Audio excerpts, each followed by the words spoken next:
Call Me Crazy by me. I stood at the top of the staircase. It was old, more than 100 years, I was told when we moved there. It was white, as I remember, and the railing unsturdy even for a child of 6 to hold on to. But I didn't hold. I stood, always in a white summery nightgown that had been passed down by my sister or cousin and was probably hand-sewn with a ruffle around the bottom. My breath was silent as I inhaled, closed my eyes, held out my arms, and leapt. I landed on the stair beneath the top, but I landed on my toes. I had floated from one step to another. But I wasn't satisfied. I marched up that one step to the top and began again. A breath, eyes closed, arms out, and go. 3 steps down this time. No trouble, no pain. Sweet bliss. A loss of my tiny body held by the air as I floated. I asked myself if it could be real, if it were true. Was this really happening to me? I climbed 3 steps back to the top and decided to dive in. My breath was stronger on the inhale, my eyes closed tighter with the agony of this needing to be true, my arms powerful in their angelic pose up and out to the sides. And then I leapt, with all my might, up, and away, weightless. Free abandon. It wasn't that long of a ride, but long enough. As I felt the landing at the bottom coming toward me, I easily touched down, toe by toe, until I was on solid ground again. Would anyone ever believe that I could actually fly? Part 1. Becoming Anne. The Great Escape. I ran away at 2.5. I only found out, or should I say remembered, this fact of my life after many years of therapy and rebirths and any other measure I could take to get myself up and out of the insanity I was living in until not so long ago. I'm now 31, turning 32 on May 25th. I'm a Gemini, but it was not my birth sign that made me the way I was. I wasn't born with it either. I had to learn to be crazy. Mom, I said into the phone while sitting at my kitchen table years after I ran. I was in my mid-20s and feeling heartsick over having to forgive her again. I had already done it so many times. Mom? Hi, honey! She spoke in an octave that made me cringe. The tone of her voice had raised over the years with guilt, I imagine. The closer I got to the truth, the higher the octave got in her voice. Just so you know, before I tell you what I'm about to tell you, I don't blame you for any of it. I thought I heard a high-octave squeak on the other end of the line, but that may have been a projection or a mouse in the wall. I didn't have mice. Squeak! I had chewed off the already chewed nails on my fingers, and they were most likely starting to bleed. I had a problem, which she used to scold me for. Nail-biting is not a very ladylike thing to do, Anne. It's unattractive. I always wondered why people didn't look beyond the spotted, bloody clumps to think that there was something hidden there, perhaps family secrets, perhaps pain. Squeak! Are you biting your nails, young lady? Of course not, Mom. You heard me, right? I don't blame you for any of this. Any of what, honey? Squeak! I was beginning to think I had made the wrong decision by picking up the phone. Maybe I needed 8 more years of therapy before I could make this call. Well, I stammered, I want to ask you a couple of questions about my childhood. Squeak! This was not a subject we liked to talk about, and it usually led to a fight. As you know, I don't really remember much, but I'll tell you what I do. Great. Thanks, that's all I want. Did I say I already forgive you for everything and I don't blame you? What was that, honey? I thought she had probably put down the phone to check her hair or look out the window or anything to avoid what I was about to ask. Did I by any chance... Oh, God. All of a sudden, all over my body, I had the creepy feeling that everything I had spent the last 8 years remembering was a lie. I had heard rumors that kids had been influenced by their therapist to remember bad things so that they stayed in therapy longer and hated their parents and attached to the people they paid to listen to their problems. Anyway, if I was crazy and had remembered all wrong, she wouldn't confirm my first memory. Did I ever run away? Squeak! Run away? I couldn't stop now. The words were already out of my mouth. When I was 2.5. There was a fire in the house when I got home or when I was found. Was there a fire? Was I gone? Do you remember? Squeak! We had lived in a townhouse in a place in Ohio that I remembered as something or other Heights, but could remember nothing else about it. When I mentioned it to other people throughout my life, some would suggest Cedar Heights or Shaker Heights. I decided it was Shaker Heights. We were very religious, and I connected religion with the Shakers. I don't even know if the Shakers are religious, but they sure have nice furniture. Shaker Heights was also supposedly a very nice area of Ohio outside Cleveland, and I knew that my parents always liked to say that we lived someplace that was expensive to the ear. Oh, honey, how on earth do you remember that? I haven't thought of that in ages. When she said ages, I thought of a song my mother used to always sing around the house. Rock of ages, cleft for me, let me hide myself in thee. I never did know what cleft meant, but we were the absolute best at hiding behind or in anything, especially Jesus or Jesus's rock or simply just behind a rock, any rock. So did I? I couldn't believe it. If this was true, then most likely it would all be true. The running away was the most obscure of memories and the oldest. So it's true? The running away and the fire? Squeak! Well, I don't know if I would have called it running away. You were missing, she clarified. And the fire? Was there a fire by the time I showed up again? There was a fire that day. Yes, I remember a fire. What's this about? We lived in a row of townhouses as I remembered it. Ours was at one end. I had snuck out and down the road to another 2-story structure where a friend or playmate of mine lived. By the time I returned, or was brought home or found, who knows which, the house was burning down. Dad set that fire, Mom. She would want to put the phone down again. She would want the call to have been about a role I had gotten, or a boy I was seeing, or a piece of furniture I had found at a swap meet, or a new lipstick color. I wouldn't be surprised by anything your father did at this point. How do you know? She couldn't help but ask, her fear and curiosity blended in a scorching aroma. Why did you remember this, Anne? The townhouse burned down, or at least it burned enough that we would have to move. Why did he do it? This man, this father? There could have been so many reasons. The thing each had in common was that he wanted to hide. Which thing in particular on this day probably even he didn't know. I was learning to talk. He didn't have any money. Insurance companies bought his lies because there was no reason not to. He was the choir director of a church he had started with another man who was the preacher. He was blonde-haired and blue-eyed and fair-skinned and certainly looked the part of a man who would tell the truth. He was dynamic and charming, and everyone liked him. We packed our charred belongings and moved on, away from what we didn't want to know and didn't take the time to discover. This would be the pattern of our lives until he died. Sentries of Memories. The house we moved into was absolutely stunning. It would be the house I referred to as home for the rest of my childhood. Who knew that insurance would pay for a bigger and better home, or maybe Dad's parents paid for it, or my mother's? We were never clued in. We just went where we were told, and this place was a beauty. It was a Sentry home. We were enlightened to this like it was a prize or present that we would keep on opening. More than 100 years old, it sat on the side of a long stone driveway, away from the road, and shone white and lovely with accents of black shutters. As far as I can remember, everyone loved it. By everyone, I mean the family. I was not an only child. There were 4 of us children. 4 that were alive. We had one sister, Cynthia was her name, who had died years before. We never spoke of her except to say, "There are 4 children in our family and a sister who died and is in heaven with Jesus." I loved that I had another sister. "When I go to heaven, I'm going to meet her and we'll be friends," I would say with a smile to everyone I met, like it was a good thing that she was dead. It gave me something to look forward to. That's all there was to say or think about Cynthia. We never knew why or when she died. We weren't told. We didn't speak of unpleasant things in our family, and the #1 rule was to never ask questions. We learned this rule by getting hit with a wooden spoon on our bare asses if we did. We didn't know of war or famine or Nazis or blacks or Jews. All of these things would fall under the category of unpleasant for my family, so we children conveniently had the wool pulled over our eyes from the day we were born. We were a happy, white, Christian, blonde-haired, blue-eyed family. Squeak! Susan was the oldest. She was 12 years older than me and lived in the attic.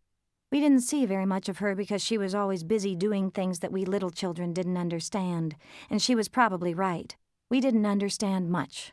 We didn't have a TV, we never saw movies, certainly they were works of the devil, and we never read books. The activity we were allowed to engage in was Bible verse memorization. I'm sure Susan was called upon once or twice to run our lines with us before church, but other than that, she was the sister ghost who did interesting things in her attic, and we didn't bug her about it. She was an artist. She did paintings and wrote poetry that none of us were allowed to read. In fact, her poetry was so unreadable that the church my father started burned it. Yes, that's right, my father found some of her poetry, and it must have been so entirely scandalous that it was burned, and she was told to never write poetry again. Her art became her outlet, her poetry ordeal an example for all of us to keep our thoughts to ourselves. Next in line was Nathan. Well, not really next. Cynthia was born in between Susan and Nathan. Nathan is now seeing her in heaven. But when we moved into the Sentry home, Nathan was 5 years older than I. He was the image of a big brother. I don't know what that really describes, other than that he was a bully and did things that were naughty by nature. He would throw footballs in the house when he was under strict orders not to. He would wrestle his sisters when he was under strict orders not to. He would go outside when he was under strict orders not to. You get the point. He was strictly ordered not to do a lot of things and did them anyway. Does this paint a picture of a boy wanting to get attention for something that he was not allowed to be doing? Abigail was the blonde-haired beauty that everyone was in love with. Her eyes sparkled, her hair glistened, her smile lit up the world. She was 2.5 years older than I was, and from what I hear, we were so close we couldn't be separated. She skipped going to kindergarten to stay at home and play with me. Clearly, this did not affect her brain. She would later skip the 11th grade to graduate with Nathan so that they could attend college together. Although, as it turned out, that didn't happen, Abby was brains and beauty to behold. We shared a room in this Sentry home, twin beds side by side. I think we would have shared secrets, but we were so strictly told never to open our mouths that secrets didn't escape. Mom and Dad's room was right around the corner from ours, and Nathan's was down the hall. There was a rickety old staircase that led downstairs. It was a comfortable house with a living room, dining room, and kitchen. A beautiful back porch that led to the backyard where there was a hammock, an acre of land that we all used to brag about, and a treehouse in the weeping willow down the drive next to the garage. By the looks of it, everything was perfect, normal, exactly as designed. We looked and told ourselves that we were the perfect American family, and no one argued. Why would they? We were members of the country club and of the church, just like other normal working families. Abby and Nathan were members of the swim team and won ribbons at all of the meets, where they would chug pink Jell-O sugar before they dove into the frosty waters. I was jealous. I wanted to do everything my older siblings did. They dove off the high dive at the pool and had friends that would give them the equivalent of high fives when they won. I was so anxious to learn what Abby and Nate were doing that one day I climbed to the top of the high dive. Once there, I realized that I was scared out of my mind. For some reason, my father was there, which was a rare occasion. He climbed up behind me and pushed me off. No warning. This was the subtlety of my father. Maybe he was right. After that, I don't remember being scared of anything, at least not anything that I would admit publicly or in front of him. Someone at the club must have taken notice because soon after that, I was asked to be a replacement on the swim team, and I was happily winning ribbons too. But the swim team didn't last. I don't remember what happened first or last in the series of events that follow. The truth is, I don't remember a whole lot about this time in my life or the years to come, but I'll tell you what I know. I remember getting a weird feeling when we were at the country club restaurant one night. We rarely went out to dinner, but we were there, and Dad was talking to the maitre d'. Talking turned to arguing, and the next thing I knew, Dad was pocketing the wonderful-tasting butter mints that were sitting on the counter near the exit. I don't mean a couple of mints either. I'm talking the entire dish of mints. And then we were gone. Not only from the restaurant, but from the club altogether. We never swam in the pool or ate in the restaurant again. I was in the middle of 2nd grade by this point, and Dad was disappearing rapidly from our lives. He was supposedly going to New York on business. His trips were getting more and more frequent the longer we stayed in the house. It was very curious to me, seeing that the only thing I had ever known my father to do was go out to the garage and look at the fabric samples he had collected. Yes, fabric samples. He had tons of them piled high out in the garage out back. You know those books that you can flip through when you're trying to decide how to redecorate? Well, those books were littered by the hundreds all over the floor, along with some carpet samples. Certainly this was strange for a man who didn't have a job, but his excuse was that he wanted to go into interior design and he knew some women who were helping him do just that. Well, Mom didn't say much to Dad about anything, but whenever he brought up those women or the whole interior decorating thing, you could tell she was upset. If I didn't know Christians better, I might have thought she hated those women. Dad had dropped out of medical school when they were in college, and Mom was pregnant with Susan, and although it wasn't mentioned often, you could hear her disappointment hidden in sentences like, "Donald?" Oh yeah, that was his name. "If you had only stayed in school and become a doctor, we would have food to put on the table. How long do you think I can feed these children on $5 a week?" Mom rarely spoke to my father that way. He would purse his lips like a prissy old woman with no sugar in her tea and stomp away with a condescending, "Good Christian women respect their husbands. Don't ever say that to me again, Nancy." Nancy was her name, and when he said it like that, she shut up. I guess $5 a week was what he got for playing piano on Sundays at our new church. That was the only job he seemed to keep.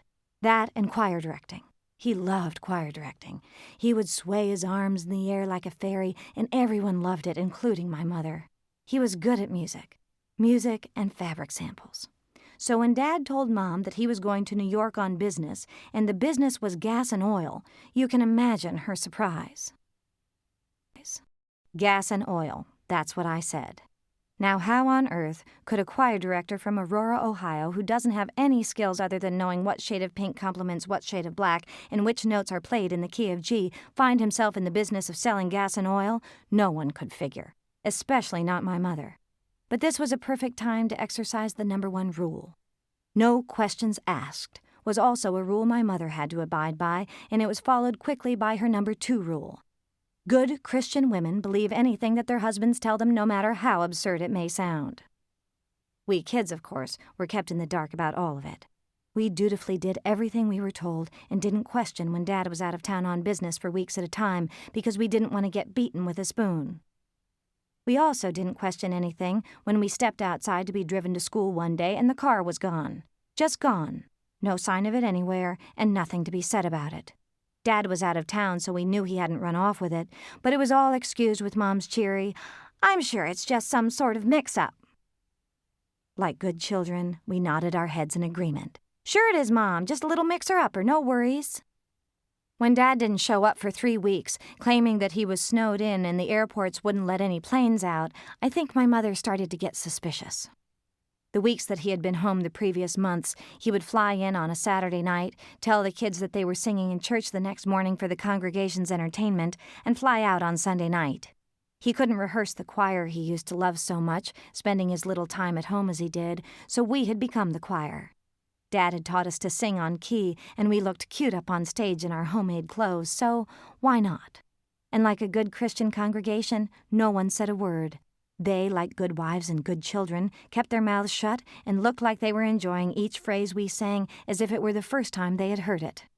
Like the story of Jesus turning water into wine, Christians can listen to anything over and over again and seem to stay interested.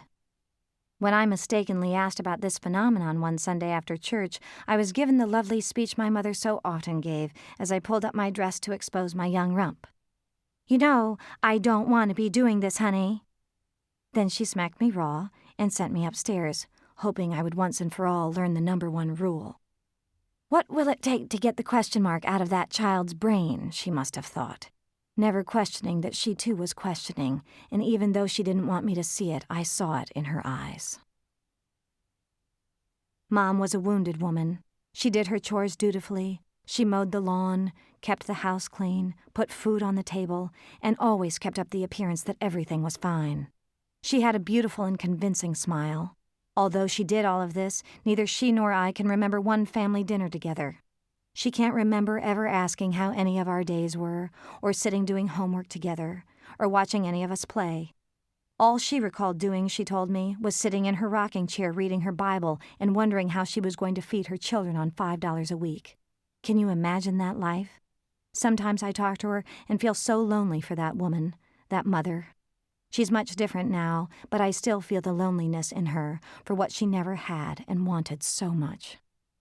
One day, Mom was out mowing the lawn and she sliced off her toe. I heard her screaming in the yard and came running out, trailed by Nate and Abby. We all burst into tears, thinking that she was going to die. Nothing like this had ever happened in our family. No one had been sick. We hadn't even been to a doctor for shots. I don't know if it was religion or lack of money, but we did not go to the doctor until now. She didn't die, or lose her toe, thank goodness, but that was the only exposure I had to doctors until the next bizarre dad occurrence. Hepatitis? My mother was stunned, confused. What in the world? What's that? It's something you get from eating bad fish, Dad said. But we didn't have fish. Yes, we did. When? I don't remember eating fish. Well, your memory must be off. We had fish. I love when other people tell you that you're crazy. We didn't have fish, Don. I would remember if I had fish. We did. But if you don't remember, that really isn't the point. We all have to get shots, that's the point. Shots? What do you mean? What do we all need shots for? He sighed his prissy sigh he liked to sigh to let her know in his unsubtle way how stupid she was. Shots for the hepatitis, Nancy. I don't want to have to say it again. Well, I'm sorry, Don. You're going to have to explain it to me a little clearer. The children have never had any shots before. I don't understand why they have to get shots now because you ate some fish on a day that you can't even remember. Sigh. Maybe I ate it in New York. So it wasn't with me. You said that you ate it with me. Are you accusing me of lying? What? Are you calling me a liar, Nancy? I don't like it when you talk to me this way. I don't like it when you don't tell me what's going on in your life and I have to guess. Who's making you guess anything? I just told you that I ate some fish, that's all. Can we stop this conversation and call the doctor? What doctor? We don't have a doctor, Don. We've never had a doctor. I have a doctor. Since when do you have a doctor? We can't afford a doctor. Have you been seeing a doctor? For the fish. What? I saw the doctor for the fish. Sigh. Isn't it amazing how the guilty can make you feel guilty? How do you think I know about the hepatitis? He screamed, wondering why she didn't know what she couldn't know. I don't know, Don. I just don't know. I didn't eat fish.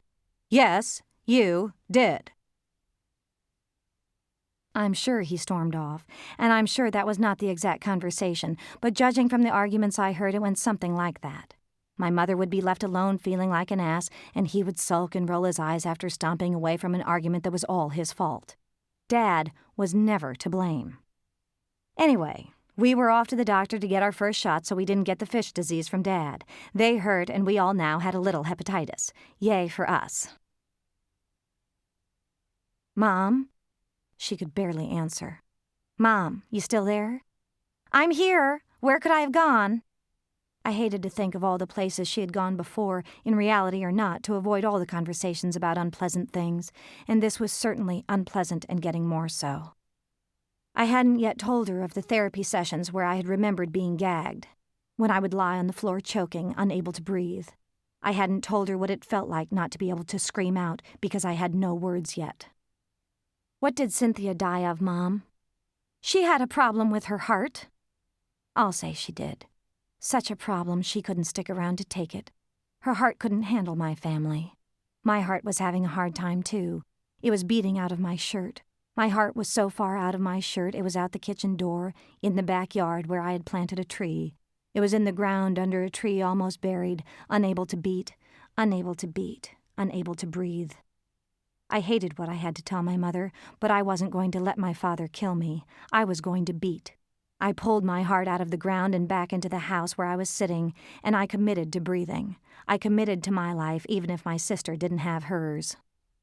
I tried to hold back the blame, but I wanted to scream, "You didn't save me. I was young, I couldn't speak. He had his dick in my mouth, and you didn't save me, you bitch. She's dead and I'm not, and you didn't save me. I wanted you to save me. Do you hear? Do you hear me now? Can you hear me now?" But I didn't dare. I was angry and sad and mad and all the things that I had been in rooms with my therapist. I had done all the yelling, all the screaming. I had smashed my face into pillows, screaming where it was safe and no one would get defensive and no one would disappoint me. I had promised myself that I was ready for this conversation, that I could tell her without blame because she didn't know, even though down deep inside I didn't understand how she couldn't.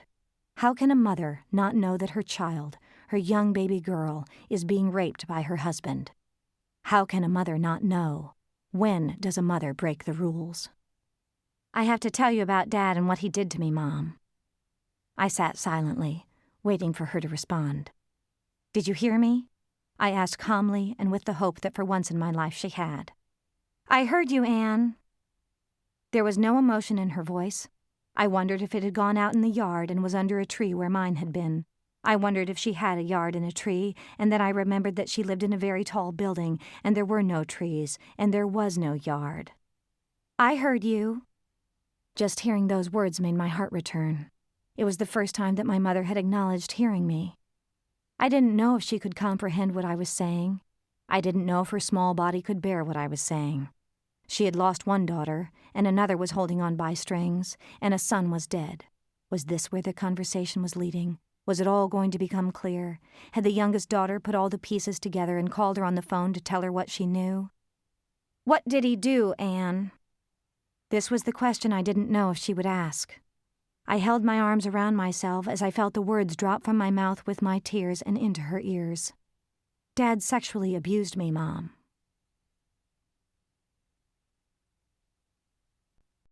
There must have been a conversation, which of course we children weren't privy to. Children's opinions didn't matter, and besides, didn't we want to see more of our father? If he was going to be away all the time, we may as well move to where he went away too. I was in the middle of the 2nd grade. Abby and Nate were in the middle of their grades, but that was not a consideration. It was time to move to be near our father, and sooner than soon we were packing up all of our belongings in liquor boxes found in the garbage behind the local grocery store. There was, however, some unfinished business, in my father's opinion. Our church met in a college auditorium because they didn't have the money to build a proper church. Certainly the collection plates were filling with the tithe of all the followers. A tithe, if you don't know, is what each member of the church is supposed to give, or should I say, encouraged to give, out of their paychecks each week. It is 10% of your salary if you want to go to heaven, or at least that's what you're led to believe. No matter how little money our family had, we always gave 10%. If we weren't members of a church, we would give it to Jim and Tammy. You know Jim and Tammy, the lady with all the makeup and the guy who was convicted of fraud. Those are the ones. We called up the number on the screen and gave like the suckers that we were. For years I thought I hated both of them, but then I saw a documentary on Tammy Faye Baker and saw that she was so gracious, so ahead of her time. Even all that mascara didn't cloud her brain. She was the first evangelical to have gay Christians on her show, and she single-mindedly preached love and acceptance for everyone. And she meant everyone. Beautiful. I had no idea. That certainly wasn't the message that our parents encouraged. It made me feel better that I had donated my pennies to her, and I hoped that my money had gone to her and not her lying husband. Anyway, this tithe thing seems like the greatest scam on the planet to me. Tell all the people sitting in the pews or the auditorium seats that in order for God to love you, you have to give him 10%. Who him? I don't remember anywhere in the Bible, and I read a lot of it, where it says that God or Jesus or anybody wants 10% of your money to prove that you're a good person or that you abide by the 10 Commandments. Certainly my memory is cloudy, but God and Jesus are in heaven where the streets are paved with gold. If they need the money, they can take a chip off the old block, no? There are crystal cathedrals and God-loving theme parks built on all these poor people's money, and they still tithe and tithe. Where does it say that God needs a theme park? The preachers tell you that you'll be rewarded while they're driving around in Bentleys, and families like ours can't even afford to feed their kids. Can no one see through this? Am I missing something? When do the congregations of these churches start to get back a percentage of the millions that the church is making? It doesn't seem fair that all they get is a ride on Jesus' roller coaster after they pay an admission fee for a park that they helped build. Oh, Lord, someone stop me. So our church met in a college auditorium. That's what I was saying. And my father had some unfinished business. That business was my baptism. Now, if you don't know what baptism is, I'll tell you.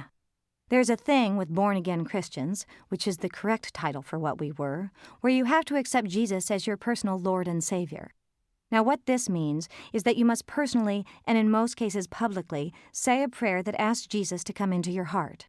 I have been to so many of these ceremonies, and they're all a little different, but most go something like this. The preacher gives an entire sermon about how everyone sitting in the congregation is a sinner. You are all sinners, each and every one of you. And then everyone nods their agreement like they've never heard it before and enjoy hearing it even if they have. Some people get tears in their eyes, some sob, others just look guilty as all sin. Did I say sin? And what the heck is sin anyway? Aren't we here to learn lessons? Don't we all make mistakes, God forbid? God forbid is right. Mistakes are not allowed or you will burn in the fiery flames of hell for eternity, unless... Yes, there is an unless.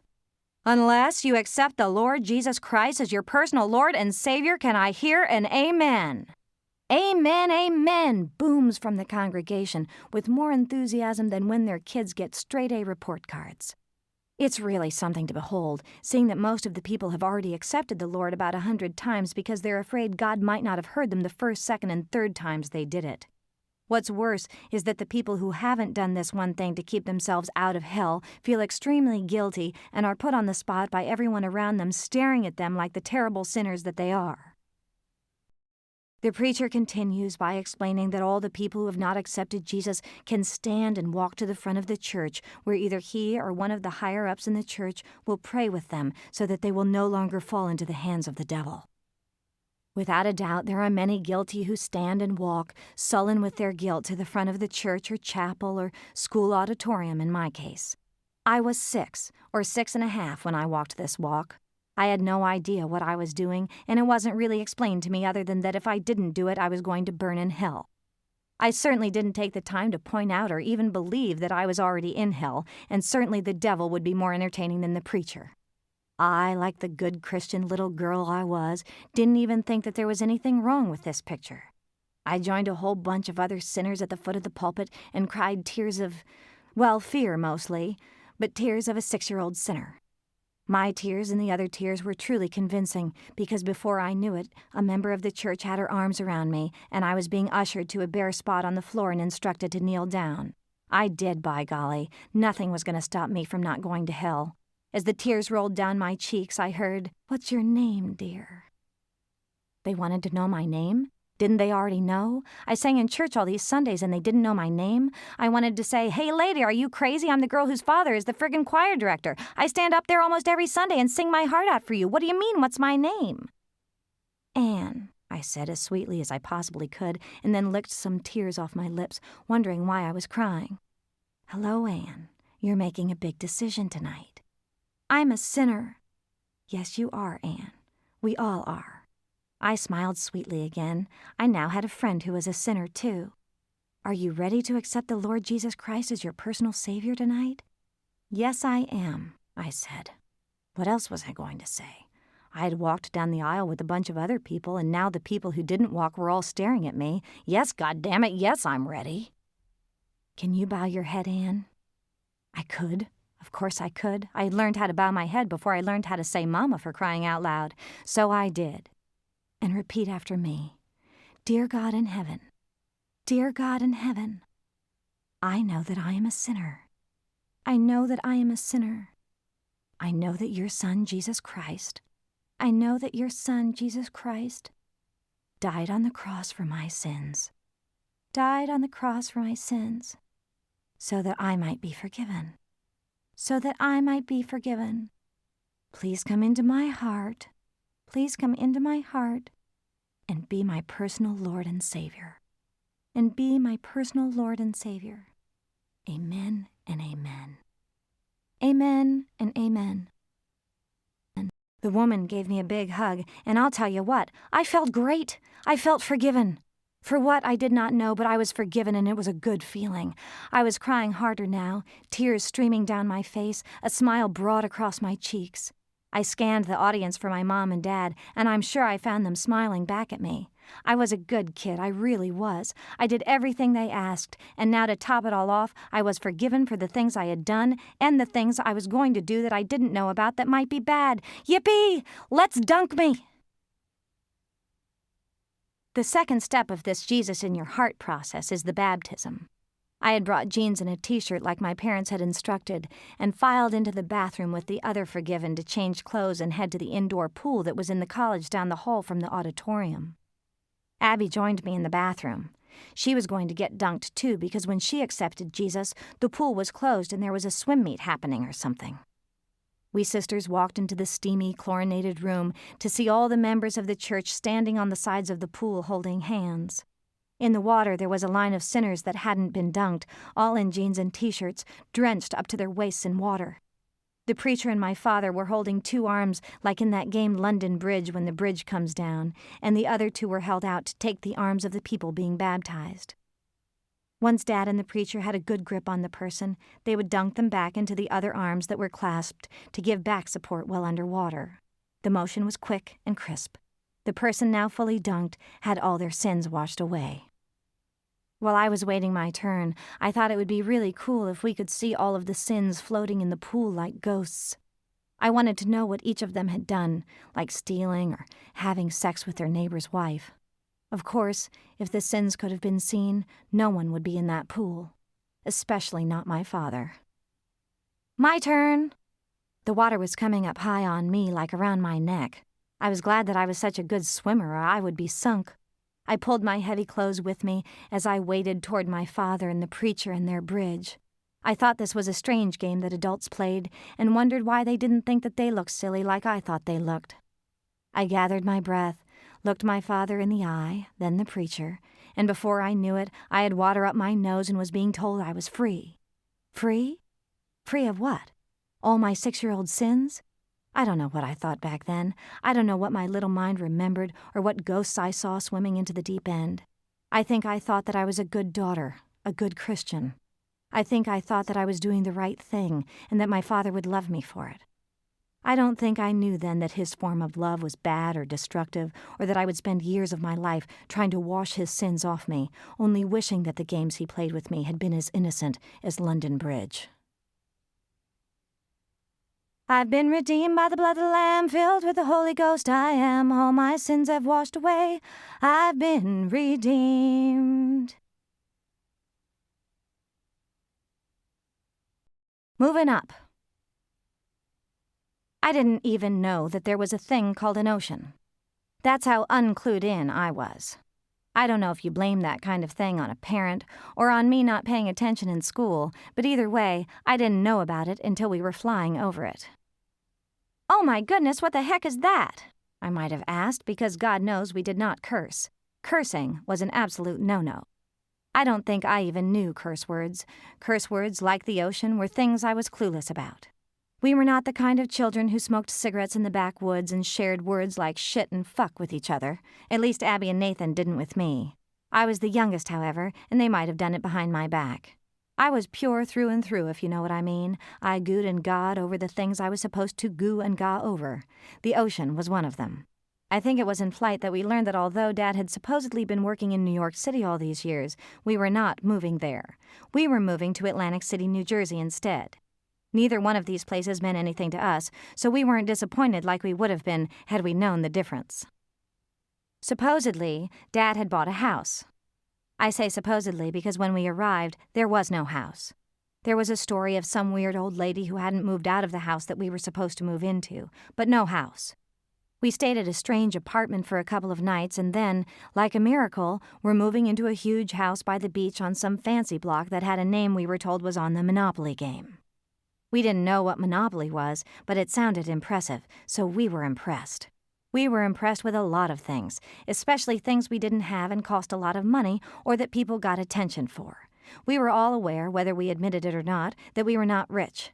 As a matter of fact, we were poor, plain and simple. But, and this is an important but, that didn't matter. We pretended we were rich. It's not like we got lessons in this pretend-to-be-rich game. We just followed suit with our parents. We wore clothes that looked rich. Even if it was one item that we wore all the time, we wore it everywhere and acted like we had 50 similar outfits in our closet. We went to expensive shops where we wouldn't buy anything, but liked that people were seeing us there. We combed our hair and brushed our teeth and smiled smiles that blonde-haired, blue-eyed children should, and people believed that we were anything we said we were. Dad was the absolute master of this disastrous game. He pretended everything. He was poor and pretended he was rich. He was bald and pretended he had hair. He was jobless and pretended he had a job. Oh yeah, this was a kicker. We arrived in Atlantic City and like a good family wanted to see where our daddy had been working all this time. He took us to an office where we met a very nice-looking man named Oliver somebody who distinctly wanted us nowhere near or around him. He was introduced to us as, "My business partner, Oliver, everybody." We all smiled and responded with our best Christian, "Hello, Oliver. So nice to meet you. So you're our daddy's business partner. Golly, gee whiz." And in return, we got a distinct nothing. As a matter of fact, One might have gotten the impression that Oliver didn't even know Daddy had a family at all. We stood awkwardly surrounded by what looked like office equipment, and I guess you could say that gas and oily-type things could have been done in there, but none of that really mattered because not 2 days after we arrived in this Atlantic City place with an ocean, Oliver and Daddy's business went bankrupt. That's right, folks. Who would have guessed that something our father knew nothing about wouldn't get off the ground? The most hilarious part of it all was that we never questioned that Daddy had a business. We just played along with him, and we were totally bummed out when it went bankrupt. Suckers! Unfortunately, this is not where the gas and oil conversation ended. Wouldn't you know that sooner than shit, Daddy was needing to go back to New York to do this gas and oil thingy? I say it took all of a week before Dad was off to the big city as frequently as he had been when we lived in Ohio, making promises in his wake. Yes, I know you all just moved here and I'm off again, but it won't be the same as it was last time. New York is just a hop, skip, and a jump away, and I'll be home much more than I was before. So he was off, and we hid our disappointment by quickly joining a church. Dad joined it too, and of course he became the choir director. We were now Methodists, whatever that meant. We were Baptists in the past, and now we were Methodists, and nothing changed as far as I could tell. We went to Sunday school every Sunday morning and memorized more and more Bible verses, and when anything seemed wrong, we would pray about it. Boy, oh boy, did we ever pray. We prayed morning, noon, and night, it seemed. We prayed for our father to get a job. We prayed for food on the table. We prayed for that weird old lady to move out of our house, and we prayed that Jesus would stay in our hearts. We were good little prayers. Eventually, that weird old lady moved out of her house, and we were moving in. This house was quite the opposite of our other one. It was situated on the main drag in a town called Ventnor. In fact, we lived on Ventnor Avenue. It was a big house with big rooms, and each of us kids had our own bedroom. Because of our new religion, we could now celebrate Christmas in a tradition that we were not allowed to participate in the past, so there was a difference. When you're a Baptist, you don't have a tree and presents, but when you're a Methodist, you do. I liked being a Methodist. We bought a huge tree to put in the front hallway, and, as we were new at this, had no idea how we were going to decorate it. Mom left these things up to Dad because, after all, he was going to be an interior designer before he decided on the gas and oil thing. Susan came home from college for the celebration and announced that her new name was Day. So Day and the kids waited with sweet anticipation for Dad to come home with the decorations. When the front door flew open, none was disappointed. Dad had a box of crystals from old chandeliers that he spilled onto the floor like a kid back from trick-or-treating with his candy. We were in awe. It looked like Dad had raided the largest diamond store in the world. What we're going to do is attach the ornament holders to the crystals, and then I'm going to get some mirrors to hang along with the lights so that the whole tree glistens and reflects, and it will be the most heavenly vision of glass and mirrors that anyone has ever seen. I swear he danced around the room, and we all danced with him. It was the most extraordinary idea any of us had ever heard, and the vision. It would be magnificent, to say the least. No one thought to ask where the crystals came from, or how a man in the gas and oil industry comes up with such a sparkly idea. We just went along, hanging crystals and lights and mirrors wherever the wizard said they should go. It truly was the most incredible tree I had ever seen or have seen since. That was the thing about my father. He was a creative genius, and we loved him for it. Mom used to say that any of her children's creativity came from their father. When I was hating him, I hated hearing her say it, but it was true. Now she said it enough times that I'm convinced. My father was a talent. He taught himself to play the piano when his parents told him that he wasn't allowed to play. He had to sneak sessions of alone time at the church organ and taught himself everything. He had the most extraordinary ear. You could hum a bar or phrase from a song, and before you knew it, his fingers would be dancing across the keys like he had been playing the song for years. What parents would tell their child that he couldn't play an instrument? My father's father, although I don't know much about him, he was an unpleasant topic, was an alcoholic. He died before I was born, and from what I've heard, was not someone who was much missed. I think my father held secrets his whole life. I think he was beaten when his father didn't approve of him. I think he wanted to get out of the house and start a life on his own as soon as he could. At 19, he attended a Christian camp where he was a lifeguard and met my mother. There's a picture of them together that I always remember loving that shows them standing by the pool in their old-fashioned swimsuits, looking so young and innocent and hopeful. They got married that year in a little town in Indiana.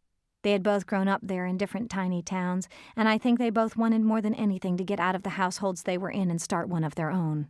They got married at 19 and were giving birth at 20. It was the first sex they had had, and voila, they were having a baby. My mother's family was no fun ride either. She was born an identical twin, and she and her sister competed their entire lives. They're still competing.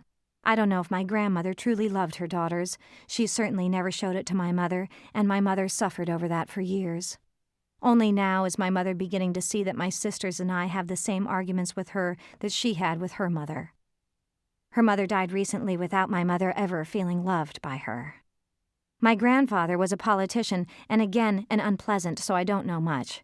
I do know that he cheated on his wife, and after all the cheating that went on in my family, I know it affects the whole family unit, not just the one being cheated on. And then what did my mother do? She went out and married the most untrustworthy man there was. But she didn't know. She was in love and thought he was in love, and they didn't have pop psychology like we have now that at least warns us that we will meet our parents in each one of our relationships until we heal ourselves. By the 3rd grade, I had decided that I wanted to be an astronaut, the President of the United States, or travel to Russia. I didn't know then that getting to Russia was not a career choice, but somewhere it must have sunk in that being president would get me there, so I wanted to be him. No mind that I was a girl. So, Russia or space. Obviously, I wanted to stay as close to home as possible. Mom was still under curiosity arrest, so she never asked why I wanted any of these things. She would simply nod her head if it was mentioned and go on making bread.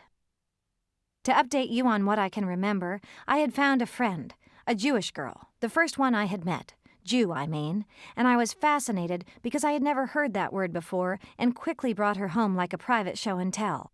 Mommy, look, I have a friend, she's Jewish and pretty. To me, it was just another adjective that added to her interest. My mother was horrified. What in the heck? She might have expressed, if not for her plastered smile about everything until in private. And then when Amanda was her name, left, it was, "What do you think you're doing, young lady? Do you know what she is? Do you have any idea?" How could I? Why would I? She looked like a girl. Was I supposed to know anything else? She had dark hair and dark eyes and liked to play Charlie's Angels, whatever that was, and she held out her fingers in a gun-like fashion, and I thought it was smart-looking when she did it. I thought everything Amanda did was smart. She dressed smart, looked smart, flirted with boys in a smart-like way. She's Jewish, Anne, Jewish. I know, Mom. That's what she told me, too. Isn't she neat? Isn't she the neatest Jewish you ever saw? What the heck was Jewish? What the heck is Jewish, anyway? Oops. A question slipped out. I knew that it must be something bad, something really, really bad, or she wouldn't be looking at me in that cross-like way. We are born-agains, Aunt Celeste. Jewish people are not. They do not believe what we believe. I knew what was coming. They are sinners, Anne. Jews are sinners and sinners are Jews, and we don't associate with either because they are people of the devil. Oh my God. Oh no. People of the devil? I didn't know what on earth Amanda and all her people did to deserve such fate as to not be associated with us and only be associated with the devil. Something simply had to be done. I liked Amanda. I didn't want her to be a Jewish devil person. As fast as I could, I rushed to her house on my bike, ran up the steps out of breath, and knocked vehemently on her door. I could barely wait till she got the door open to tell her, "You're a sinner, Amanda, and you are of the devil. My mother just told me. You and all the Jewish people, and I don't know how many there are, but you have to be saved, and it has to be fast, or you'll go to hell when you die and be with the devil for eternity, and I don't want that because I like you. Please be saved. Please?" Well, what 8-year-old girl in her right mind would say no? She wasn't about to want to burn in hell. Who would want that? What do I do? What on earth do I do? She panicked. Lucky for her, we were still members of that Methodist church, and they, like the Baptists, had a ceremony on Sunday nights to recruit all sinners to them. I took Amanda with my mother and father the next Sunday night and sat next to Amanda, almost afraid to touch her, but glad she was going to repent for her evil Jewish ways. When the preacher said, "You are all sinners, each and every one of you," I hit Amanda on the leg and whispered, "That's you. You're the sinner." She nodded her head in agreement and waited for the preacher to give her a chance to walk to the front like I told her he would do. When he asked for all the people in the audience who hadn't been saved to raise their hands, I nudged Amanda, and her hands shot into the air.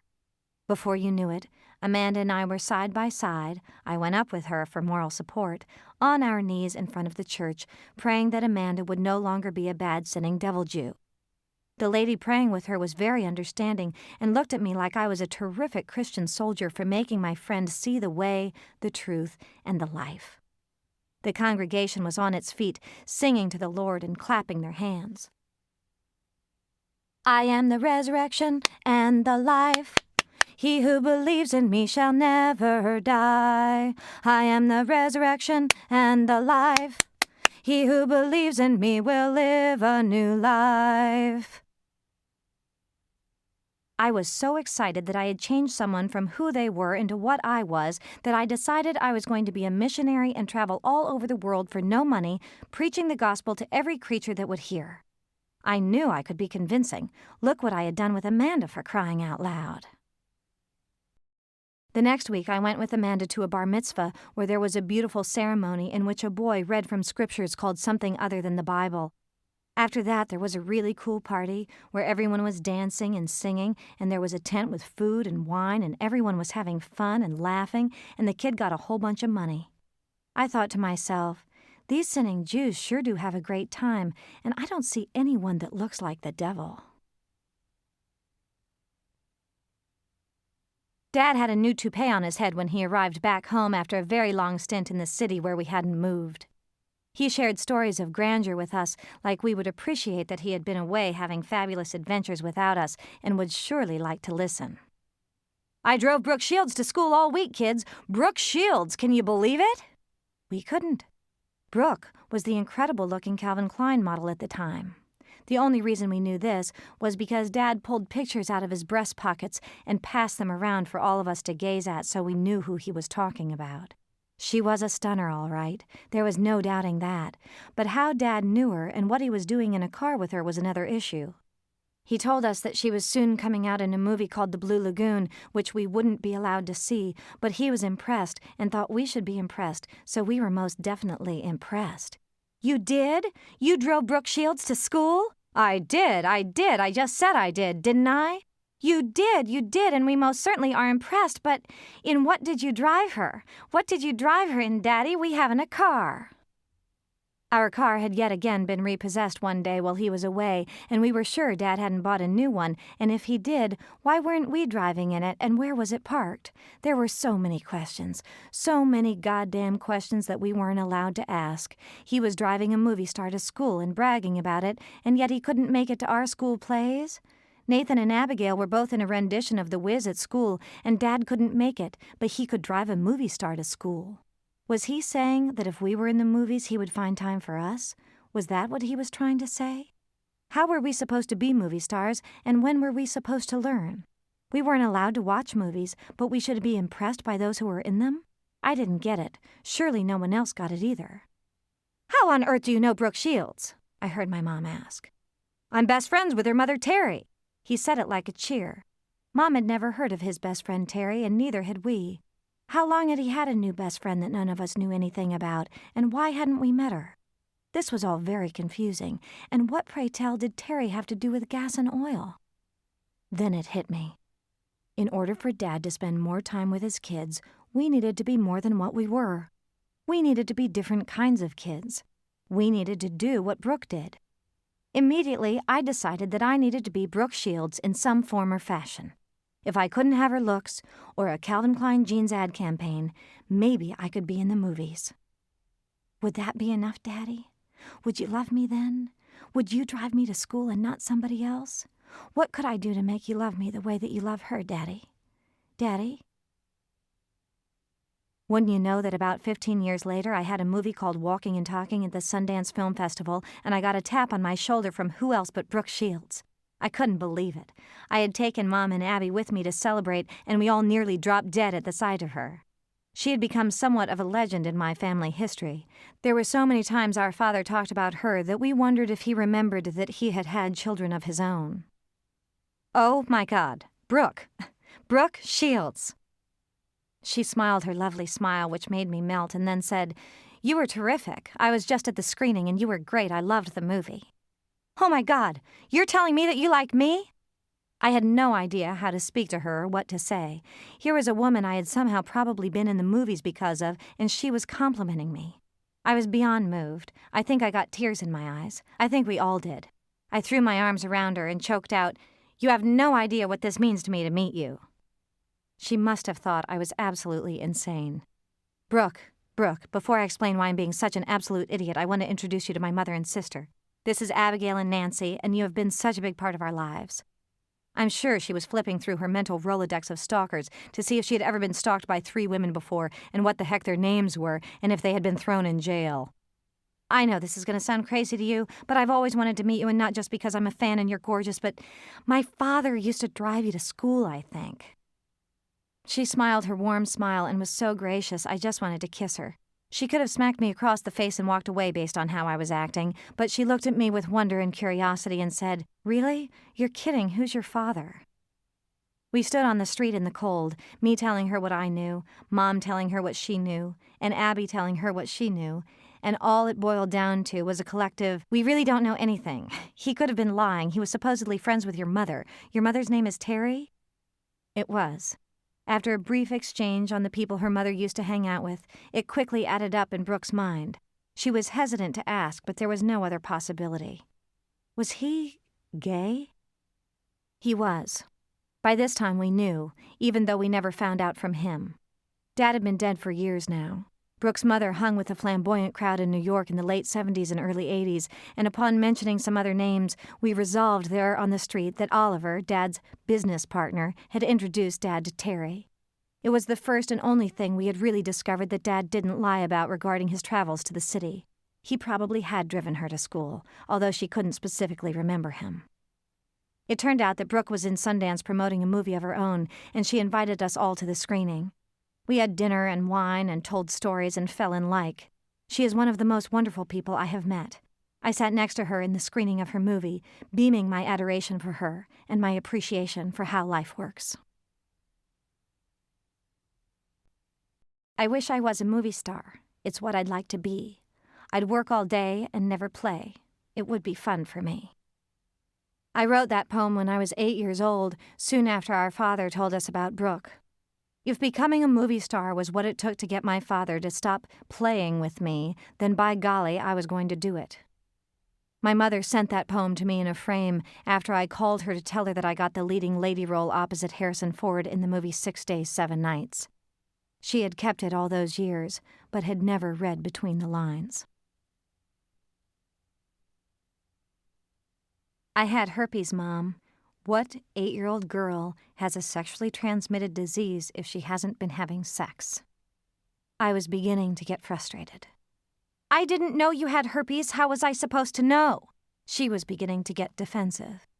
Because I came to you with growths on my face that were oozing, and I didn't know what they were. Do you remember those growths on my face that you didn't do anything about and just said they would go away? Oh, Anne, I know I didn't know much. I don't even think I knew what herpes was. Why didn't you take me to the doctor if you didn't know? Why didn't you do anything about it? Did I say I didn't take you to the doctor? She hadn't said it. I just knew. If she had taken me to the doctor, she would have known what it was.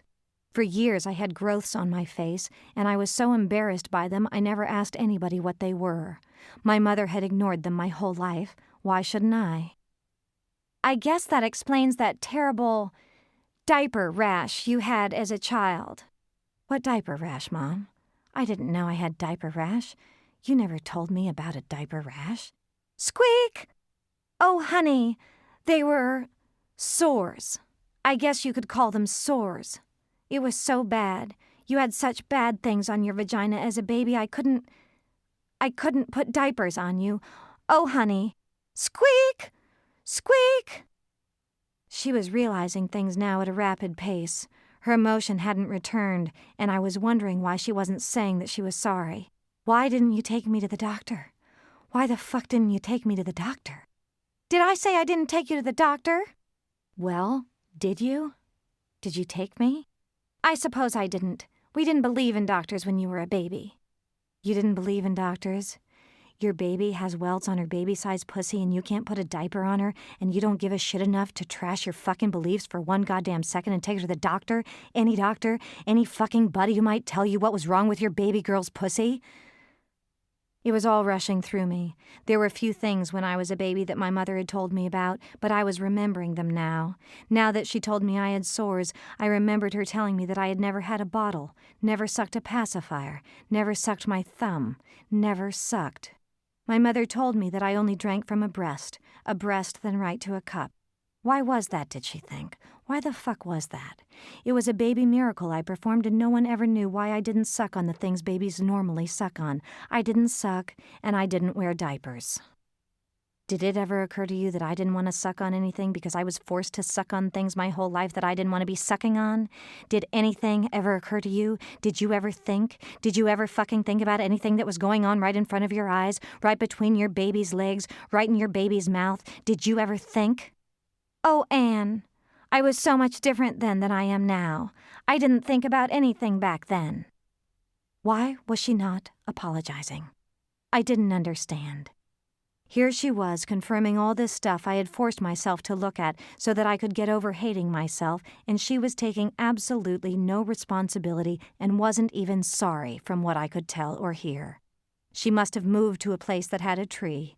She must be under a tree in the ground. Her heart must be under a tree. Dad gave me herpes, Mom. I've had herpes my whole life, and you're telling me now that you knew that I had a disease of some sort on my vagina and you did nothing about it. I was a different woman back then, Anne, a very different person. That's all she was going to give? That's all she was going to say? Your father was a terrible, terrible man. No shit, Sherlock. What was your first fucking clue? I wanted to spit in her face, hang up the phone, slit my wrist, kill her, kill myself, raise my father from the dead and kill him too. It would be better to be dead than be having this conversation alive. Did I say that she wasn't to blame? Did I say that I forgave her? I didn't forgive her anymore. I hated her. I hated her now more than ever. God damn did I hate her. But I couldn't turn back now. She was going to hear everything, because I was getting the feeling that I was never going to talk to her again. She was going to hear it all and have to sit with it for the rest of her life. She was going to know the whole truth and nothing but the truth. So help her God. Sing Hosanna, sing Hosanna, sing Hosanna to the King of Kings. Everybody sing Hosanna, sing Hosanna, sing Hosanna to the King. Mom and Dad ran a Bible study at the house for 20 to 30-something couples in the church. No doubt they were the best example of a couple on the path of glory to God in the highest that the church had to offer. Sometimes, as a special treat, they would have gatherings of fun-filled nights at the house when they would do things other than read the Bible and talk about their paths of righteousness. On these special occasions, the children were sometimes allowed to participate and, in one case, find her destiny. The idea for this particular night was that each couple had to take a story from the Bible and act it out for the rest of the group. Then the group had to guess what story it was. Fun, right? So Mom and Dad told us about the game and said that we children could come up with a story of our own to start off the evening. Excitedly, we put our heads together and came up with the story of Jonah and the whale. Now, if you don't know this story, I'll fill you in. There's this dude, Jonah was his name, who was thrown off a fishing boat one day at sea. There were very choppy waters that particular afternoon, and Jonah hit the waters hard. With all the waves and surf out in the middle of absolutely nowhere, it seemed like Jonah was going to drown. In fact, I think that was the intention of the guys that threw him off. Anyway, now drenched and hurt and upset and confused, Jonah, being the godly man he was, looked to the heavens while treading water and choking and screamed something similar to what every other person in the Bible screams when in trouble. My God, why hast thou forsaken me?" And the next thing you know, a whale comes and swallows him up. No kidding. A whale swims to Jonah and swallows him up, whole. Once Jonah's safe inside, the big fish swims to shore and whammy, Jonah is spit out, whole and intact, on the beach where he is safe and sound. The end.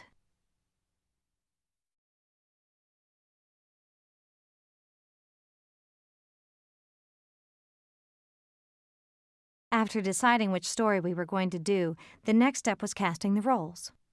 Abby and Nathan decided that I should be Jonah because I was the smallest and the easiest to throw overboard. They would be the mean and nasty fisherman dudes. So we set out to make a boat.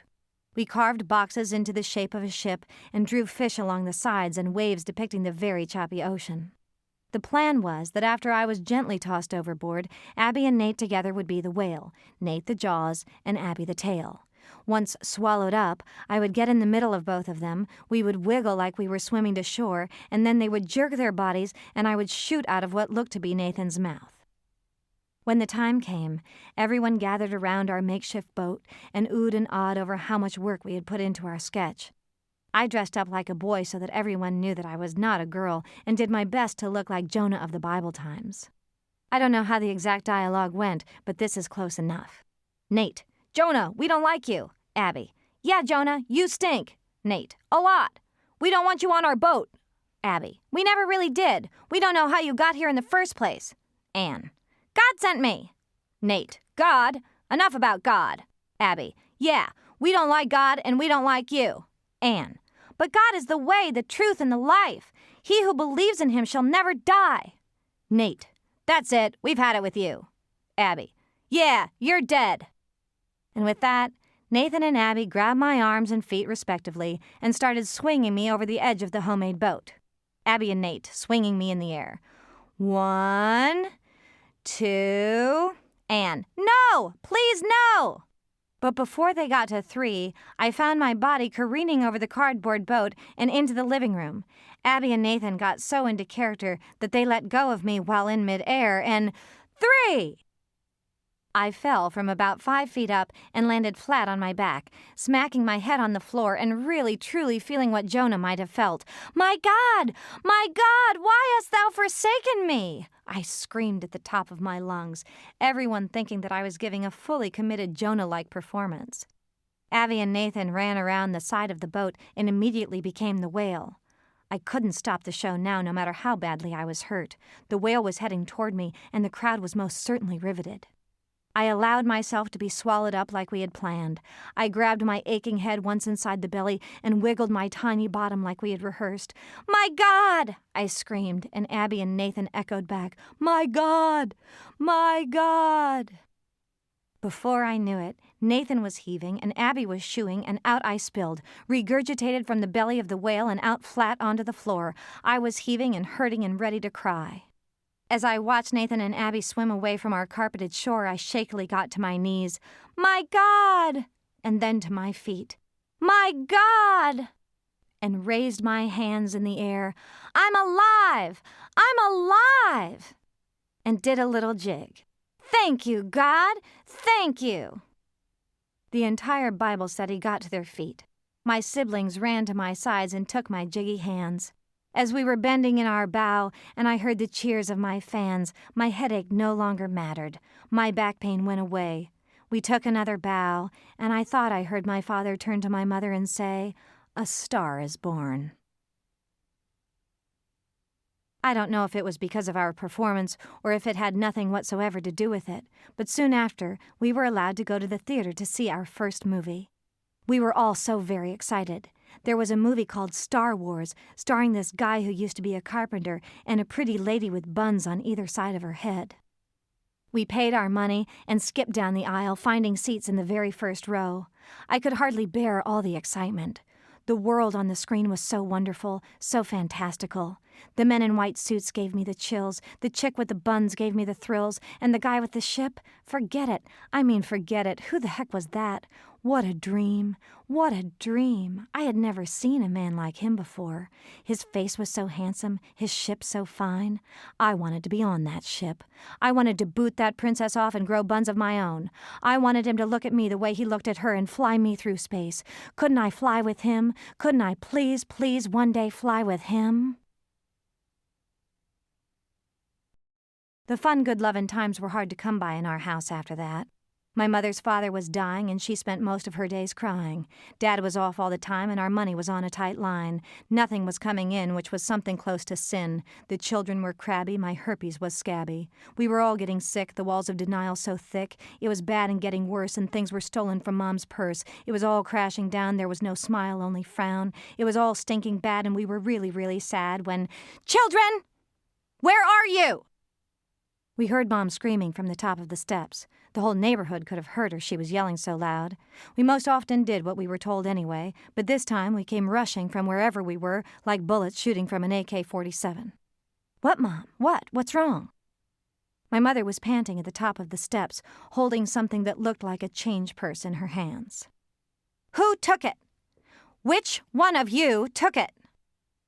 We were all being accused of something, and her fury was so ugly we hoped that whoever it was would speak up and speak up fast. We looked at one another, searching for the thief. We searched and searched, and I knew it wasn't me, but whoever could it be? Who took the money? We were all shaking at the bottom of the steps. What money? One of us asked. I don't know which one. Answer me! Nobody answered. Nathan? Nathan Bradley? Nathan was always the first to be blamed for bad things, and his middle name was Bradley. Mom used it when she was extra peeved at him, and boy was she peeved. We looked at Nathan, and Nathan looked as shocked as us that he was the one being singled out. Mom, please, Mom, I did not take your money. I don't know what you're talking about. I promise I have no idea. He sure sounded convincing, at least I was convinced, and I really wanted someone to be blamed so that Mom would feel relief and get that ugly, sneering look off her face. I had $4 in this purse. $4, and it's gone now. One of you took it, and I'm going to find out which one of you it was by the end of this day if it kills me. This was our grocery money. Do you kids understand? How do you expect there to be food on the table if one of you is stealing the grocery money? I'll have to ask your father what to do about this when he gets home. And with that, she stomped off accusingly. Abby and I turned to Nathan and whispered, "Did you take it?" He whispered back, No, I didn't take it. Did you?" Abby and I looked shocked at the mere suggestion that we good little Christian girls would do such a thing. No, of course not. No. We were stumped. Who took it then, was the question, but the answer none of us knew. Dad came home wearing a brand new royal blue windbreaker that he showed off like a fur coat on the way to his bedroom. Mom quickly snagged him at the door and slammed it shut behind them. Within seconds, we heard Mom yelling. She was beginning to not pay attention to the rules as much anymore, about where the hell he got it and what it was doing on his back. He yelled back some explanation about how he got it from one of Nathan's friends who was doing something or other for charity and was giving out slickers in return for a donation. A donation? Where on earth are you getting money for a charity donation, Don? If you hadn't donated money to a charity, we could put food on the table. Do you know that one of the kids stole the grocery money out from my purse, and now we don't have any money for this week's food? Well, it's not my fault that we don't have money for the food. Who stole the money? I don't know. That's what I've been saying. I asked them, but none of them confessed. What are we going to do about it? There was quiet for a while they contemplated what to do, and then the door to their bedroom flew open. They had come up with a solution, and we were about to hear what it was. "Kids, get in here," my father boomed. "Your mother just informed me that one of you took $4 from her dresser this morning." "Dresser? What dresser? Who said dresser?" She told us that someone took it from her purse. We knew nothing of a dresser. No one had the balls to ask why he said dresser, and Mom didn't correct him. "Now I'm going to give you one chance and one chance only for you to admit which one of you took the money." We three stood in silence, wondering what was going to happen after this one chance that he was giving us passed.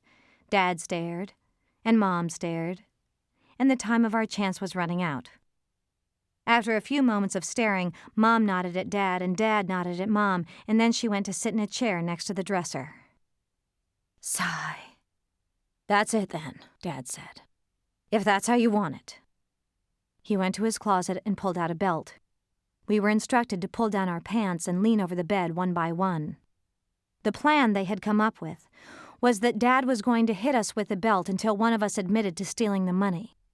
We would each get whacked 3 to 5 times depending on what we didn't know, and then have to stand and watch the others get hit until it was our turn again. I think Nathan was the first in line because they thought he was guilty and would confess. Abby was next, and then me. We slowly pulled down our pants and held our breath as we leaned over the bed, one after another, time after time, hit after hit. The more times we leaned over, the harder the hits got. Nathan was trying so hard not to cry, not to scream out, but Abby and I couldn't help ourselves. We were bawling at each hit. I don't think I knew what hurt more, getting hit or watching my father hit Abby and Nathan. It was so painful, so dreadful. The circle of hitting and crying and smacking and wailing got so bad that finally I couldn't take it anymore. I lifted my head up from the bed and glared in my mother's direction. Her stoicism made it easier for me to choke out, "I think you stole it, Mom. I think you stole the money so that you could watch us get hit." Wham! That did not go over well. I was 8 years old and accusing my mother of doing something that brought brutality to her children just so she could watch. Why did I say that? What had she watched before? What gave me the thought that my mother would stand by and watch my father do something to me that hurt? Wham! Wham! Wham! Stop! Stop it! I heard Nathan screaming out. Stop it! I can't take it anymore. Just hit me, I don't care. Just keep hitting me. I didn't do it and I wish I did now, but I can't watch you hitting my sisters like this anymore. I'll take the blame. I'll take it. Just keep hitting me. He threw his naked red rump on the bed beside me. It was all so ugly. I can't remember anything more ugly in my lifetime than this scene. My father began pummeling Nathan again as hard as he could.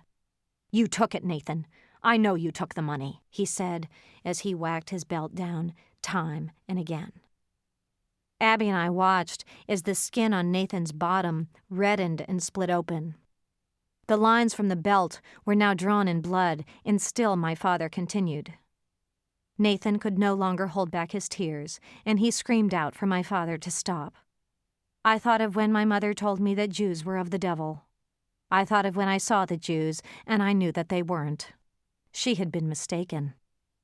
The devil was in our house, and he most certainly was not a Jew. He was a blonde-haired, blue-eyed Christian. I knew right then that my father had taken the money. My father had taken the money and bought the windbreaker and said it was for charity, but it wasn't for charity. My father didn't know from charity. He was the devil, and I saw it in his eyes. It was only when the devil's arm got tired that he stopped hitting my brother. Sigh, pant, sigh, pant. There was nothing more to say, nothing more to do. Nathan shakily stumbled to his room, barely able to keep his legs beneath him, certainly unable to pull up his pants. "God will punish you for this, Nathan! God will punish you!" The devil was seething at my brother. I wanted so badly to tell the devil to shut up. No God would do the damage he had done to us this day. No God I knew. I pulled up my pants and walked silently toward Nathan's room. I didn't know what I would say, but I wanted to thank him, tell him that he was my hero that day. "You saved my ass," I wish I could have said as he opened the door for me. But I couldn't get out any words. My brother was holding his can of quarters upside down, limp at his side. He had been collecting quarters all year and made a can in art class for the very purpose of it being a bank. Some days we would go into his room and pour the can onto his bed and count how many quarters he had saved. We would get excited with each new pile of 4 and sometimes play with them like they were soldiers, good Christian soldiers. But now there were none. No soldiers, no quarters. His soldiers had been stolen, and there was nothing to be done.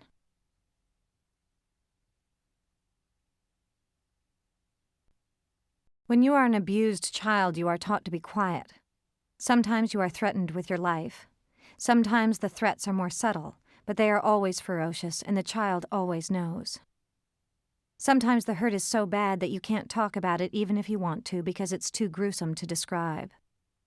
Sometimes you cry out and no one comes and no one hears, so you can't tell. Sometimes you have a pillow shoved in your mouth, or a sock, or a fist, or a cock, so you can't scream out and you can't be heard and you can't believe it's happening, so you can't say that it did when it finally stops. Sometimes you come right out and say it, and you are blatantly told that you are not telling the truth and to never bring it up again. Sometimes you tell, and you get the shit beaten out of you, so you don't tell again because you don't want to get beat after getting fucked. Sometimes you tell a neighbor or a friend of your parents, or a friend's parents, so that they will tell for you. Sometimes you tell your brother or sister, and they don't want to believe you because it's too hard to believe, and it's too hard to know what to do, so they don't believe you or won't believe you.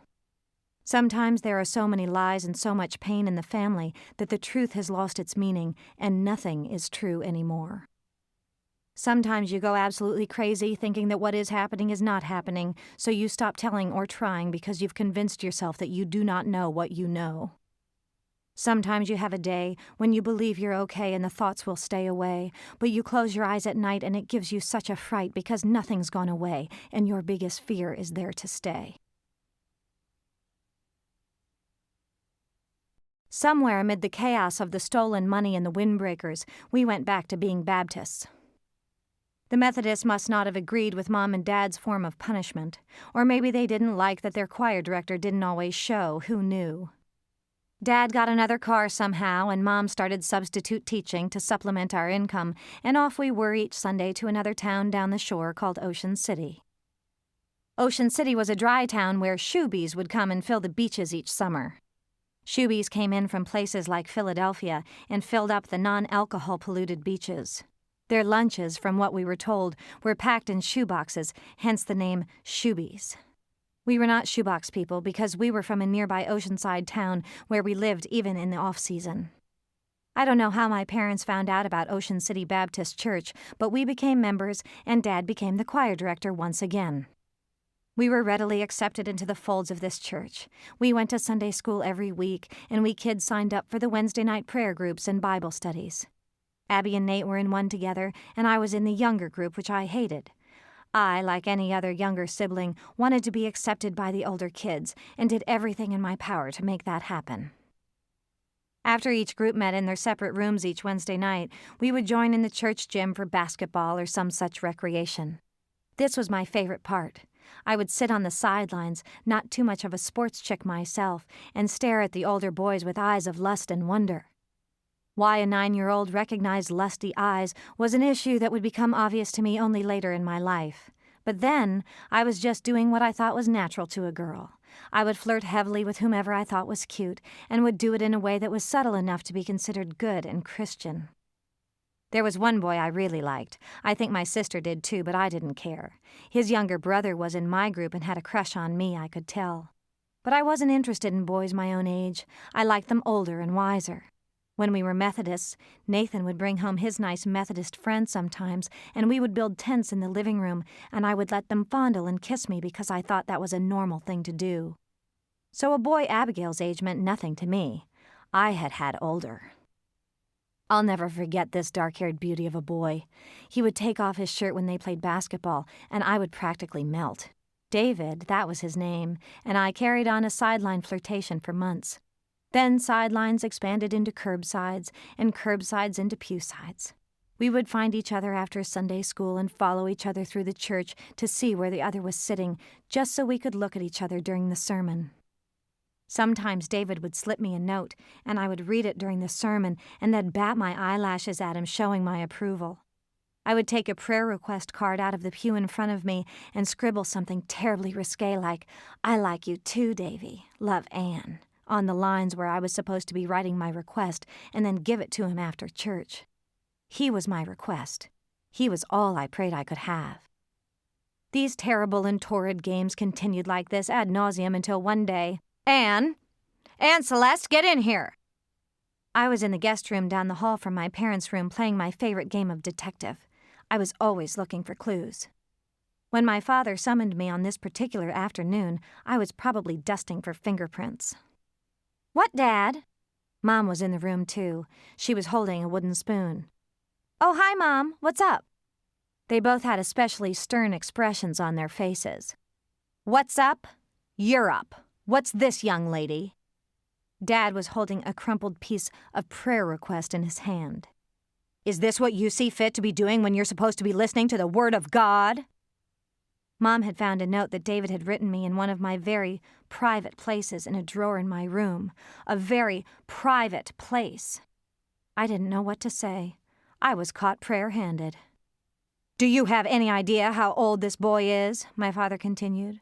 "What are you doing passing love notes in church to a boy much older than you? You should know better than that, young lady. You're never to see him or talk to him again. Do you understand me? Do you understand?" "Answer your father, Aunt Celeste," my mother scolded. "I understand. I'm sorry. I'll never do it again." I was so sad, so afraid. What was I going to do? How was I going to tell David that our affair was no longer a secret and no longer in existence? I couldn't bear the thought of never talking to or seeing him again. He was my life, my whole existence. I don't think I felt the spooning on that day. I was too upset. I was a good girl, and I wanted to do everything that my mother and father told me to do, but this was just too much. I was in love. When I showed up at Wednesday night Bible night, David was waiting for me. It wasn't just my parents who had found out. His parents had found out, too. I was way too young for David. I was 9 and he was 12. His parents were as upset with him as mine with me. We cried and hugged each other by the side of the church. It was the first real contact we had had, and it felt so good, better than we had imagined. "I don't care what they say, Anne. I love you. Nothing will keep us apart. Nothing." The next week in church, David showed up with a very pretty blonde-haired girl his own age and sat next to her in the balcony. I was confused and hurt, but couldn't say anything because my parents were keeping a close eye on me. I did all that I could to make eye contact with Dave, but I got nothing. I sat in church alone that Sunday and filled out the prayer card in front of me for real this time. "Please pray for me that I will get my boyfriend back." I didn't put my name on the card because I thought the preacher wouldn't pray for a 9-year-old jilted lover. If I kept it anonymous, he might think it was for someone much older and more deserving. I dropped my request in the collection plate as it passed and prayed that my prayer would be answered.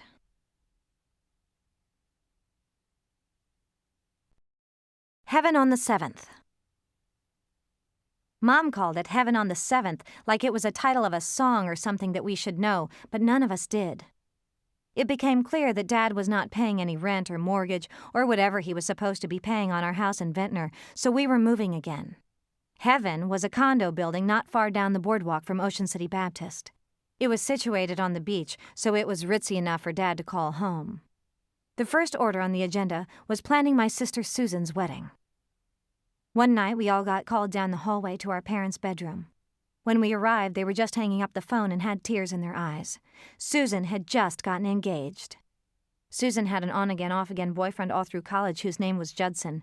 He was tall and handsome and Christian and Swedish and wanted to get a job that would pay him a lot of money once he graduated. He was perfect. We all pitched in with thoughts of what Susan should wear, who should be invited, and what roles we would all play. I was to be the flower girl, which I hated because it meant I was young. Abby was going to be a bridesmaid and Nathan a groomsman. Susan wanted to wear a dress that expressed her individuality and creativity. This is where Dad came into play. We set off to showrooms and antique boutiques from the shores of the Atlantic to the ports of PA to find Susan a dress that said all she wanted to say without scaring anybody away. Susan ended up in a dress with gold sequins from head to toe that was described to her as a mermaid's gown, worn, it was said, by a movie star in the 30s. Well, that sold us all. Dad loved the movies, I wanted to be in the movies, and Susan looked like a movie star. Dad must have borrowed money from one of his lovers in New York or convinced Judd's parents to pay for the wedding because it was gorgeous. Everyone gasped when Susan walked down the aisle. She was such a vision in her glittery gown that as I stood in the front of the church, I made a pact that I would wear her gown one day when I was married so I could be just like her.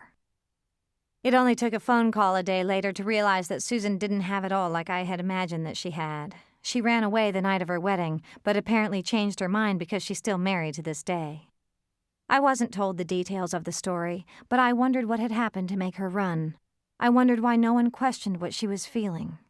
And then I remembered that no one in our family ever asked what anyone was feeling.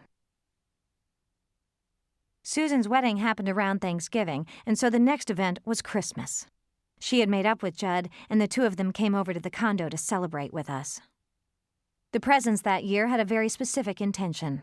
Abby and I opened gifts of gel-like rouge and mascara and frosty blue eyeshadow. Mom and Dad had gotten it in their heads that we children could be making a living for the family if we spruced up our looks a little bit. Dad's exposure in the big city to fame and beauty had convinced him that his children could also become commodities. He had heard of cattle calls for shows where children got discovered, and since we could sing, why not give it a shot? If Broadway musicals didn't call our name, surely we could have careers doing commercials. Soon Abby and I didn't walk out of the house without full-on rouged-up faces, and when we tried, we would be gently reminded that we looked a little better with a set of lashes that could be seen. After all, we were blonde, and the hairs on our eyes were a bit hard to see. It didn't take long before we were standing in front of a photographer posing with pigtails. We each got a card of 3 pictures showing us in 3 different forms of identity.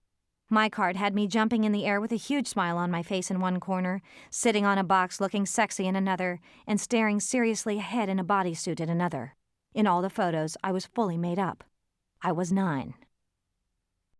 I don't know when I realized that this whole dream of our father's was retarded. Maybe it was when I was standing in line around the block at an Annie cattle call in New York City, or maybe it was after I didn't get a call back, but surely I felt retarded. I couldn't sing like a Broadway star. I could sing a hymn in church where people loved it because they had no other options. It was after they didn't call my name off the list of callbacks that my father put his arm around my shoulder and said that with a little more practice, I might become something worth casting. Become something worth casting? Was that all he wanted? I dejectedly walked out of the theater and down the street, feeling like a complete and utter loser. And that's when I felt a tap on my shoulder. "Excuse me." I turned around, thinking that it was my father playing a trick, but it wasn't. It was a man in a black coat carrying a briefcase. "Yes, can I help you?" I was always so polite. "You look like the exact kind of girl we're looking for to be on the show To Tell the Truth. Do you know that show?" I didn't, but before I could say so, my father piped in, "Sure she does. What are you looking for?" The man started describing this whole show they were doing, for which they needed someone to impersonate a girl who had been a friend of Amy Carter's and got to spend the night at the White House. The man thought that I looked like the right age and wanted to know if I would be interested in taking a meeting to see if I could lie well enough to fool people into thinking that it was me who had spent the night. "Of course she'll take the meeting. Does she get paid for this kind of thing?" "If she's convincing enough that the people on the panel think it's her and not the real girl that visited, she will." Well, that's all it took for my dad to say yes. The next day we were sitting in the waiting room at whatever network To Tell the Truth was on.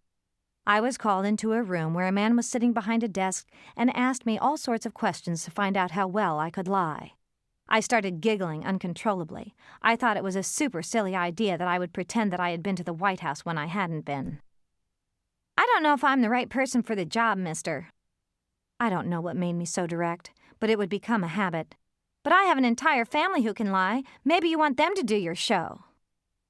I pulled out a postcard of our family in a picture-perfect pose. My parents had the photographer who had taken our composite shots take a picture of the family and then turned it into postcards. I had one on me and pulled it out of my pocket. "This is my family." I showed the picture to the man. "My dad is in the waiting room and the rest of us live in Ocean City, New Jersey, and if this job could possibly pay any of us any money, it would be greatly appreciated." I gave the man our phone number, and my father got a part, my mother got a part, and my brother got a part, all pretending to be people they weren't. It was a job made in heaven. Kitty Carlisle and 1 or 2 other celebs on the panel voted for members of my family, so each made a couple $100 and received a box of cleaning supplies from the sponsors. Who knew then that cleaning supplies would be the way of our future? Gas and oil, ammonia and soil. Similar, no? I don't know who came up with the idea, but soon our family had boxes of cleaning supplies everywhere, and I mean everywhere. The condo was piled high and ideas were on the fly. We were going to become rich by selling cleaning supplies supplied by this company called Amway. "We're going to sell these products to make a lot of money," my father told us, "to buy a house so that when my deal comes through next Tuesday, we'll have made some money in the interim. Isn't that a swell idea, kids? The top level at Amway is called the Diamond Level, and guess who the entertainment is for the next Go Diamond weekend? Squeak!" Oh my God, no. This was not happening. Dad had signed us up to be the entertainment at the rally for this cockamamie charade. Mom had plans to make red taffeta dresses for the girls and red taffeta shirts for the men, so we all look like shiny window treatments. She had already bought the patterns. "Isn't it exciting, kids? Can't you hear it already?" Dad started humming and Mom started humming, and next thing you knew, we were standing in front of thousands of people who were cheering, "Go Diamond! Go Diamond! Go Diamond!" All this in time to my father's fist pumping in the air like a painted fan at a football game after touchdown. It was only when he felt the audience at their peak of frenzy that he slid onto the piano bench and pounded out the intro that was our cue for "Go Tell All Your Friends and Join Up Today. We're gonna be diamonds, Amway, Amway." The House That Jack Built. On Christ the solid rock I stand, all other ground is sinking sand. All other ground is sinking sand. Mom and Dad should have listened to the wisdom of the lyrics they were singing each Sunday, because next we were moving into a house built on the sand. The walls that held our secrets were getting thinner and thinner and less sturdy. Our house was on stilts on the sand. Some guy, let's call him Jack, got it in his head that he could make a lot of money building cheaper-than-shit houses on the beach that basically balanced on 4 pilings jutting out of the sand. The ocean, being not quite far enough away, would crash under the house at high tide. Surely we were going out to sea, but did it have to be this literal? For our celebration of the move, we dressed ourselves in black shirts and jeans and headed to the jetty outside of our house to do another family photo. We were a year older, after all, and thought it would be nice to update our vanity. We posed with our blonde hair blowing in the ocean breeze and smiled like we were the Von Trapps on holiday. My mom thought it would be clever to put a saying at the bottom of each card as a special little something that would make our postcards stand out from the other family postcards. How many family postcards have you seen? The picture that was decided on after much deliberation was a full body shot with all of us on a different rock looking out at the camera with a salt glow expression that said, "Hire us." The caption underneath read, "We'll see you on the oceans of the world." What that meant, who knows? Maybe Mom thought that there were some people like Jonah who were going to be spit onto our shores. Your guess is as good as mine. So we wanted to meet some people on the ocean, but didn't want a house on it for long. Dad had bigger and loftier ideas for where we would live once the deal comes through next Tuesday. The reason that the other deals hadn't come through on the other Tuesdays was because he was now working on an even bigger deal that made the other deals obsolete. This deal was going to be so very big that we were going to become millionaires instantly. Once millionaires, we would have to live like millionaires, so we needed to find a millionaire's house. It was my 12th birthday when we set off to go find our mansion. On one of Dad's business trips, he had visited a place called Scarsdale, New York, which is one of, if not the, richest suburbs outside of Manhattan. We drove about 3 hours and arrived in truly the most mansion-filled place I'd ever seen. Dad had set it up with a realtor to show us around for part of the afternoon. Each one the realtor took us through seemed more impressive than the one before. We gooed and gawed because who wouldn't goo and gaw? There were houses with tennis courts and horse stables. "We can have horses, too. Abby, you've always wanted to ride, haven't you? Well, now you'll be able to." That was really exciting. Even though it was Abby that had wanted the horses, I now wanted horses, too. "Can I have a horse?" Of course, of course. You'll see. I'm going to make up for everything that you've lacked, kids. Just wait until next Tuesday. On the way back, we decided on a house. The $3 million home would be purchased the second the deal came through. Tuesday came and went and came and went and came and went. Suddenly, it was Christmas again. Susan and Judson had moved to Virginia so Judd could go to business school there. They had a new apartment we all wanted to see, so off we went for Christmas Day. Abby and I bought stuff for wreaths of candles, and that was to be our present to the family.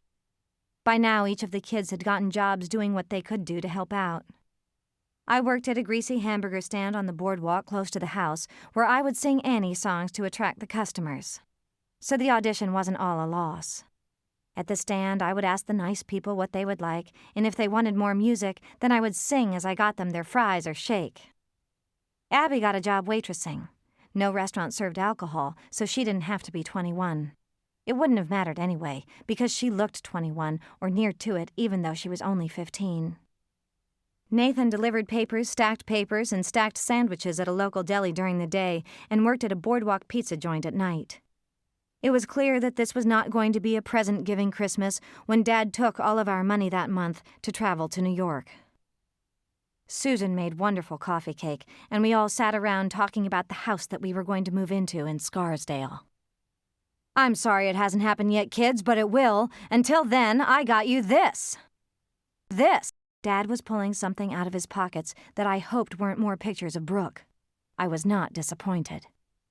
Dad handed us each a sheet of yellow legal paper that had been folded into 3 sections and had our name written in red on the outside. We were instructed to open our letters all at the same time, read what it said, and then read them out loud to the group one by one. We all looked at each other and looked at the papers and then opened them. I didn't see the expressions on the others' faces because I was so excited by what mine said. "Dad promised me a trip to Russia! Oh my God, I'm going to go to Russia!" I jumped up and hugged my dad as hard as I could. "Thank you, Daddy, thank you! Thank you for my trip to Russia!" Everyone laughed and cheered for my dream coming true, and then proceeded to read the gifts out loud from their letters. We had all been promised the things that we most wanted. Nathan got flying lessons, Abby a horse, Susan and Judd a new house, and Mom a cruise around the world. We were beside ourselves. It was so sweet and so thoughtful and so in the spirit of Christmas that we didn't even mind it when he said, "And it's all going to happen after next Tuesday." Susan put on a Lionel Richie album, and Dad held out his hand for my mother to dance. We celebrated our Christmas with tears in our eyes as we watched the 2 of them spin across the floor. It would be the last time we saw our parents embrace. The phone got turned off, which should have been a sign, but we were always optimistic. There was a payphone that we used as our house phone on the boardwalk, and we would leave the door open to see if we could hear it over the crashing waves. Sometimes we did, sometimes we didn't. One day after school, it would sink in that we didn't have to worry about paying the phone bills anymore because there was no phone. No phone, and no house either. I had about a 3-block walk from the bus stop home, and when I got to the end of the block closest to the house, I saw my family gathered on the steps leading up to the door.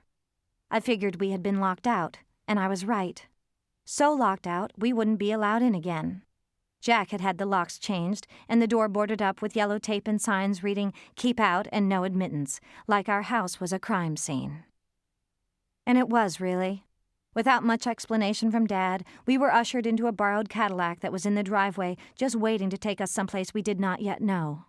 There was complete silence until we arrived at someone's door in Atlantic City. It was dark, and I don't know if Dad woke this man up, but there was arguing and confusion, and more arguing before Dad had a set of keys in his hand and was driving us someplace else.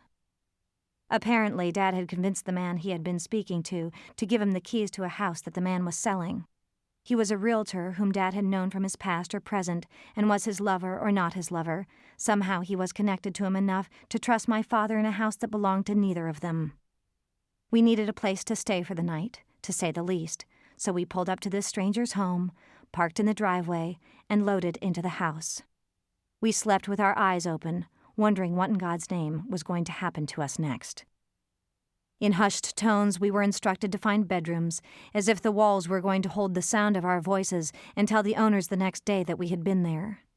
We, this family of 5, spent the night in a person's house whom we did not know and were most definitely never going to meet.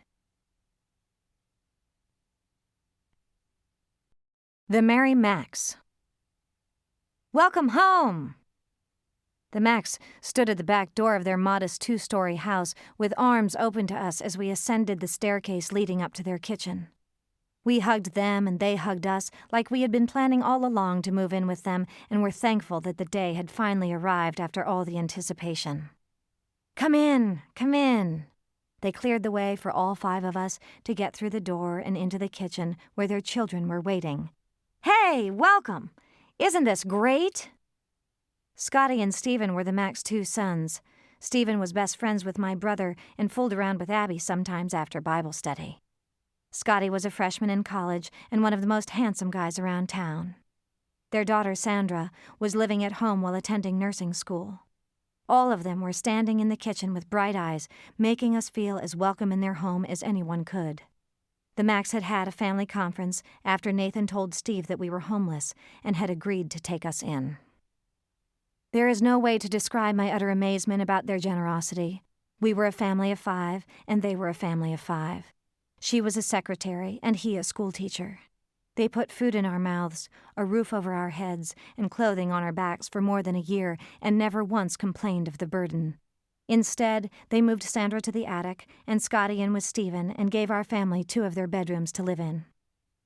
"This is where we eat breakfast. The cereal's in here." Mrs. Mac was opening cabinets filled with food such as we had never seen. "Help yourself to anything at any time. We love you, and we're glad you're here."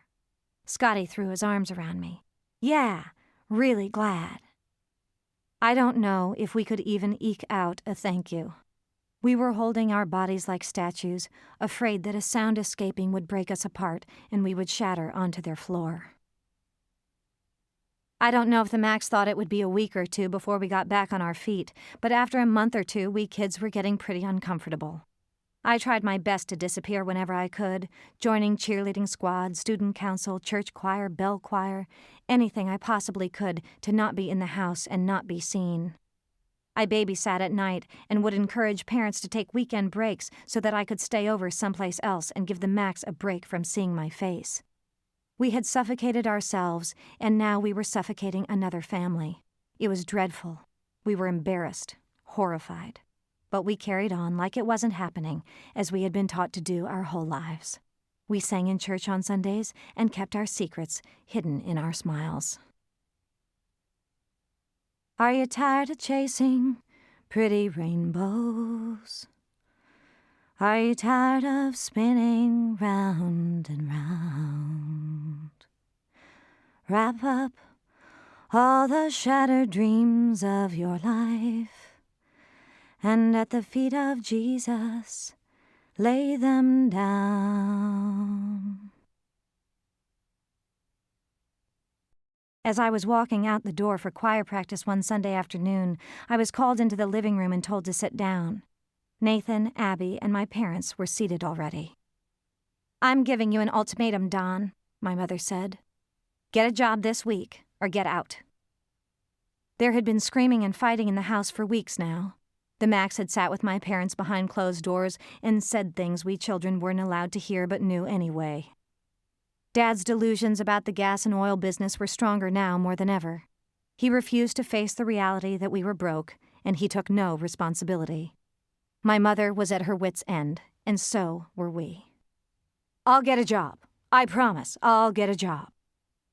After Dad moved out, I asked my mother why she wouldn't get a divorce. She was horrified at the suggestion. "I will not be a divorcee, Anne. I'll be a widow." With Dad gone, it was like we had done spring cleaning. We resolved to get out of the Macs without Dad's help.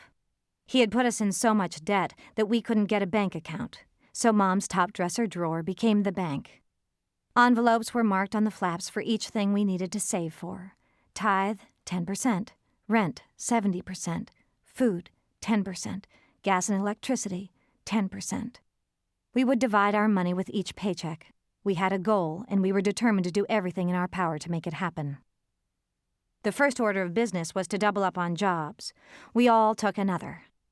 The family that I had been babysitting for on the weekends owned a dinner theater, and they were casting a rendition of The Music Man.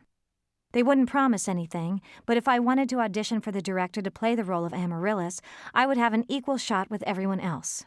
Well, Swainton, New Jersey was hardly Broadway, but who cared? I learned the songs that I was supposed to sing in the show and belted them out for the director as best I could. When I got the part, I nearly fainted. It wasn't so much that I was cast in a show. I was going to be making $100 a week. $100 a week. My contribution to the family funds was going to be tremendous. And boy, oh boy, dinner theater. blue-haired ladies and Shirley Temples to my heart's content. Although I was the youngest member of the troupe, I was embraced as one of the family. I was comfortable here with these struggling actors on their way to becoming stars.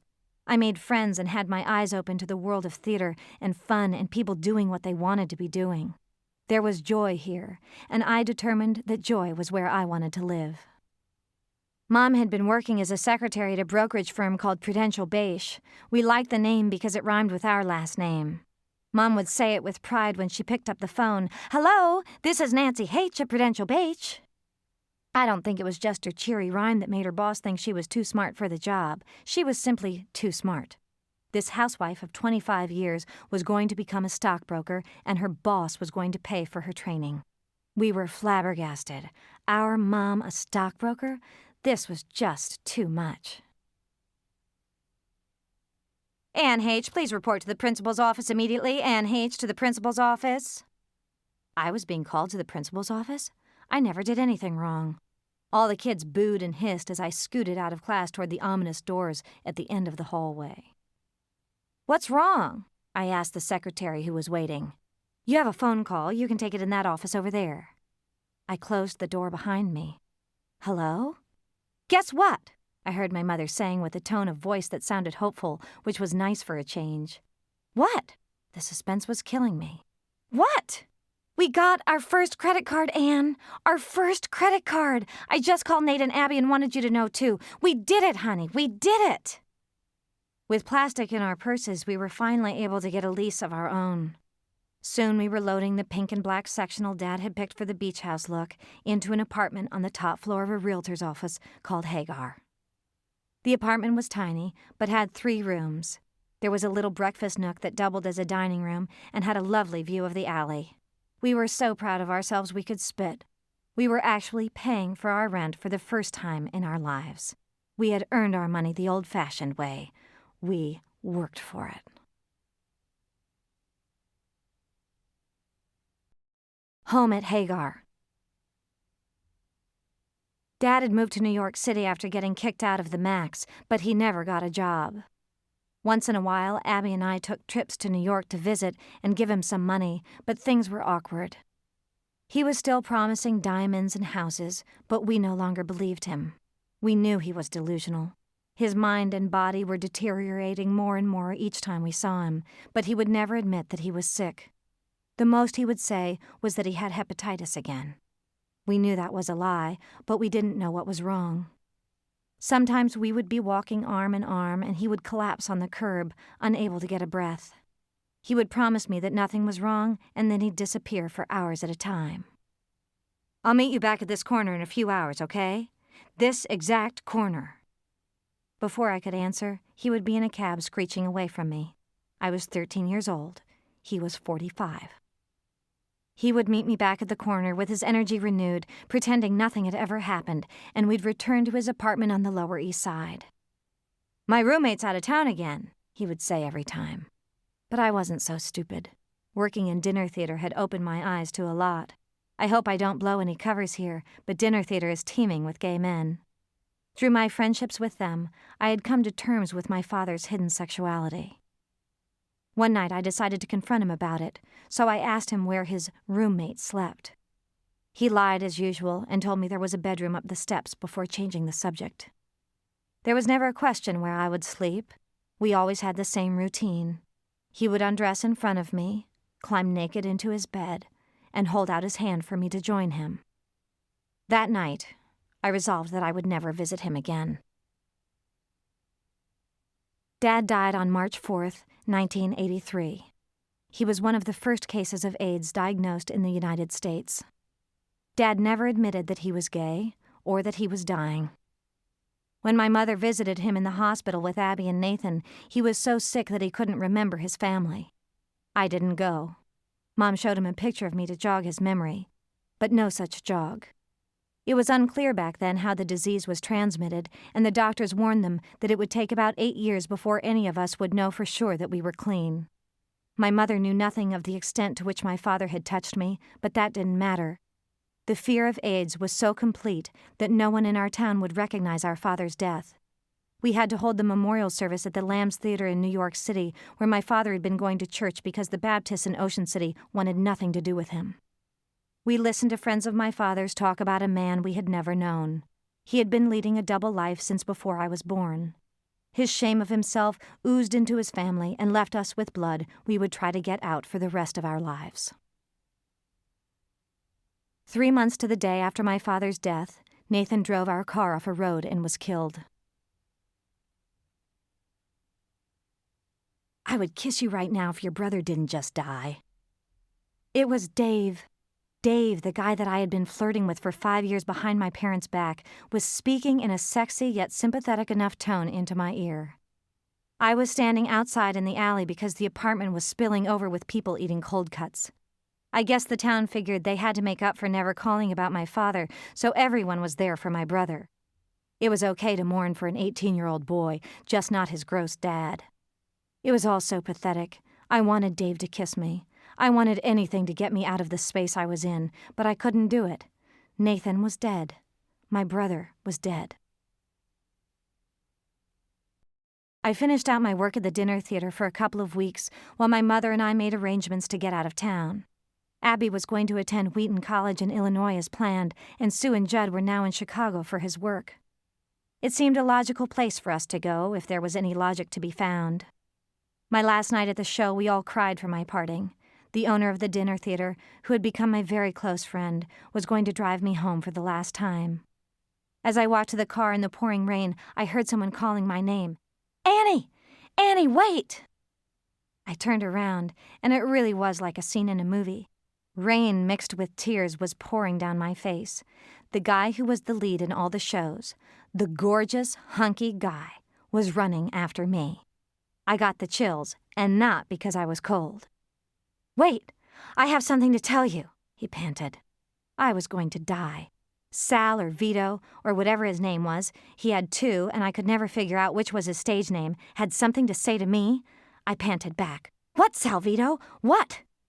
He licked the raindrops from his lips. I wished I was a raindrop. "I'm in love with you." He blurted it out like if he didn't say it at that moment, he was never going to say it, and he shouldn't have said it. I haven't been able to say it until now because I know it's not right, but I love you. I've always loved you. We kissed a kiss of utter abandon and then kissed some more. He handed me a card with his phone number on it and told me to call him when I got to Chicago. We kissed and grabbed until we were drenched from head to toe and I had to go. I was 14 years old. He was 31. A child of abuse knows no boundaries. A child of abuse wants to find love with whomever they can. A child of abuse thinks that love is bonded to sex. A child of abuse wants to make what their perpetrator has done to them okay, so they recreate the action with other people. A child of abuse communicates sexually to show love. A child of abuse thinks that communicating sexually is the only way to receive love. A child of abuse thinks that if they do not show love through sexuality, there is something wrong with them. A child of abuse thinks that sex is wrong. A child of abuse spends their life trying to make sex right. A child of abuse has no healthy attachment to sex because it has been raped from them. A child of abuse recognizes a disturbed sense of sexuality as a place of comfort. A child of abuse can only function in abuse until they recognize the pattern and change it. A child of abuse has the near impossible task of making their sexuality their own and not their abuser's. A child of abuse lives in the shit and shame of their abusers because it was put into their body each time they were touched by them. A child of abuse is not their abuse. A child of abuse thinks that they are. "Mom? Mom, are you there?" "I don't know what else to say, Anne. Clearly you want me to say something, but I don't know what it is, and it's getting late." "Late? It's getting late? I've had to deal with this shit my whole life, and it's getting late for you?" "What do you want me to say?" "A lot of things, Mom. I want you to say a lot, like you're sorry. How about that, Mom? How about saying that you're sorry that your creepy fucking husband did this to me? How about saying that you wish it never happened and you wish you could have done something to stop it? How about taking some fucking responsibility for what happened to your daughter while you were rocking yourself to oblivion singing songs about Jesus? Do you feel anything about what I've just told you? I was up on my feet pacing holes into the kitchen floor. I was sweating and licking the drops from my lips and spitting them into the phone. I couldn't believe how filled with rage I had become. I had promised not to get angry, but I never expected this. I never expected nothing. You've done a lot of work on yourself, Anne. I know it was hard to go through. I can hear it in your voice. You can hear it in my voice? I bet you can. I'm screaming at the top of my lungs to get some sort of response from you, Mother. I bet you can hear it. Are you going to do anything about it? Are you going to act like my mother for once in your goddamn life? Can you be a mother for once? I admire you for going through all of this, she said. I wouldn't have the courage to do what you've done. I couldn't believe my ears. She was telling me that she was choosing to live in denial because the truth was too painful. She couldn't hear what I was saying because it meant that she would have to open her own can of shit and shame and look at it. She didn't want to look. She wouldn't look. She was choosing not to look, and she was admitting her weakness. Jesus loves you, Anne. And she hung up the phone. Jesus loves me, this I know, for the Bible tells me so. Little ones to him belong. They are weak, but he is strong. It's curious to me that religion teaches that children are weak and Jesus is strong. Here we're taught this story of this guy Jesus who was born in a manger by this chick who never had sex. Miraculously, Mary got impregnated by God, and Jesus is God's son. Jesus grows up and tells everybody that he's God in the flesh and to follow him. So Jesus gets some followers, tells some more people that he's God, works some miracles, and a few years later gets hung on the cross. What's strong about that, I ask? What's so strong about Jesus? He's 33 and he's dead. This is the guy we're taught to put all of our faith in, and he's dead by the ripe old age of 33. If I had been allowed to ask questions, I surely would have asked why he couldn't save himself for living a bit longer. I mean, I don't know if I want to belong to that guy like the song says. Yeah, he got to go to heaven, but who's ever seen heaven? And aren't we supposed to like it here on earth? Didn't God create it for that very purpose? Jesus died to show his love for me? Is that what my Father did? Do we all have to die to show love? I'm confused.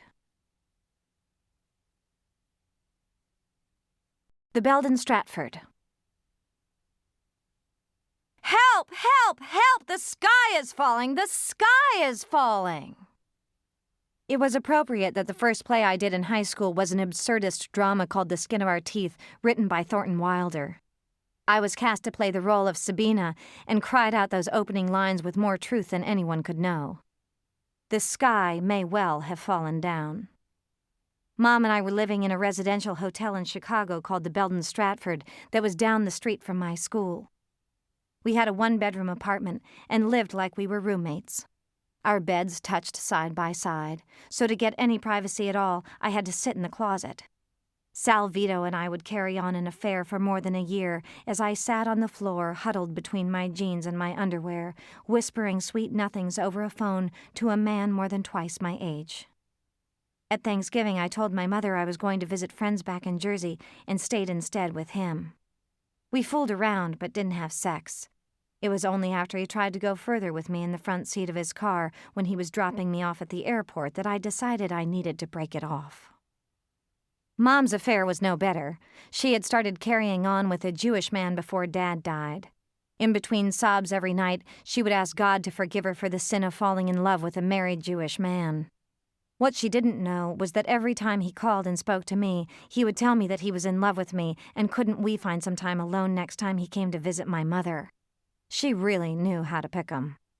She broke off the affair after we went to her twin sister's house for Christmas, and she was caught on the phone talking to a married Jew in my house.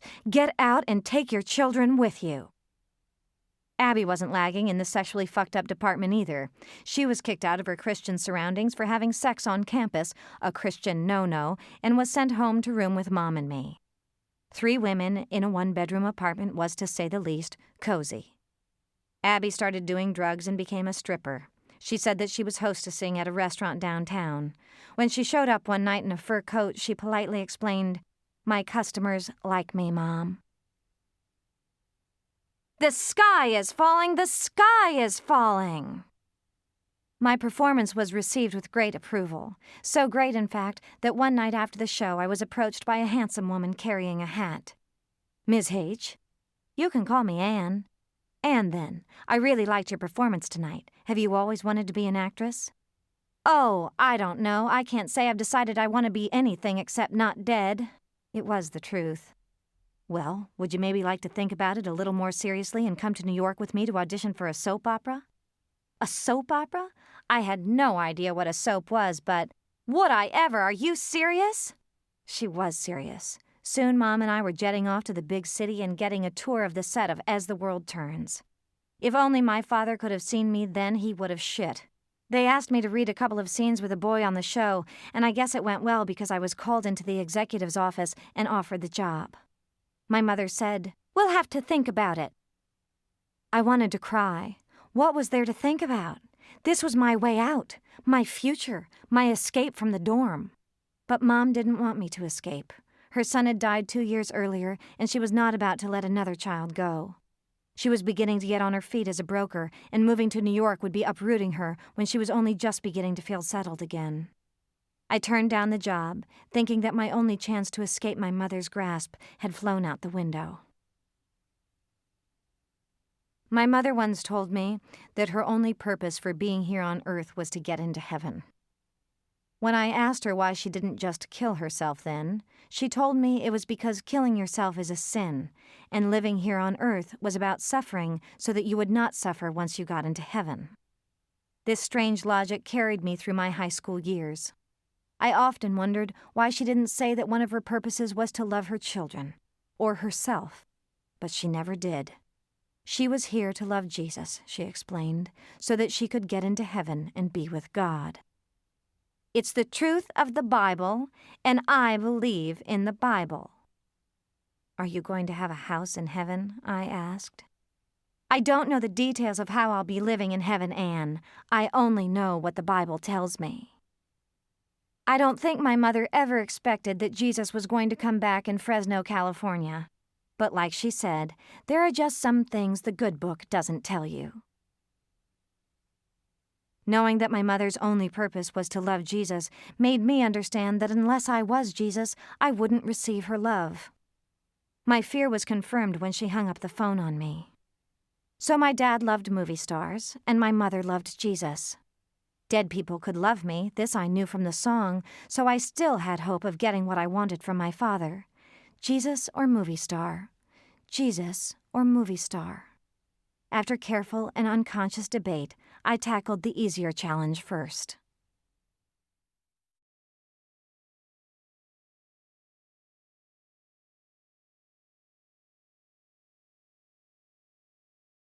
Part 2. Survival of the Weakest. Another world. I had a hard time in high school, what with all the confusion about who I was and whether or not I was going to live or die.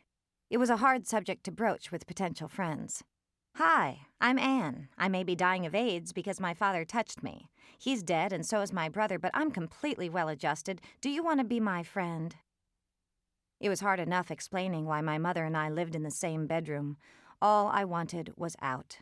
I didn't know how I was going to make that happen, but happen it would. I think sometimes that if you wish hard enough, and your wish is in line with what's truly best for you, your wish will come true. I got a call one afternoon while getting dressed for my hostessing job. It was the last in a series of every shit job a girl could have. I had moved up to restaurant work once I was a senior because I could lie better about my age. "Is Anne there, please?" "This is she." My mother had taught me proper English, so I always knew the correct use of her and she. You don't know me. My name is John Weitzel. I'm the executive producer on a show called Another World. You ever hear of it? I hadn't. I'm sorry. Don't worry about it. I'm not calling to give you a quiz. It's a soap opera that shoots here in Brooklyn, New York. Oh, a soap. I auditioned for one of those when I was a sophomore. That's right. I saw the tape of your audition and was wondering if you wanted to give acting another shot.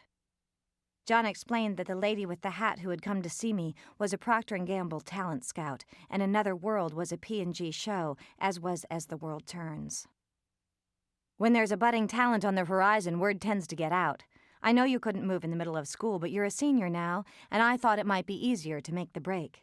There's a part on my show I think you may be perfect for. You interested? Was I interested? My faith was restored in God was how interested I was. My new savior was on the phone. I showed up on a studio stage in NYC dressed in jeans and a Bahama Mama t-shirt.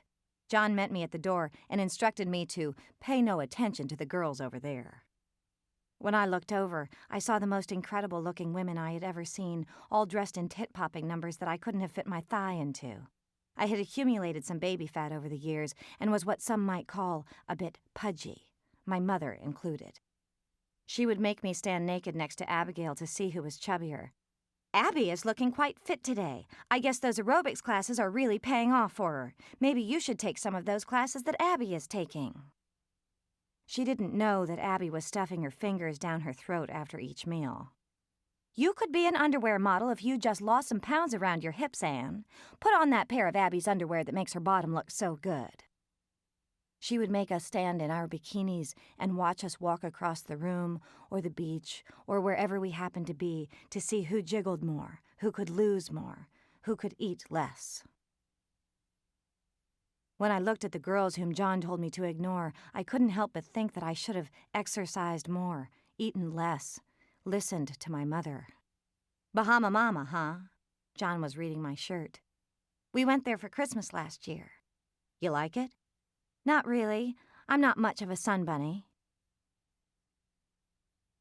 I acted my ass off. At least that's what I heard after I returned home from the audition. They wanted me to come back for another screen test and bring an outfit that flattered my body a bit more.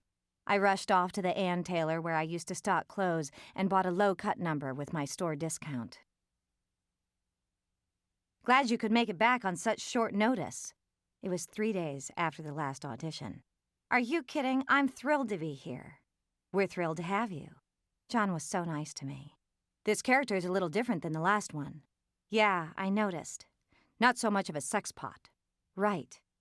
I couldn't help but think that I wasn't sexy enough to play the other girl. John went on. I just want to see your range, that's all. Nothing to worry about. You did great last time. I just think this character might suit you a little better. I didn't believe him. Oh, okay. He put his arm around me and took me to the stage where an actor was waiting to read lines with me. There were cameras and lights and, hey, nice outfit, by the way. I was relieved. He didn't think my beige on beige on beige was too beige. He introduced me to the hunky guy standing in front of me. He was super cute, and I was glad about that because at the end of the scene I had to kiss him. I didn't know what that meant. Did they really kiss, like kiss, or did they fake it? When the actor stuck his tongue in my mouth at the end of the scene, I got my answer. Cut! I heard John yell out. This is only rehearsal, guys. You can save the kiss for when we're rolling. The hunky guy turned pink. And that was perfect. Now just relax into it. You want to put one on tape? You bet your butt I do. I was shaking in my boots, but had never felt more alive in my life. We did a few takes, kissed a few more times, and then the dream was over. John gave me a huge hug after the audition and said he would be in touch. It was 3 weeks before graduation, and if he didn't call, I would have to go to college, and I didn't want to do that. I had had enough dorm life. I wanted to start living. I prayed every day that I would get the job. I prayed that God would forgive all the bad things I had done and love me enough to give me the part. Anne? Yeah? It's John. John Weitzel. You remember me? Of course I do, John. Of course I do. My heart was no longer in my chest. It was out the window on a cloud where I prayed God would find it and hold it gently in his hands. How'd you like to come to New York after you graduate and join the cast of Another World? My heart flew back in the window and nestled itself back into my chest. I had been forgiven, and God was telling me that I was good. Anne, you there? Yes. Oh my God, John, I'm here. Are you offering me the part? Did I get the part? You got the part, Anne. You got the part. I started jumping up and down and screaming and laughing. A song welled in my throat and I just couldn't stop it. I was kicking my legs like a proper rockette and belting out the words like a hired Broadway babe. I'm gonna be a part of it. New York, New York.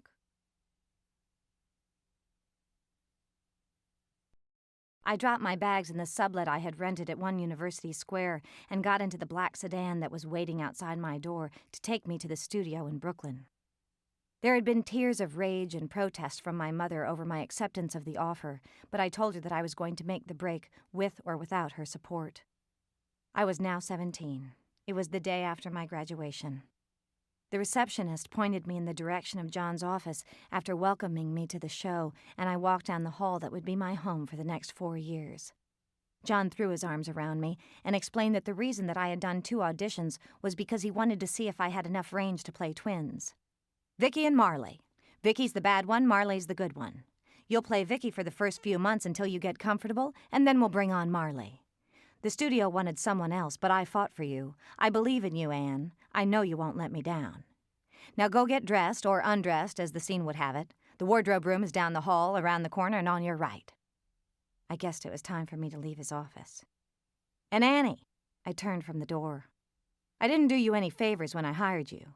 I want you here because I think you're the only one who can play these roles. I didn't know what I had done to deserve such confidence, but I wasn't about to prove this man wrong. As the story went, one of my characters, Vicky Love, had lost all of her money at a casino in Vegas. She was sitting in a bubble bath in a fancier-than-shit suite, and they had taken all her clothes so she couldn't leave the hotel without paying her debt. Her father was a millionaire, a for-real millionaire, not a fake one like my father, and she was calling him on the phone to come and bail her out. After much begging and pleading, he would agree, but only if she came back to Hudson Valley or wherever the show took place until she paid him back. The costuming team poured me into a nude spandex number, unwrapped me from my towel, and dropped me in a steaming bubble bath to meet all the crew. I could not have felt more awkward. The nude spandex thing was a size fit for a soap-sized girl's, so my boobs were falling out, and my ass was never in. "Everybody, this is Anne Heche!" A person with a walkie-talkie on his belt and a strange thing in his ear pronounced it wrong, of course, but I didn't bother correcting him. "She's the new Vicky Marley!" After hellos all around, we were ready for a rehearsal. I picked up the fake old-fashioned phone that was balancing on the edge of the tub. I talk into here?" I asked to anybody listening. "Just like with a real phone," the director said. "Right, but am I going to hear—" Before I could get out the question, I heard a man's voice coming through the phone cord that was now dragging in the tub with my bubbles. "Can you hear me? I'm Cale. I play your father on this crazy show. I thought it was better to wait and meet you until you had some clothes on." "Thanks," I stammered. What a nice guy, I thought. The person with a walkie-talkie was pointing at me. "Are we ready for a rehearsal?" I was ready as I could be, falling out all over and practically peeing in the tub. "Just relax," I heard Cale saying. "You're going to be great." Well, that was all the vote of confidence I needed. "Ready!" We rehearsed until I was ready to shoot, and the bathwater had turned cold. Everyone was patient with me, and Cale tried to put me at ease by cracking jokes each time I made a fool of myself. When the day was finally over, everyone applauded for me, whether they meant it or not, but it wasn't about the acting, I realized. It was about support, and it made me feel good and welcome. "I think I'm going to like having you as my fake daughter."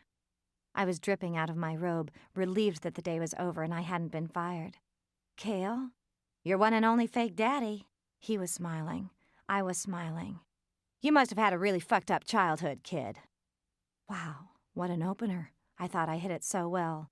"It's that obvious? How could you tell?" "Because we got along so great." He had been making jokes, but that wasn't a joke. He held out his arms and I fell in.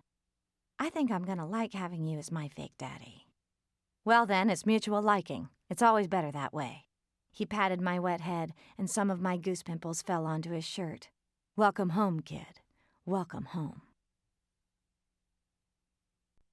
Cale and I became fast friends. We talked about being fucked up and the whys and the wheres and the whens of it all. I told him the little bits of my life that I could remember, but it wasn't much. I had buried most of myself by high school, so by this time I was like an accumulated factual list of myself plastered together like a papier-mâché doll. Cale could see the doll and wanted to see me. I didn't know where to begin to show myself. I didn't know myself other than the things I had done. I was my work. I was a girl whose father had died. I was a girl who didn't go to college. I was a girl on a soap opera. I didn't know there was any other self to be. Cale told me about a therapist he knew in the city, and he highly recommended him to me if I ever felt like seeing what might be trapped inside the doll. The mere suggestion of it scared the shit out of me, but I had learned to trust Cale and thought it might be a good idea if he thought it could help me regain some of my lost memory. I hated not knowing who I was. I could barely remember anything before my father's death, and that had only been 5 years earlier. I saw my past like line drawings you make as a kid, a sketch of a house, a bus ride, a flame, a Christmas tree, a letter, a mansion, a car, a missing car, a sigh. I rang the doorbell of a pre-war building on the Upper West Side, 10 blocks away from where I had moved after my sublet ran out. I felt comfortable in the area and comfortable on the show. I figured it was time to get comfortable with myself. The doorman took me up in the elevator to Dr. Ernst's apartment. When I knocked on the door, a man in his early 60s answered and sweetly smiled at me. I had never thought to ask Cale what he looked like and was surprised by how comfortable I felt having a man old enough to be my grandfather asking me to come in. He led me into an office off an empty waiting room and we both sat down. Dr. Ernst was the most gentle-looking person I had ever seen. His demeanor was kind and his eyes wrinkled when he looked at me like he was looking carefully and with caution. He was tender and curious. We sat and looked at each other for a while before anyone spoke. I was not used to silence. Silence made me quite uncomfortable when there were other people around me, and I was used to filling it with a whole bunch of nothing.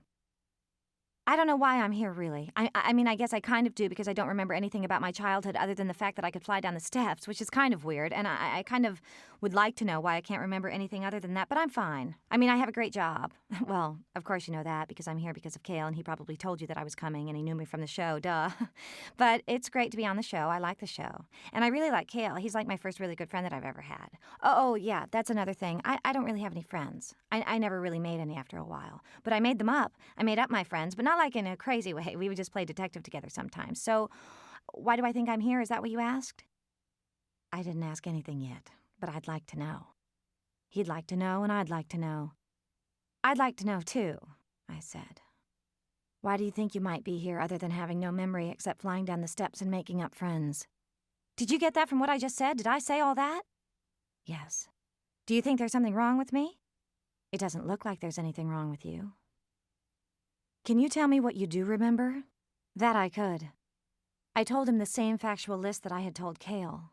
My list usually started with the fact that my father was dead and what he was dead of, and then I went on from there, about living in a one-bedroom apartment with my mother, and her crying all the time about Nathan, and the fact that I hadn't cried about Nathan or my dad, or, oh yeah, I think there may be something to that. I never really cried about them being dead.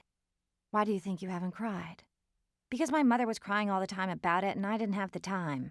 There were enough tears being shed in our house. Do you feel like crying about it? I don't think so. I don't know what I feel like doing, to tell you the truth. Maybe I should figure it out and come back. You can figure it out in here if you want some help. That's what I'm here for, Anne, to help you. As long as I pay, you help, right? Now I was frustrated that I had to pay for help. Do you have an issue with paying to get help? He asked. I guess not. No one else was going to do it for free. He was not disturbed by my sarcasm. You get paid to do your job because you're good at it, right? He said. Right.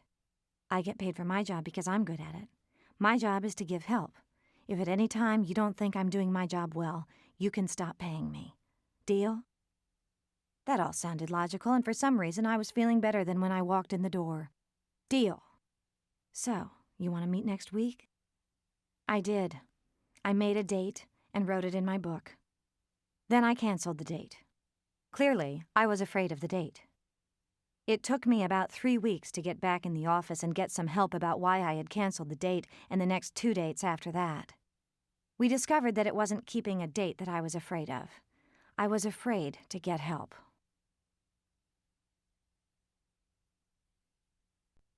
You look beautiful with no makeup on. Did I lose my hearing? Was someone telling me that I looked good without makeup on? Nick was a bad boy. He drank, he smoked, he stayed out late, everything I wanted in a man. And God, was he hot. He wore leather and Levi's and didn't comb his hair and smelled of bar food and girls. I'm glad you like me without makeup. What, you've never heard that before? Come on, I don't believe that. I rambled out the story about getting makeup for Christmas when I was little. I was making progress with Dr. Ernst, and things were flooding back about my insecurities and why I had so many of them. That's awful. You're beautiful, he said. Thanks, you're beautiful, I said. He had to know how beautiful he was. I couldn't believe I was flirting with him. He was so beautiful and bad. Bad and beautiful. If I had a type, which I obviously didn't, it would be him. I was 18, and although I did some pretty stupid things sexually in high school, I was lame in the sexy department. Acting out your idea of sexuality and feeling like a healthy, sensual, sexual being are two completely different things. I could hardly stand up when he asked me out for a drink. I wasn't old enough to drink. Of course I said yes. Of course we got drunk. Of course we went to bed. Of course we moved in together. I didn't know that Nick was more than 10 years older than me, and even if I had, it wouldn't have mattered. An older man felt more natural than unnatural to me. A guy with a screwy childhood who doused his pain with alcohol felt all the more safe. I was safe in the arms of unsafe things. He was unstable, I was unstable. He drowned himself in alcohol, I drowned myself in work. He was hiding and I was hiding, and we neither one knew how to stop hiding. When you're lost, you find lost. That's the rule I've discovered. You get what you are in relationships. If you don't have yourself together, you'll find someone else who doesn't either. That's what makes us comfortable, so we attract it. There's a term for this. It's called the codependent relationship game. If you're unhealthy and trying to figure out shit with your parents, you'll find someone who's doing the same thing.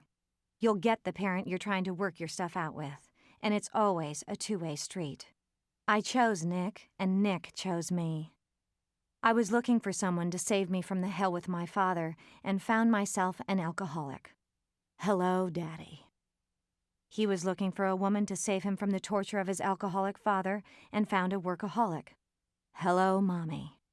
Sure, we came in different packages. That's how you get hooked. My father didn't drink. Nick's mother wasn't a career woman. They had different shields that hid their pain. We all have our shields. We have inherited the need for them from our parents. We attract people who reflect our shields back to us until we have the courage to take down the shields and look at the truth of who we are without them. Some of us do it faster than others. Some of us don't do it at all. Some of us have smaller shields. But until we do the work on ourselves to take down our own, we will not find another person without one. It is only without a shield that we can find true love. Anna was walking down the hall like the second finale of a fireworks display on the 4th of July. She was a dark-haired, dark-eyed beauty, and she was heading my way. I had heard about her from Cale, a real whippet, he had said, and one of the best actresses to grace the show, hands down. She had gone out to try her luck in L.A., but it hadn't gone her way. So now she was back to play the character she had created years before, Donna Love, Vicky and Marley's mother. She couldn't have looked more different from either one of the two of me. I could only wish. She breathed exotic, and I wanted to be exotic. My plain hair and skin were not yet something I inhabited with pride. I wanted someone else's skin, and I wouldn't have minded at all if it were hers. "You must be Annie," she shouted from afar. Her smile beamed in my direction. I was her first stop back at the studio. She wanted to meet this chick playing her twin daughters and size her up a bit. We were both sizing. "You must be Anna," I shouted back. Neither of us was ever at a loss for words. For the next 3 years we were on the show together, we shared a dressing room, and we would never stop talking. No topic was off limits. We dove into obscurity like seagulls into water. "What do you mean you don't masturbate?" Anna asked me one time. "What girl doesn't masturbate?" Well, this girl apparently. I hadn't thought about it before. Nick and I had sex a lot, and although I had never had an orgasm, I never thought much about it, and I certainly didn't think about taking the matter into my own hands, if you will. Anna was horrified. "You've got to learn, sweetie. They can't do it for you if you can't do it for yourself." Our conversations were our way of getting through the long days and stressful hours. We would go into our dressing room, she would buy food, and we would talk by the light of her lamp until we had to go back to work. If we were in the middle of a conversation, we would make mental notes and resume where we had left off at the next break or the next day. It didn't matter to us. Our friendship had become one long, unending conversation about sex and men and women and heroes and heroines and fathers and mothers. It all seemed to weave its way gently together like a soft quilt. The itchy, uncomfortable blankets of my past were slowly coming off in therapy, and Anna was helping me replace them with silky threads of love and honesty and clarity and silliness and kindness and humor. And did I mention love? There was so much love. One day I showed up and there was a package waiting for me, all tied with a ribbon in front of my dressing room mirror. Anna wasn't in the room, but the package beckoned for me to open it. I unwrapped the present and could not believe my eyes. It was a back massager vibrator with a note in Anna's writing. "Enjoy yourself. Love, Anna." Just as any other girl completely out of touch with her body might do, I took the vibrator home and hid it in my closet. I waited until Nick was at the gym one Saturday and pulled it down from the shelf where I had hidden it between sweaters way in the back. I went into the bathroom, locked the door, and climbed into the shower. After being fully washed and scrubbed, I believed my body to be a dirty thing to touch. I wrapped a towel around myself, plugged the vibrator into a socket, and lay back on the cold tile floor to be charged with all the goodness that I felt masturbation had to offer. My backbone got raw rubbing on the tile floor. My feet slid into the side of the tub and got bruised. My elbows sloshed around trying to find security while slipping on the puddles left from the shower. And my vagina? My vagina had no idea what hit it. I felt an electric shock shoot through me that could have been because the vibrator was plugged into a socket with water in it, or because vibrators are meant to feel like electric shocks.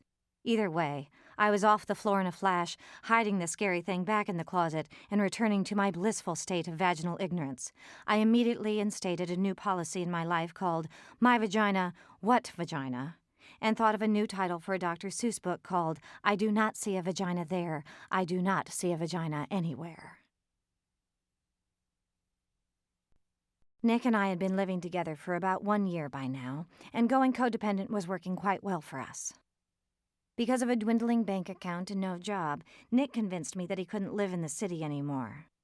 His solution was to move back to his hometown in suburbia, where he could reconnect with his high school buddies. Like a good codependent, I packed up the few things I had, put my dog in the back seat of a red Volvo station wagon I bought for the very occasion, and zoomed off to a place called Inconvenient. I would now be embarking on a 2.5-hour commute to work every day while Nick banged on his drum set. We had a lovely apartment on the bottom floor of a house with a backyard for our 2 dogs to run around in. Not that I would be seeing very much of the dogs, or Nick for that matter. I was spending at least 12 hours a day at the studio by this point and memorizing at least 40 pages of dialogue a night. Playing twins is the hardest job I have ever had. When you're young, they take advantage of you, and I was in the habit of being taken advantage of, so it didn't bother me. I was a pro.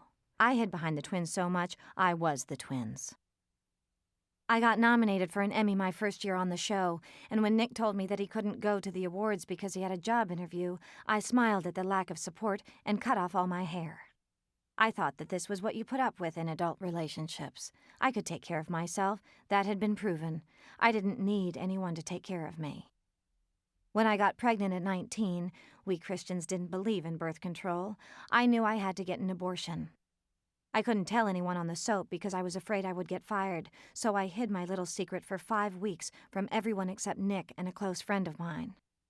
When Nick had another job interview the day of my abortion, she picked me up at the doctor's office, tucked me in bed, and returned to work. When Nick didn't arrive home until the next day from his interview, he wondered why I was upset. You want me to get a job, don't you? You don't want me to be like your daddy, do you? Nick had a convenient way of blaming every problem I had with him on my father. I was just beginning to deal with my anger in therapy.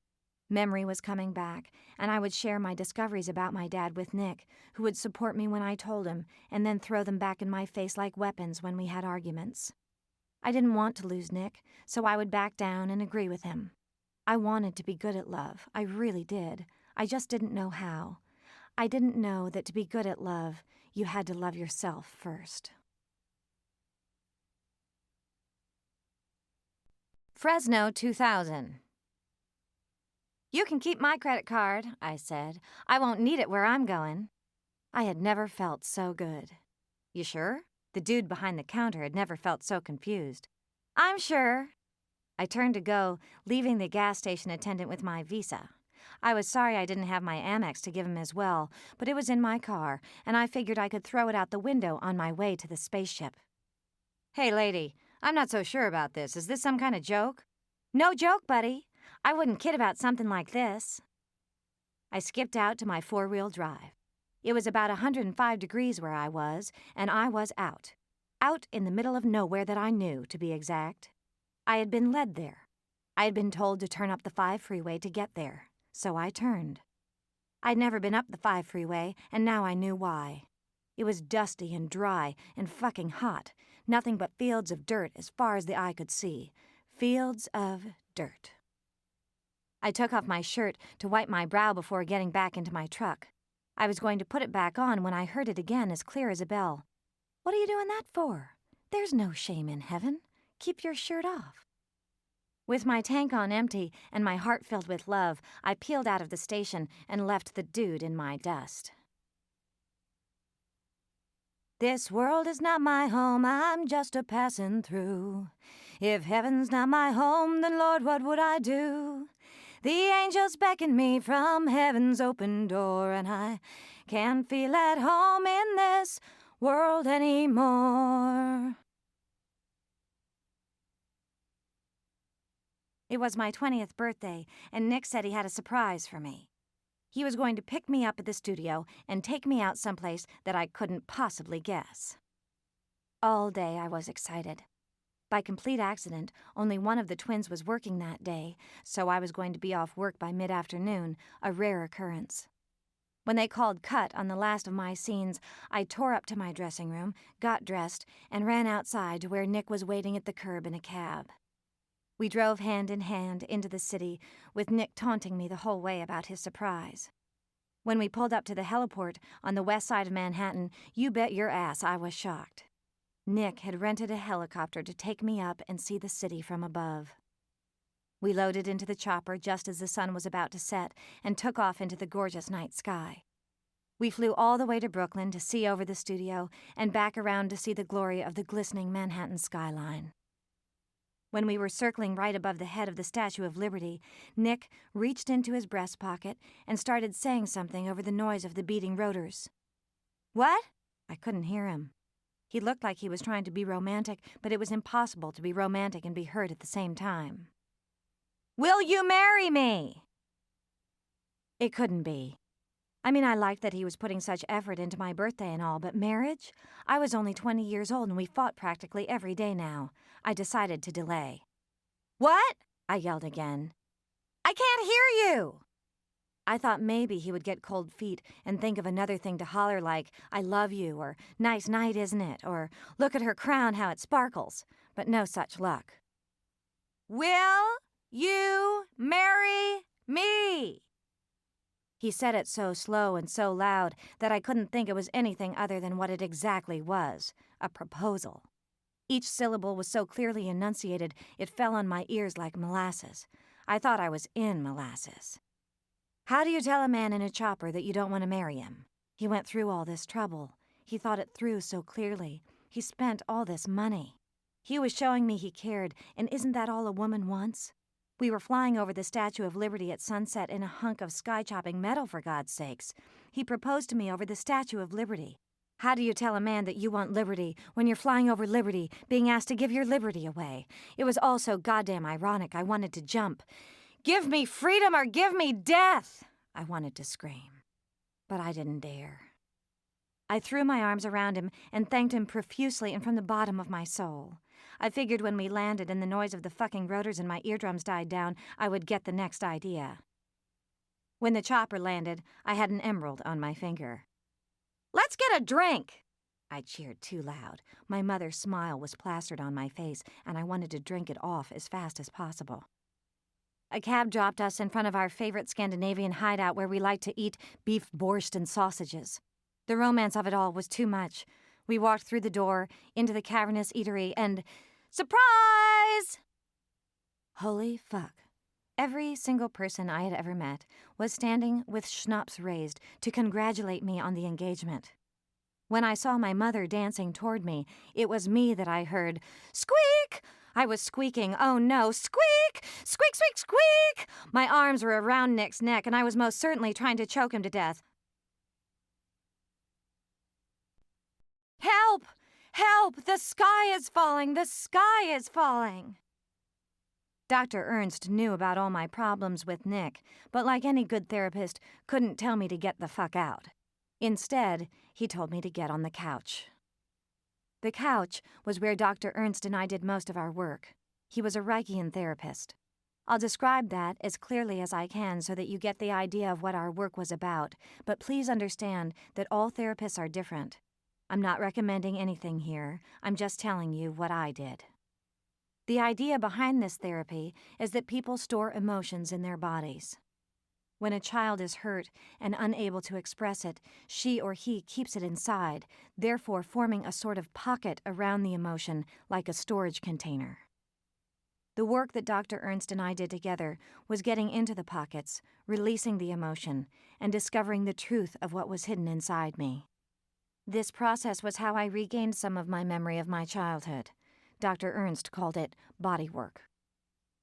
Bodywork consisted of the patient, me in this case, getting on the couch in a comfortable position, usually on my back, while Dr. Ernst sat at my side in his chair.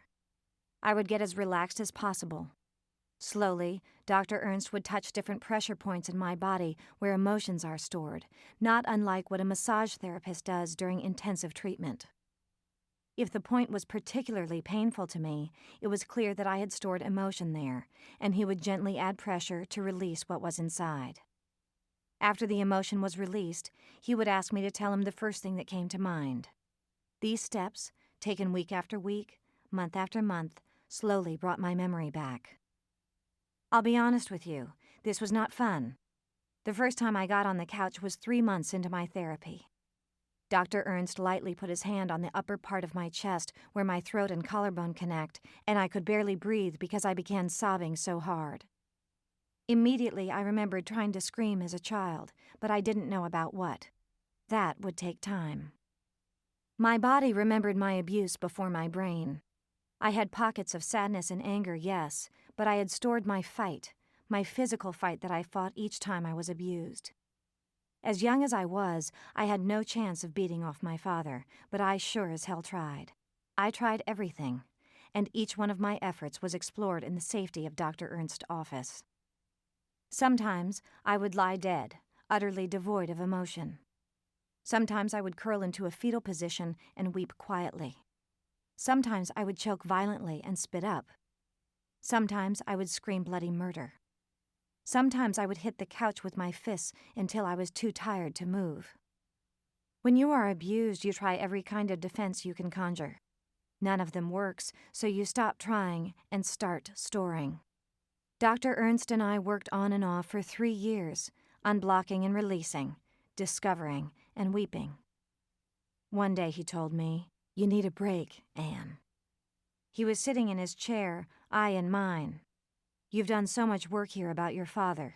You need to take what you've learned and apply it in the world.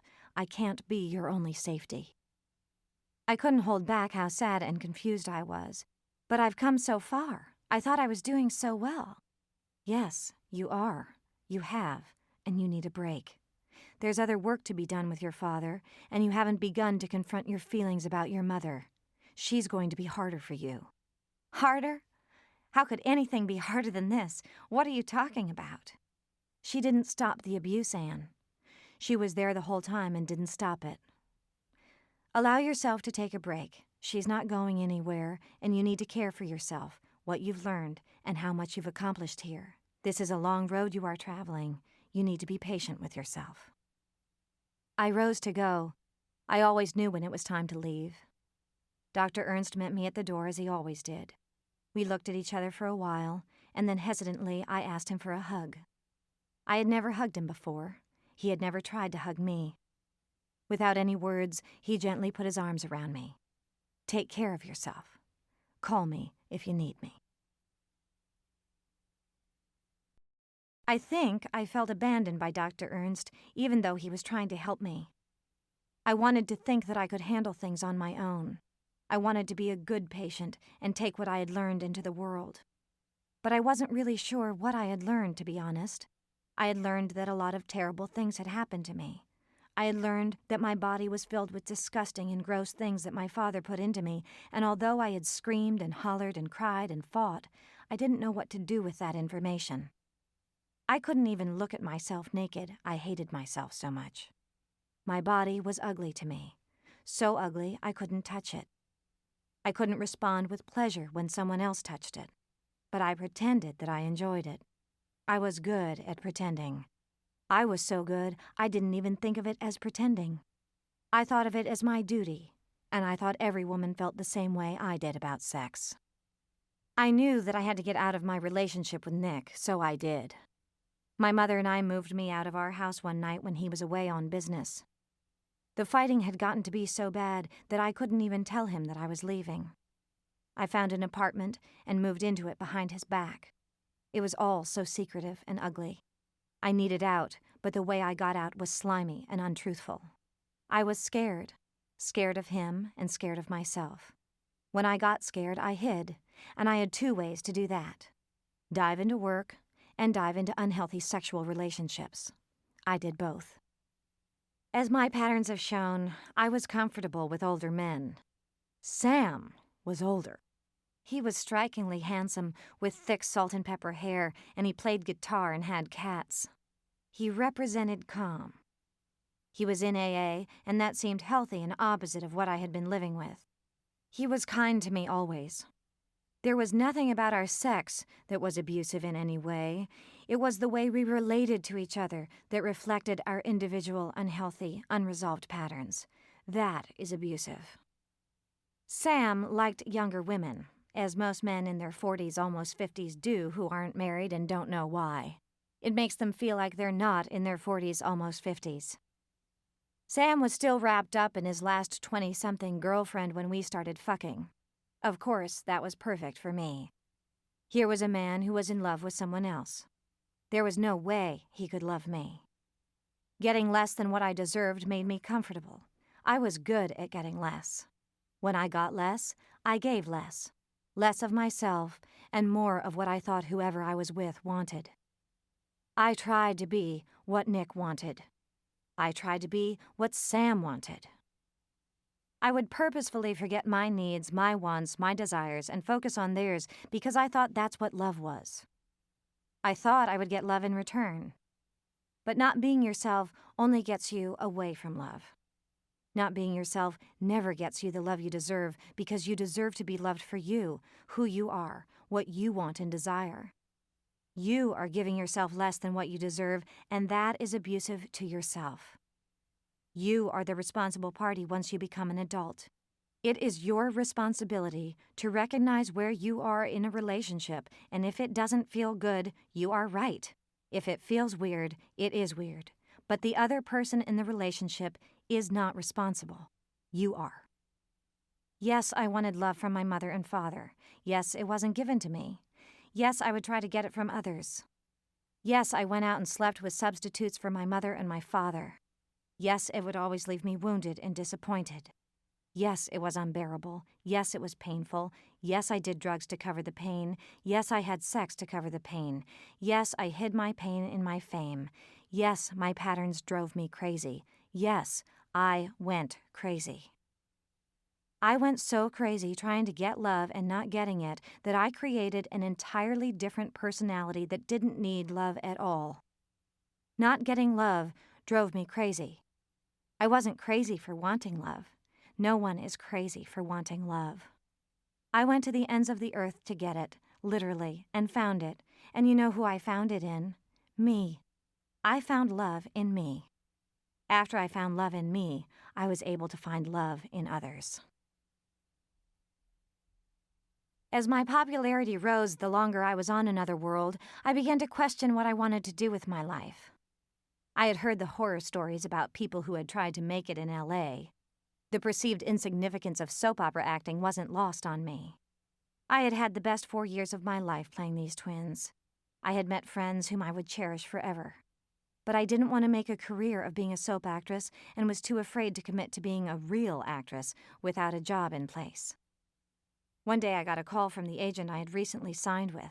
"I got an audition for you. I think you'll like it." She explained that a company called Hallmark Hall of Fame was doing a TV movie of the Willa Cather novel O Pioneers. They wanted me to audition to play Jessica Lange's best friend in the movie. "You've got to be kidding," I said. "No, why? You read the book?" "I just finished it last week. It's sitting here right in front of me." One of my favorite producers on the soap had given me Cather's novels because she thought I would enjoy the writing. I picked O Pioneers to read first and loved it. I took the call as another sign from God about the direction in my life and decided that if I got the part, I would take it. I certainly wasn't stupid enough to pass up the opportunity to work with Jessica Lange if that's what God wanted me to do. I loved her work. I didn't really have an idol, but if I had, she would have been it. When I met Jessica and asked her about how she approached her characters, she said she did it from the outside in. She got the clothes and the wig right so she could look at herself as the character, and then step by step she would build the emotional interior. I guess that's the description of where I was at this stage in my life. The exterior of me was starting to find its shape, make its mold. I was ready to start building my emotional interior.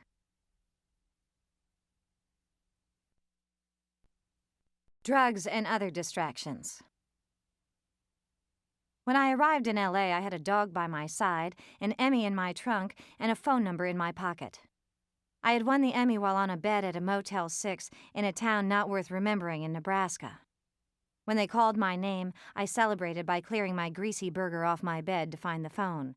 "Hello? Congratulations." It was my agent. "Thanks, Joanne, thanks. Are you thrilled?" "Sure. I only wish shooting a movie was as glamorous as they made it sound when they said I wasn't there." "Not so glamorous, huh? Who's complaining? Hey, listen, does this mean I'm an actress?" "I think it does." "So will I have to go to L.A. at some point if I want to do it for real?" "At some point, yeah." "Okay, I'll move to L.A." "No rush, Anne." "No rush," I said. I packed up my apartment 2 days after the shoot was over and was in my car a day after that. I don't like to waste time when something has to be done. If it has to be done, do it. Nick was in L.A. while I was shooting with Jess in the cornfields. We had broken up and broken up again, and were still trying to figure out if we were broken up when I called him to help me find an apartment. He did. Again, the confusion about being broken up came up. "So are we—" "Who knows," I said. We talked and fucked and talked some more about why we were fucking and why we seemed to be connecting better than we'd been before. "This new therapy that I'm trying really seems to be helping me break through some stuff in a way I couldn't before," he said. I was intrigued. "Really? What is it?" He was hesitant. "I'm doing LSD therapy." I had taken LSD one night at a Grateful Dead concert and had the time of my life. It was just that I could barely remember what time that was, so I didn't do it again. To be quite frank, drugs scared me. The idea that they could help me, however, fascinated me. Nick explained all about the therapy in the 60s and Timothy Leary and how LSD had benefited his life and the lives of many others whom he knew. I liked what they were telling me. It sounded very similar to what Dr. Ernst and I had been doing in New York, but without the drug. I was intrigued. But I didn't want to do this therapy alone. If I was going to be exploring something this intense and potentially scary, I wanted another therapist not involved in this journey work to help me too. After getting settled in an apartment and taking a break as Dr. Ernst had suggested, I found another Reichian therapist. I picked a woman this time because I wanted a strong female presence to guide me in dealing with my relationship with my mother. I told Dr. Mann about my life and the work I had done with Dr. Ernst. I also told her about the LSD therapy I was considering and wanted her opinion. She had heard of LSD therapy. She had also heard of its being incredibly helpful in healing. Although she could not recommend it to me, LSD is illegal. She agreed that she would work with me knowing that I was also exploring this other therapeutic avenue for healing. Don't get me wrong, LSD is illegal, and so is the work that I'm about to describe. I do not recommend this type of therapy or drug use to anyone. I am telling you about it because it was an important tool that helped me heal my life. I had 2 long conversations with Arthur over the phone before I met him. Although we were talking about an illegal form of therapy, the conversations were very much like the beginning conversations with any therapist. He asked me questions about my life, what I wanted to explore, what I thought my blocks and issues were. He told me about himself and why he did this work and how he felt it helped people. He had a sweet, calm voice. He neither encouraged nor discouraged me from doing this journey work. He talked about the growth he had seen in other patients, but was clear with me that this work wasn't for everyone. He warned that it could get scary at times and perhaps take me to places within my mind that could get uncomfortable both physically and mentally. He understood that making this commitment was a big one and that I needed to be clear about it. After deep contemplation over the next couple of months, I made my decision. A couple I met through Nick had become very good friends of mine. They offered to drive me to my session and pick me up afterward. The first time was always scary and very emotional, they explained, and they wanted to show me their support. We showed up at Arthur's house at 9 o'clock on a Saturday morning. When he opened the door, he had a smile on his face and a glass of orange juice in his hand. He was sweeter and smaller than I had imagined, with an Asian beauty I found immediately appealing. My friends hugged him and then said goodbye to us, wishing me a good journey and love in my travels into the mind. Arthur and I talked for a while, and he soothed my nervous energy before getting started. Then he took my hand and said a quick prayer. God, Goddess, all that is, make this a safe journey for Anne, and let her know that I will be here to help and guide her when she needs it. He handed me a little pill and a glass of water. After I took it, he led me to a bed and handed me a set of eye shades and a pair of earphones. I lay down on the bed, covered my eyes and covered my ears. Soon I heard music and was on my way. I have to admit, I thought drugs would be fun. I mean, come on, they're drugs. But I had no idea what I was in for. The image I saw of myself was the scariest, ugliest, most uncomfortable, disgusting thing I have ever seen. I saw myself as shit. No kidding, no lie. I saw and was shit. I don't want to gross anyone out, but it's all I remember about the day. First, I was looking at my shit in the toilet. Then I was my shit. Just like that, every bit of me was shit. And there was nothing I could do about it. I was it. Yes, it was all in my mind, but my mind saw shit. I could feel it on me, in me, up me, and around me. I could not escape it. It strangled me, it tortured me, it gagged me. Shit was coming out of every pore of me. I reeked of it. I was rolling in it when I turned over, and I was sitting in it when I sat up. I was it. I was shitting shit, and I was the shit I was shitting. Arthur wanted me to feel my feelings. Well, I felt them all right. I was choking on them. But I can be shit, I thought. Surely this shit can't last all day. Ha! Double ha! It felt like years in that bed of shit and shame and grossness. I felt like the torture was never going to end. How you doing, Annie? I heard the sweet voice of Arthur under my earphones and I wanted to kill. I ripped off my shades, got tangled in my ear cord and started to scream at him. Who am I? Who the fuck am I? I am nothing. I am nothing. I am shit, Arthur. Shit. You are not shit, Annie. Nothing about you is shit. Then why did I see that? Why was it all over me? Why was I nothing? Why am I so nothing? I was a heap of pain and crying and sobbing. I had never felt so low, so ugly, and so utterly embarrassed. Arthur tried to calm me down, holding me and gently explaining what I saw. When you are abused, you take on the shame of the person who abused you, and you think that you are the abuse. Your image of the abuse is what you saw. It is not you. You are not the shit, Annie. The shit is the shame of your father. It is not yours. Do you understand the difference? I understood the difference, but it felt like mine. How do I get it out of me? By experiencing the feelings around it and putting those feelings in the appropriate place outside of yourself. By giving those feelings back to the people who deserve them so that they are not directed at yourself. Dr. Ernst said it would be a long road, and I was feeling the length of the trip. Will I ever get out of this shit? I asked. Yes, I believe you will. That's what I am here to help you do. You are a beautiful person who was abused as a child. You are now an adult, here to see yourself separate from the abuse so you can live happily and fully as you. It was a nice thought, to live happily and fully as me. I would ponder this day for months before I could return to Arthur in the interior of my mind to get my next lesson. The easiest way to explain myself during this time is to say that I existed as two people. I was the person who went to therapy and sat on the couch in Dr. Mann's office exploring my feelings of shit and shame. And I was the person who continued to be a workaholic. I fought each day in auditions and readings to become a successful actress. I made a promise to myself that I would be directing my own movies by the time I was 29. I didn't know that festering underneath my drive was a goal I had unconsciously set for myself to receive the love of my father. I made becoming a successful actress my goal and fought each day to attain it.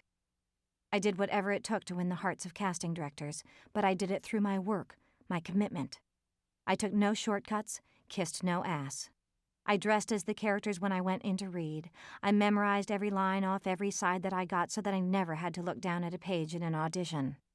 I learned accents, sang songs, or dyed my hair if that's what the role called for. I didn't believe in being lazy. I believed in fighting a fight and showing that I was competent and capable of anything they asked. I built my reputation slowly, and I earned every job I got. The first week I arrived in L.A., I got a part on Murphy Brown, playing what they described as a young Murphy. I loved watching Candice Bergen and admired her for what she had accomplished. But I knew that I wouldn't make it to her level of success by doing guest-starring roles on other people's TV shows, and I made a commitment to myself to never do a guest appearance again. In fact, television was out altogether, I decided, unless it was cable. I told my agent and stayed true to my promise. 3 weeks later, I auditioned for a play called Us and Them, written and directed by a woman named Betsy Thomas. I was cast to play her. I didn't know anyone when I moved to L.A. and was all of a sudden surrounded by a group of creative people my own age. That was new for me. I had never had friends my own age. I didn't understand people my own age. They were just starting to get their bearings after graduating from college. They spent their time smoking pot, drinking beer, and playing air guitar. It was so foreign to me I couldn't relate. I had been working since I was 12, had been on a soap, and had no idea how to relax, kick back, and have a good time. They tried to teach me. I tried to smoke pot. I tried to hang out, but I couldn't really. They lovingly made fun of me, and I of them. I thought that if I started dating a guy that hung in their circle, I would feel more comfortable, but that didn't work either. Having sex with a guy my own age was more frustrating than not being able to smoke pot. Henry was the most adorable guy I'd ever seen. He wore baggy Levi's, brass buckles, and thrift store jackets. He was the definition of mellow and cool in that way that guys whom you want to be friends with in high school are cool. I had a history that was too ugly to explain to someone just out of college. He was beginning to define his life. He was a writer, a brilliant writer at that, but I was coming to terms with being raped and homeless, and I felt like an outcast. A girl with all this baggage, a burden. The last thing I felt was cool. These people were cool. I could play them in plays, but I wasn't them, at least not to me. I was the opposite of them. They were the us, and I was the them. As luck would have it, I got an offer to go to North Carolina to act in a TV movie series of young Indiana Jones stories. I couldn't believe it. I was going to meet the man who made the very first movie I saw, Mr. George Lucas. I didn't contain my glee at getting parts. I still don't. Every part I get, I scream for joy. I feel lucky when I get hired, and when the luck is good, I jump and shout. Each and every one of my roles I feel I got for a reason that would shape the rest of my life and lead me to the next place that I was supposed to go, not only in my career. Every single thing that happened in my life happened for a reason, and I mean everything. Without my father, my mother, and my childhood, I wouldn't be where I am today. Without each part, each role, each place I traveled, I wouldn't be writing this book. If I hadn't done the Young Indie series, I wouldn't have met Lindsay, and Lindsay was worth a meet. There was a layover on the flight from North Carolina to L.A., and I got off the plane. As I liked to do back then, I played the game of Who's the Cutest Person in the Airport? If you've never played it, it's really fun, and it's played exactly like it sounds. You ask yourself who the cutest person in the airport is, and then you find them. Well, my eyes were gazing and my mind straying when I came upon a guy in all black. Black from head to toe. Now, we were in the boonies, remember, and not many people were dressed in black.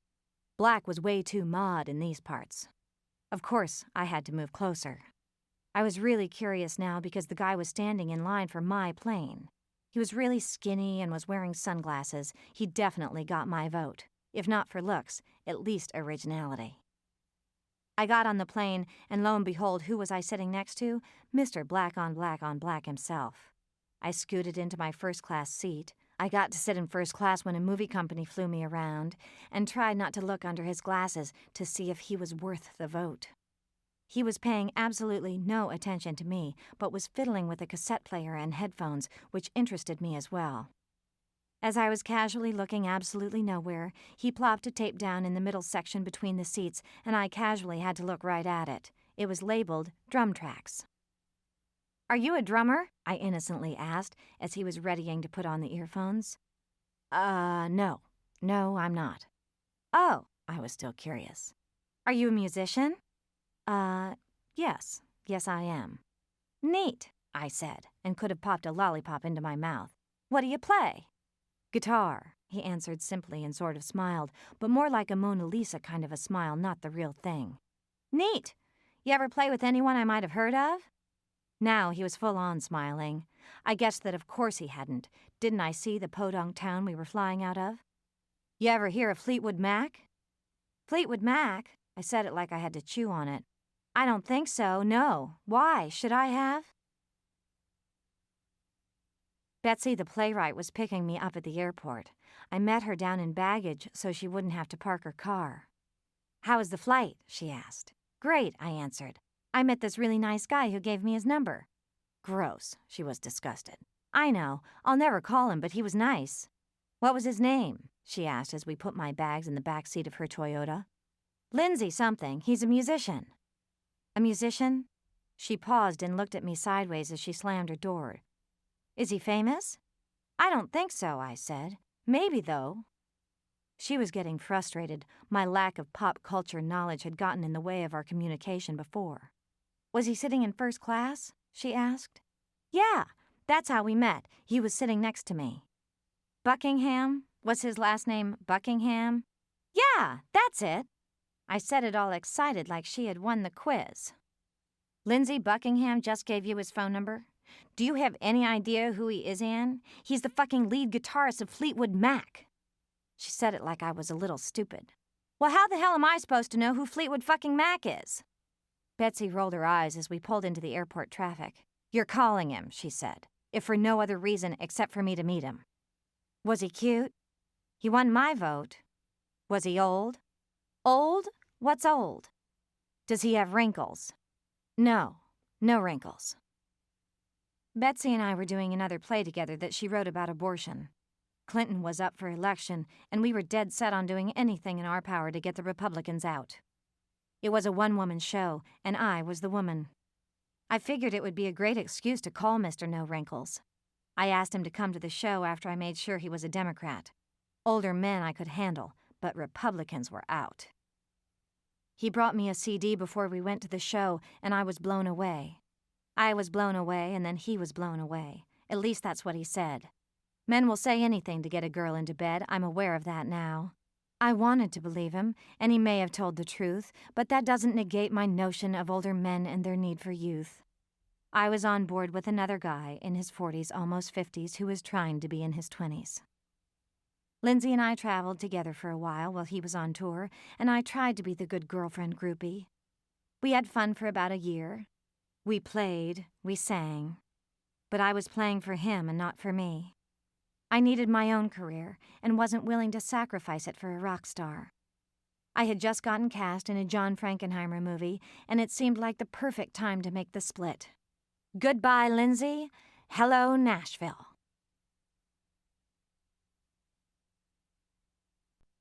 The Monster and Me. My last session with Arthur was worse than my first. It wasn't the image of myself that I saw that day. It was the image of my father. He was on top of me, just like I had seen fragments of before in Dr. Ernst's office. But this time, it was real. The whole picture. I was confronting my monster. He was on top of me, burying my face in a pillow, pulling me onto all fours, and raping me. When you are deep into a journey, you are the age, the strength, and the size that you were at the time of the memory. It feels exactly as if you are there and it is happening to you all over again. At first, I tried to disappear into the pillow. When it didn't stop the monster, I started to scream. I screamed out for my mother to come and stop him. I screamed and screamed until I had no lung power left and my throat was raw. When I realized that my voice was gone and no one was going to come and save me, I began my fight. For 8 straight hours, I fought to get my monster off me. My fists and legs were flailing uncontrollably as the terror of my abuse overtook every part of my being. I became consumed with the rage of what I felt each time my monster raped me, and I was determined that he wasn't going to win this time. I was going to do anything to get him off and win the battle once and for all. Arthur had to hold my arms down to stop me from beating myself, but he allowed the fight and the struggle. He knew I had to win. As the day went on, my voice came back, and I found the courage in my language to match the courage in my body. Get off me, you motherfucker. Get off me. When my voice joined the fight, there was no stopping me. I don't know how I did it, but I stopped believing in my monster and started believing in myself. Get off me. You think you can do this to me, motherfucker? You think this is okay? This is not okay. You cannot do this to me. I am your daughter, and this is not okay, you fucking piece of shit. You nothing. You rapist. You horrid, horrid creature. You are not my father. You do not deserve me. You are a fucking monster. Now get the fuck off. Get the fuck off of me now. And he was gone. The strength I had found was not in my body. There is no way an infant, a 3-year-old, a 6-year-old, or even a 12-year-old can fight a grown man. He had taken control of my body, but he didn't have control of my mind. I was alive. He was dead. I was strong. He was weak. I had me. He did not. I wasn't his to take anymore. I never was. Abusers do not take away the soul, the mind, the heart, or even the body of their victims.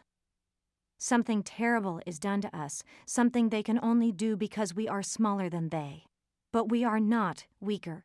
They are the weak. When we are young and vulnerable, we want to believe that adults know more than we do, that they exert their control because they know better. In many cases, that's true. In the case of my father and every single person who abuses a child, that is not true.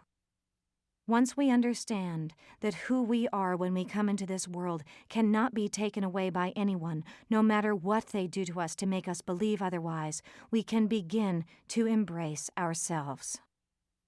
Working with Arthur gave me an understanding of myself that I believe I would not have achieved otherwise. I have not done LSD since.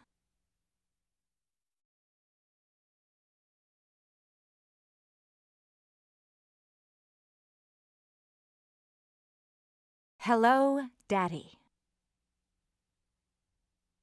I met Dylan when I was hanging with the cool crowd. He wasn't around all of the time because he was a little older, but boy was he ever cool. He reeked cool. He reeked hip. He had the clothes and the hair product. He had an openness and freshness to his face, a simple purity. But he also had a fucked up background that the other cools seemed to lack. As Cale had said so succinctly years before, kids with fucked up childhoods get along great. And we did. I don't know how we started spending time together, but we started as friends. I had rented a condominium down by the beach to give myself a new perspective.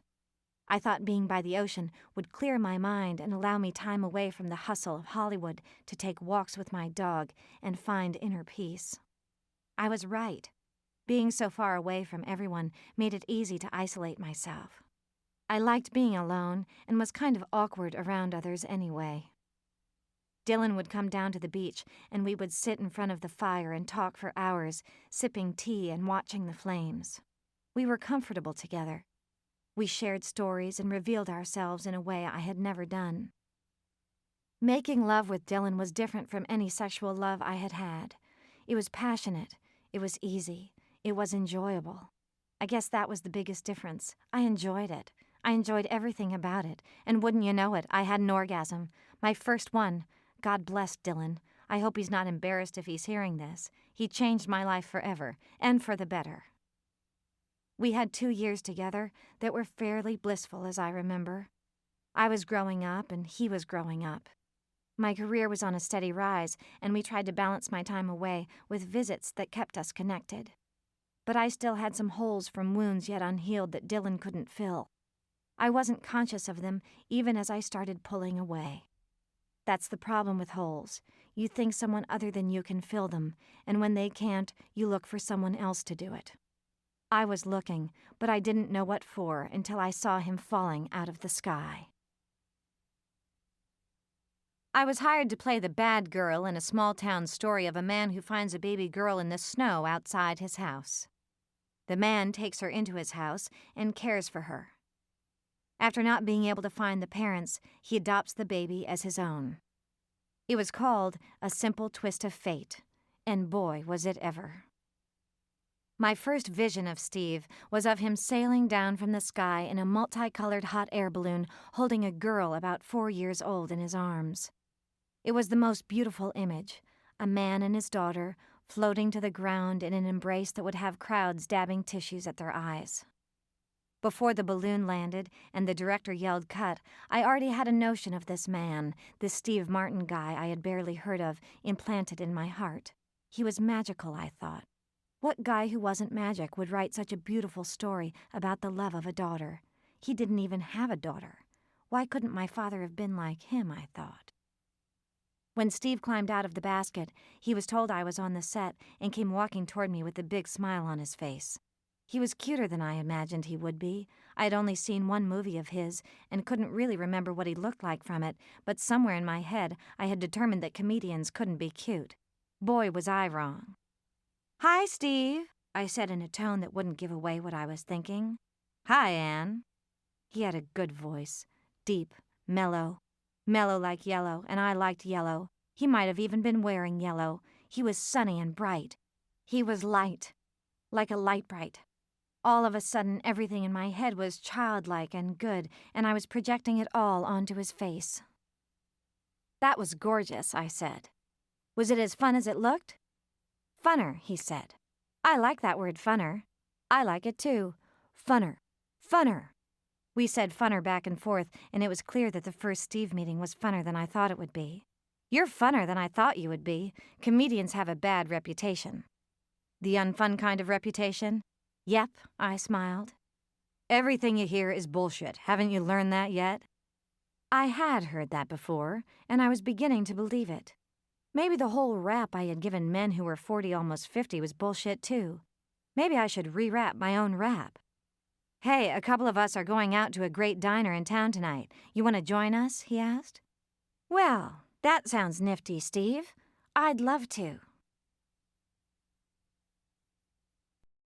We drove to the diner in Atlanta in Steve's rent-a-car, which looked a lot like the sedan I used to be driven in to work in my soap days. I liked being driven around by Steve. I liked Steve. There was only one other person from the movie waiting in a corner booth when we arrived. Steve kind of put his head down and placed a cap so as not to draw attention to himself, but everyone turned their heads anyway. "I hope you don't mind I brought company. Anne, this is Gabriel. Gabriel, Anne." "Nice to meet you, Gabriel. I didn't mean to interrupt your dinner." "Not at all," Gabriel said. "We're just two boring old guys moaning about their divorces. We could use the distraction." We scooted into the booth, and I obviously wasn't a distraction enough because all night long I heard tales of woe about women and divorce. Suddenly the light wasn't so bright, the magic not so magical. There was real pain in this man, and I knew pain. I was comfortable with pain. More comfortable with pain than pleasure. He needed taking care of, comforting. I was good at that.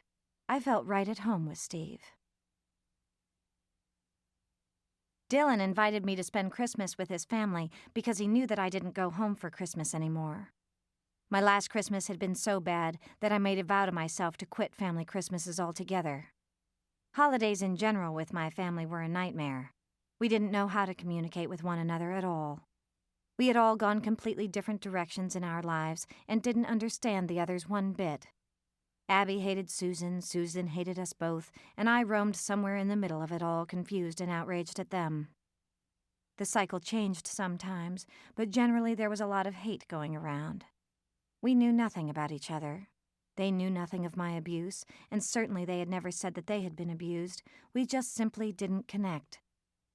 We each thought that what the others were doing to keep their lives together was wrong. Everyone wanted everyone else to be doing it her way. Abby was stripping, Susan was popping out kids and having an affair, I was taking drugs and playing hookers, and my mother stayed blinded to it all while buried in her Bible.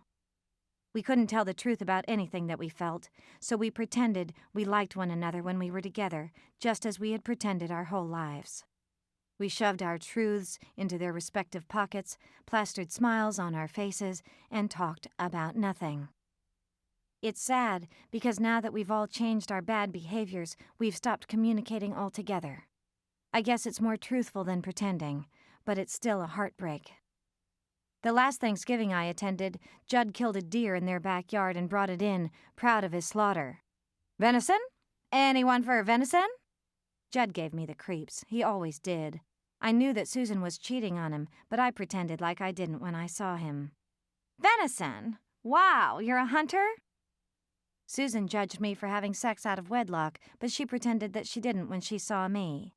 "Have you ever hunted before, Anne? Abby, anyone hunt?" I wondered about the children and the family relationships they would have. "Do you kids like to hunt too?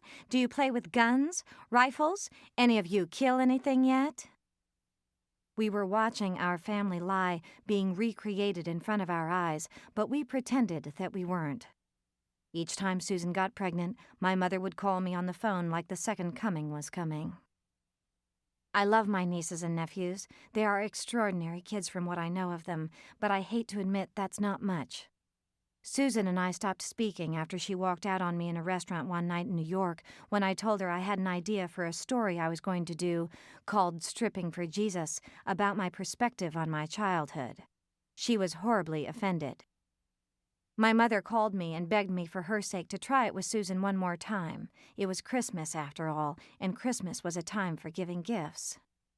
She walked out on me, Mother. She walked out on me. Shouldn't you be having this conversation with her? I know, Anne, but you're the bigger of the two of you. Couldn't you please try this one more time for me? Please, Anne? So I did it. I flew myself to Chicago and rented a car with my mother and drove out to the wealthy suburb where Susan and Judd lived to try to make peace with my sister. We got out of the car and trudged through the billowing snow to get to their front door. As Mom creaked open the door, I could immediately smell the Christmas tree and burning fire. The smell wafted in strange harmony with the chords of the song Susan was playing, my favorite things from The Sound of Music. I used to sing that song with my father, and I thought Susan was playing it for me as an apology. She was a jazz pianist, and the chords were discordant and eerie. The innocent melody was gone, and it seemed appropriate, truthful. She didn't make eye contact as I walked over to the piano and settled behind her. Finally, I said with sad understanding, the way it should have always been played in our house. Without any reply, she briskly lifted her hands off the keys and stomped out of the room and up her old staircase as if she'd never come down again. I grabbed my mother's arm and ran out of their house into the freezing cold where I could speak away from earshot of the children. How dare you? How dare you make me come here and go through that? I was ashamed and hurt and too angry to cry. She didn't know I was coming, did she? Did she? You didn't have the guts to tell her that she hurt me and that she was responsible and that she should be apologizing to me. She walked out on me months ago, and then she did it again. I know, Anne, sweetheart, I know. You know what? That I'm a fucking asshole for listening to you, for flying here, for walking through that front door, for walking over to the piano, for being a complete fucking idiot? Is that what you know? You know that, Mom? My mother was crying her weepy cry that she cried when she felt guilty and wanted someone to take care of her.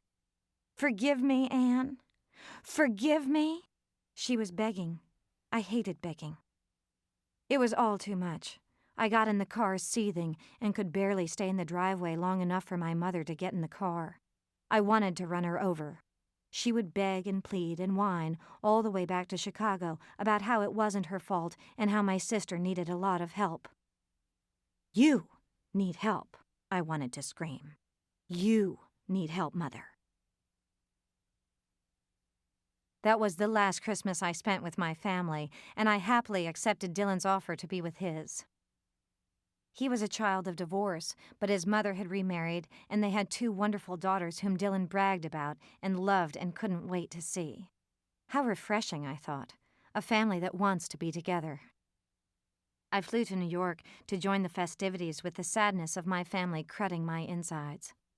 I watched as Dylan and his family laughed and joked and shared stories and love for one another. I couldn't help but feel like an outsider in their celebration. I'll never belong here, I thought. It's too happy for someone like me. After the presents were opened, Dylan took me on a walk through the snow up to the most beautiful peak in the most beautiful town outside of Manhattan. My insides started spilling out of my mouth in an unconscious rant that would leave us both devastated and alone by the end of the day. I love you, you know that, right? I began. We were looking up at the sky, snow in our boots, but still warm from the fire.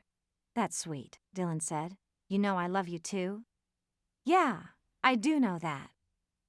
I did know that. We walked a while longer and found a perch. But we're so young, I continued. Yeah, we're young. I was 24, he 28. And it's not like this is going to last forever. What do you mean forever? Well, we've been dating for a while now, and I'm having a really great time and all, but it's not like we're going to get married or anything. What are you talking about, Anne? Well, you love me and I love you, but we're so young, right? I mean, you can't tell me right now that you don't ever want to be with another girl in your whole life. I mean, can you? Could he? Would he? I wanted to know. I needed to know. I don't know. I haven't thought about it like that, he said. Are you asking if I'm ready to get married? Yeah, I guess I am. Are you willing to get married to me right now, or do you have reservations?" "Well, if you put it that way, I don't think I'm ready to get married, no, but—" "No buts. You see what I'm saying? If we're not willing to get married, then what are we waiting for?" "What are we waiting for about what?" "What are we waiting for to break up? If it's going to happen eventually, then why doesn't it happen now?" "I don't understand where this is coming from, Anne. I thought things were going really great between us." "They are! But why postpone what's going to happen if we know it's going to happen anyway?" My logic was so mature. "You want to see other people. Is that what you're telling me?" Now he was getting angry. Our words were melting the snow and freezing our hearts. "I'm just saying that if we think we're going to see other people eventually, then we should do it now. What are we waiting for?" "Nothing, I guess. When you put it that way, we're waiting for nothing." "Exactly my point. I knew you didn't want to get married. I hope you like her, whoever she is." My inability to communicate about my gaping holes had created a chasm between us that Dylan didn't know how to cross. I was shaking and frozen and terrified that I had made this Christmas end like all the others, but I didn't know how to stop myself. I wasn't comfortable with goodness and uncomplicated love yet. Looking back, I guess I didn't think I deserved it. I returned to Atlanta, where I still had a couple of weeks to shoot on Steve's movie. We started spending more time together. Each night we would have dinner and tell our tales of woe. I told him about my breakup with Dylan, and he talked about his breakup with his wife. Consciously or unconsciously, we were opening the door for the other to come in. You can see the patterns. You know the ugly of me by now. The twist and contort game was about to start, and it was going to be disguised as love and even be love for a while. I don't want to diminish my time with Steve or even the feelings we had for each other, but onto the game board we crawled, full-bodied and ready to play. As if in an adult game of Twister, we got on all fours and began spinning the dial. I left Steve in Atlanta to finish his movie and returned to my condo in L.A. to resume my work of auditioning and therapy. He wrote me love notes and letters unlike anything I had read. His mind was brilliant and expressive, our conversations filled with laughter and complexity. I fell in love with his mind. I didn't know much of his work, and he preferred it that way, allowing our relationship to be built on the present of our interaction. I'd like to think I was more than just a connection to youth for Steve. I really think we admired each other. But it was difficult. He was famous. I wasn't. He was wealthy. I was struggling. He was older. I was younger. We knew that people would have some judgment about these things, so we hid behind the walls of his house for the first 6 months we were together in order not to have to confront it. Spin, twist, spin, twist. I pretended that it was okay. I had other things that were more important to me than being able to go out in public, I told myself. Steve knew about my past and encouraged me to write about it. I was nervous about writing. I had done very little, but I had a lot of ideas. I would need help. Steve offered. In fact, he insisted. He literally sat me down in front of a computer one day and taught me how to type in the first lines of an idea I had for a screenplay. I attacked my writing like I had my acting. I was diligent about my work and exhilarated by the process. It wasn't only a hobby, but a way for me to express my inner thoughts, no matter how twisted they might be, in a form for others to read and perhaps someday perform. Directing was always in the forefront of my mind. I had 5 more years to reach my goal and a lot more to learn. I knew that to build a career, you had to start from the bottom, and that's what I did. I wrote and directed a play with a friend in between movie shoots called If I Fall, a story about a girl and her abusive father. We nicknamed it If I Fail because we thought it might suck, but we put it up in a 49-seat theater anyway. It did suck, but I was only just beginning. Next, I wrote a screenplay called The In-Betweens. In the opening scene, a 6-year-old girl sees her father on the ground, lifeless. She kicks him in the head to see if he's dead. My manager at the time was appalled. "Does she have to kick him in the head, Anne? Can't she just nudge him with her toe or something?" "No, Nick, she can't nudge him with her toe," I argued. "It doesn't mean anything if she nudges him. She has to kick him. Don't you get it? It sets up her entire character." It would never get made, but I didn't care. I was learning, I told myself. I started another script immediately. Stripping for Jesus. I typed the words on the title page. I holed up in Steve's office again and started tapping away. Twist, spin, twist, spin.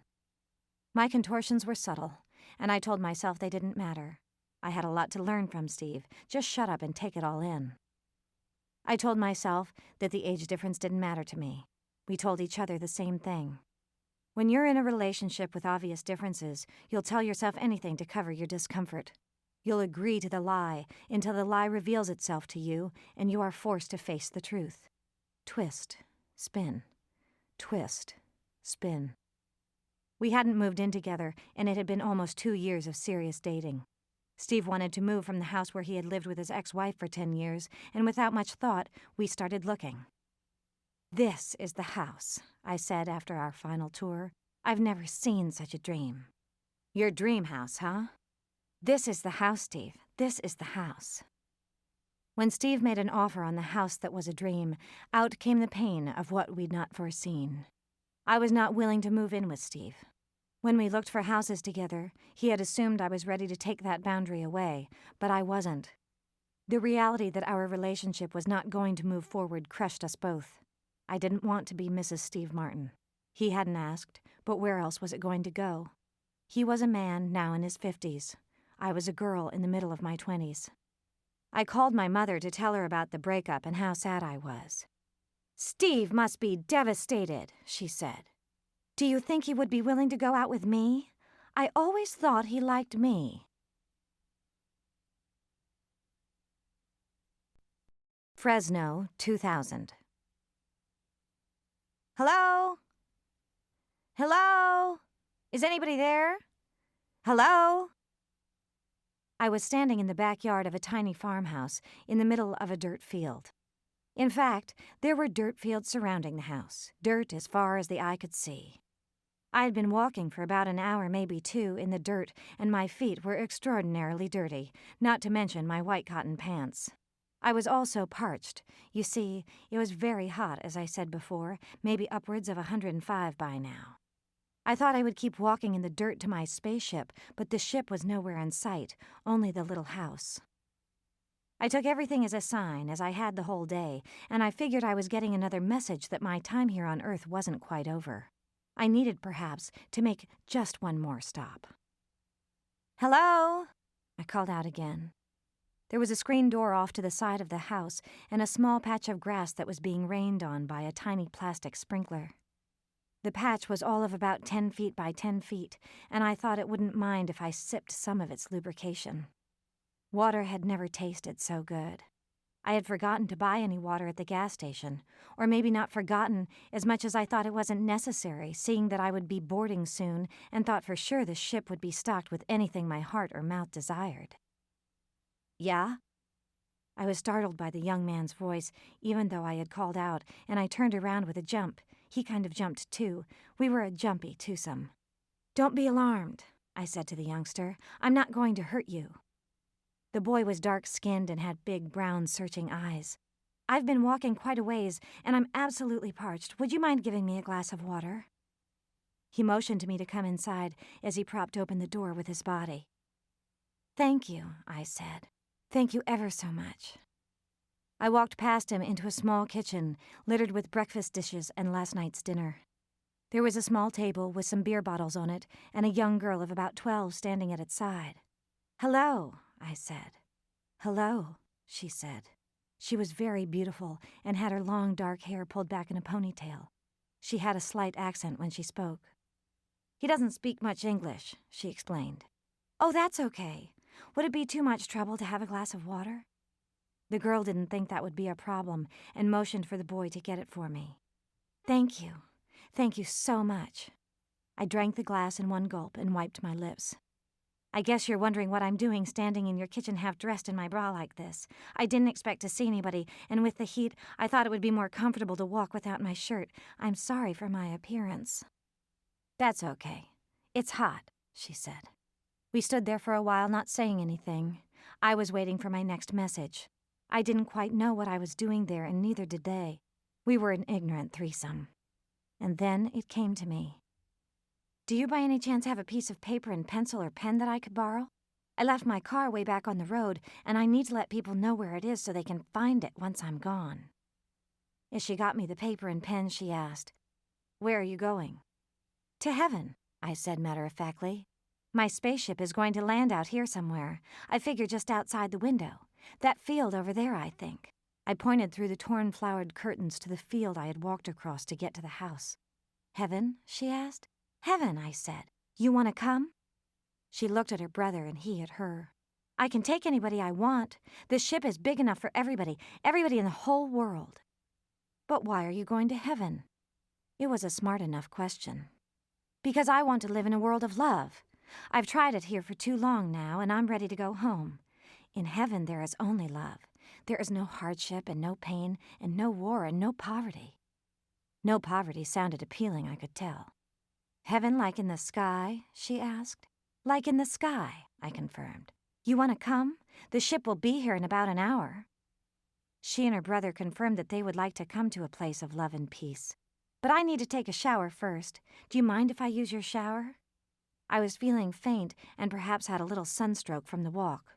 You are a bit dirty, she said. Yes, I agreed. And she led me toward the washroom. I'm glad you're coming, I said. There's going to be quite a celebration when we arrive.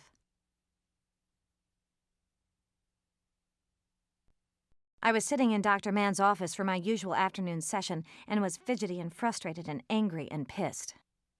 What is the matter with her? I wanted Dr. Mann to tell me. I have no idea, Anne, absolutely no idea. Well, at least you're honest. I mean, have you ever heard of such a thing? A mother asking her daughter if she can go out with her ex-boyfriend? He gave her a pair of glasses one time, a pair of reading glasses. That's why she thinks he liked her, because she liked his reading glasses, and then he bought her a pair to be nice and sent them to her. To be nice, not because he wanted to fuck her. Jesus, what is the matter with my family? Dr. Mann looked at me like, duh. I know, duh, it's too much, but she's fucking crazy. She may be, Anne, but what's important is that she's driving you crazy. You need to confront her about your feelings when you're having them, and not keep them inside because you're afraid to hurt her feelings. You don't need to take care of her, Anne. You need to take care of you. I sat with the information for a long while. Then I asked a question I had been waiting to ask for 2 years. You think I should tell her? I was direct and wanted a direct response. I can't make that decision for you, Anne. Do you feel ready to tell her? That was not as direct as I wanted. My leg was twitching, a habit I had acquired in Dr. Mann's office when a lot of emotion was coming up. I have to tell her. I'm going to call her when I get home. Are you sure you're ready? I'm ready as I'll ever be. I left Dr. Mann's office before my time was up and went home to call my mother and tell her about my abuse for the first time in my life. I was 26 years old. After a long and brutal conversation, my mother hung up the phone on me. Jesus loves you, Anne. Jesus loves you, Anne. Jesus loves you, Anne. Jesus loves you, Anne. Jesus loves you, Anne. Jesus loves you, Anne. Jesus loves you, Anne. Jesus, Anne. Jesus, Anne. Jesus, Anne. Jesus, Anne. Jesus, Anne. Jesus, Anne. Jesus, Anne. Jesus, Anne. Jesus. Part 3. Becoming Jesus. 12 days. The best thing about going crazy is you never know when it's going to happen, so you can't prepare yourself or be scared of it. You can be casually walking down the street one day and whammo, it happens, just like that. You're on the ground on all fours, straddling the curb of a Manhattan sidewalk in front of Ray's Pizza Parlor. You don't know what hit you. You look around for some sort of explanation, a bicyclist picking up their bike, a man gathering his briefcase, a woman dusting herself off, but there is nothing. There's only you, the curb, and a very strong premonition that God is talking to you. That's right. God is talking to you. You don't know if anyone else is hearing it, but from the continuous hustle and bustle, you gather that no one else is. You try to collect your legs from under your body and pretend you didn't just fall face first onto the ground. Hello? Hello, you might call out while checking for broken bones. God, what the fuck was that? And like nothing you've ever imagined, God answers back. Yes, Anne? What? You asked, what the fuck? God? Is that you? Yes, it is true. You search the skies for loudspeakers and see none. Jesus, I must be crazy. No, but you are Jesus. Now you get even more concerned about your mental health than the moment before. Oh, God. That's right. Jesus, God, Anne, that's what you are. Anne, Jesus, God. You've got to be kidding me. Is this some kind of joke? No joke, Anne. You are God. You wanted to be healed, find love? Well, you have. You're healed. You are love, pure and simple and sent from above. You're telling me that I'm from heaven? That's right. Sent from above to find love? That's right. And you have. You are it. You are love. And now you must teach it to all who want to hear. This whole conversation is sounding a bit crazy, I'll have you know, God. I don't want to be rude or anything like that because, after all, you are God, but this is fucking whacked. I was now walking toward no particular destination, but I thought if I walked, God would go away and find a gutter somewhere. You can't get away from me, Anne. You are my daughter. I know you felt like I've not been there for you, but you needed to find love in yourself before you could know who you are. I suddenly began floating about an inch off the ground. What's this, some kind of goddamn trick? No trick, Anne. Just you. Well, I don't get it. Who am I? I stayed floating, but kept walking. I figured if it looked like I was walking, no one would notice that I wasn't touching the ground. You are God, God in the flesh. I am God in the spirit. And you're telling me that I am your daughter? That's right. Like Jesus was your son? That's right. I am the second coming? You are the second coming. God and I walked all day like that. Then we walked all night. He told me we were going to be together for 12 days straight. God needed me to know who I was. I had a lot to learn about being Jesus, and he was going to be my teacher. It's very difficult to describe the next 12 days of my life to you because I still don't know exactly how or why it happened to me. I only have my theories, which I will share. It's important for you to know that there were no drugs involved. I had stopped LSD therapy 3 years prior to this occurrence. I was actually feeling more grounded in my life than I had for years, other than the issues with my mother. The phone call with her happened less than 3 weeks before my first encounter with God on the street.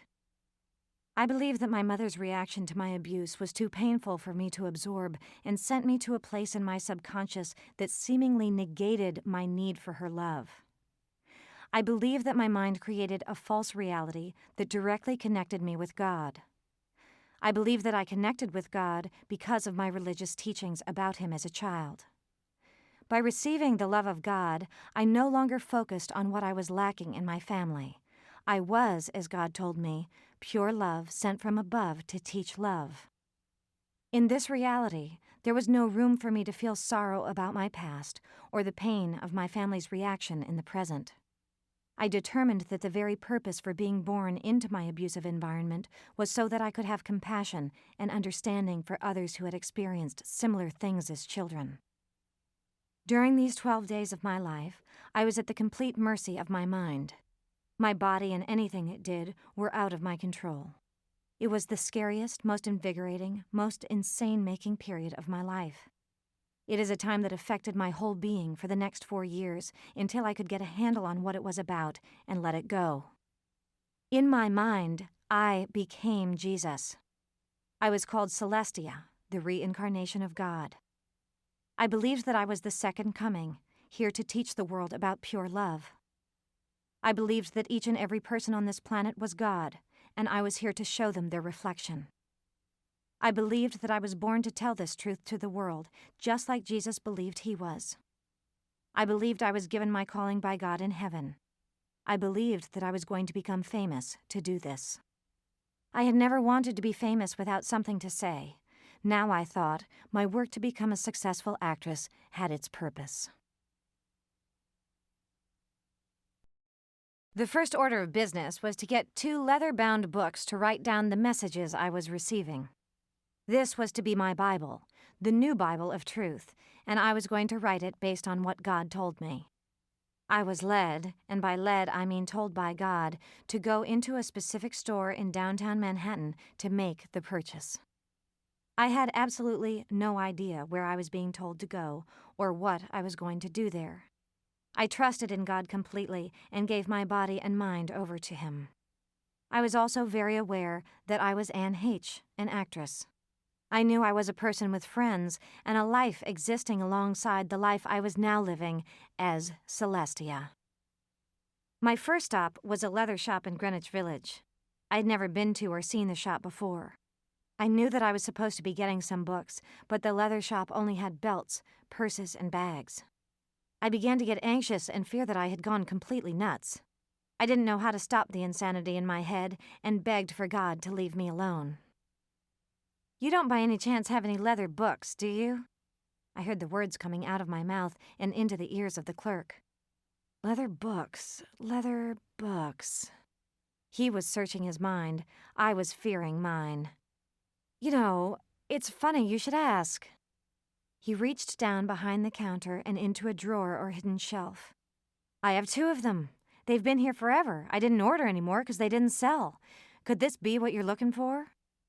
The man put 2 leather books on the counter in front of me. One was black and the other a deep green. "They're exactly what I was looking for. Thank you. I'll take them." When we were outside, I had a thought that maybe this Jesus stuff was going to be funner than I thought. "You can enjoy this, you know.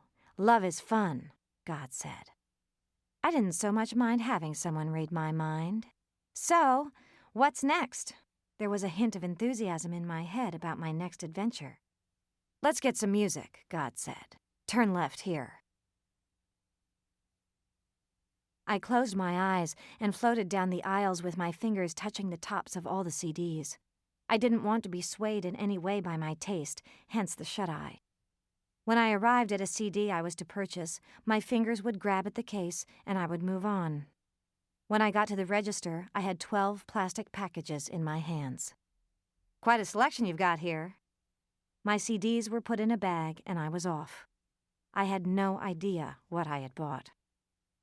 I spilled the contents of the bag onto my friend's couch. Lisa Light I call her, is a friend I met in New York while I was shooting The Juror and Walking and Talking. We had had an intimate connection when we met, and she and her boyfriend and I all became great friends. As Light and I perused the contents of the small packages, I told her what had happened to me from start to finish. "I've always known this about you, Anne," Light said when I had finished. "What? What do you mean?" "Since I was a girl, I've been having a dream about a blonde-haired woman who was going to come into my life. I was told that I was here to help her. She was going to have a very special purpose here on this planet. I have been waiting for you to know. I have known since the first time we met." We had known each other now for about 3 years, and she had never mentioned a word. We had had many conversations about God and religion and belief. She was Jewish, and her faith in God was strong. "So you don't think I'm crazy?" "I don't think you're crazy at all. I will help you write the books." "And what about the CDs?" I asked. "Why these?" "They tell the old story," she said. "You are here to tell the new one." On every one of the CDs was some sort of religious iconography, some depiction of Jesus or Mary. There was a different selection from each type of music in the store, all with the same theme. I was holding Jesu Joy of Man's Desiring in my hand. "This is unbelievable," was all I could think to say. I was exhausted and confused and scared. "Take it slow, Celestia. You have 11 days ahead of you." Days became nights and nights became days. There was no clear distinction of time. I had a lot to learn about being God, and I was determined to learn my lessons well. I had just finished shooting Donnie Brasco, which is why I was in New York.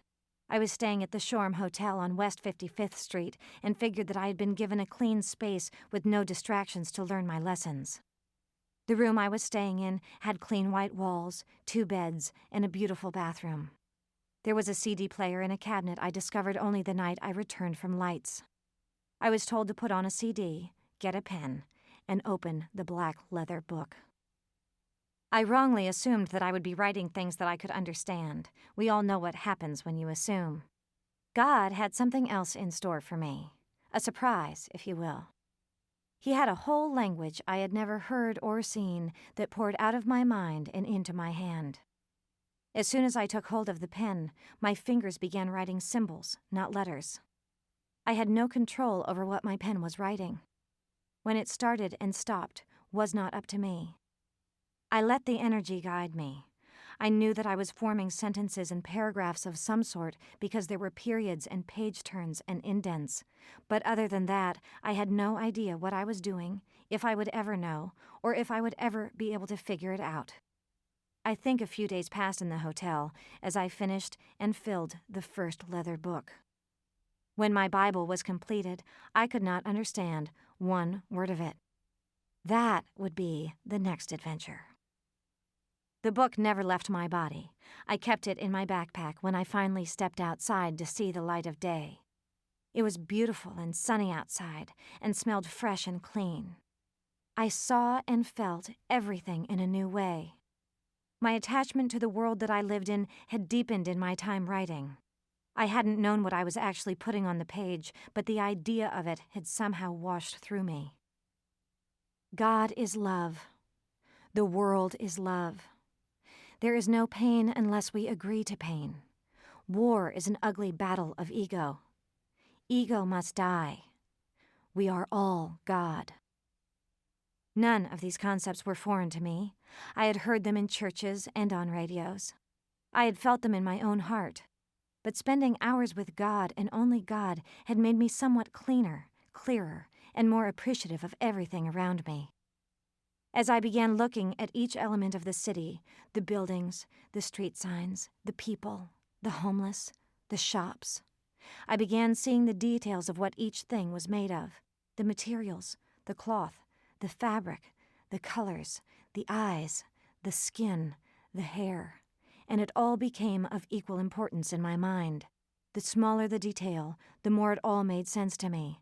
We are all one thing. Without one thing, we cannot have another. As I took apart each thing to its barest minimum, I began hearing words for each of the things I was seeing. Words I had never heard before. A language was wafting through my ears. I took out my notebook and began writing. Cab equals such and such. Traffic light equals so and so. Person equals this or that. I was teaching myself and being taught a new language, a language of love. Everything in this language was equal. There was no gender, no lesser than or greater than. I walked the streets for a couple of days, absorbing and writing down everything that I could until I was sure I had it. The language of love also had a sound. I would pronounce each word as I learned it and feel it trickle over my tongue. It was lovely. It was sweet to say and hear. It was calm and almost like a song with beats and rhythm. It was light-hearted and jovial, pleasurable to the ear. I started to speak to God in this language. Messages were coming to me all the time now, and sometimes I couldn't write them down as fast as I heard them. I needed help.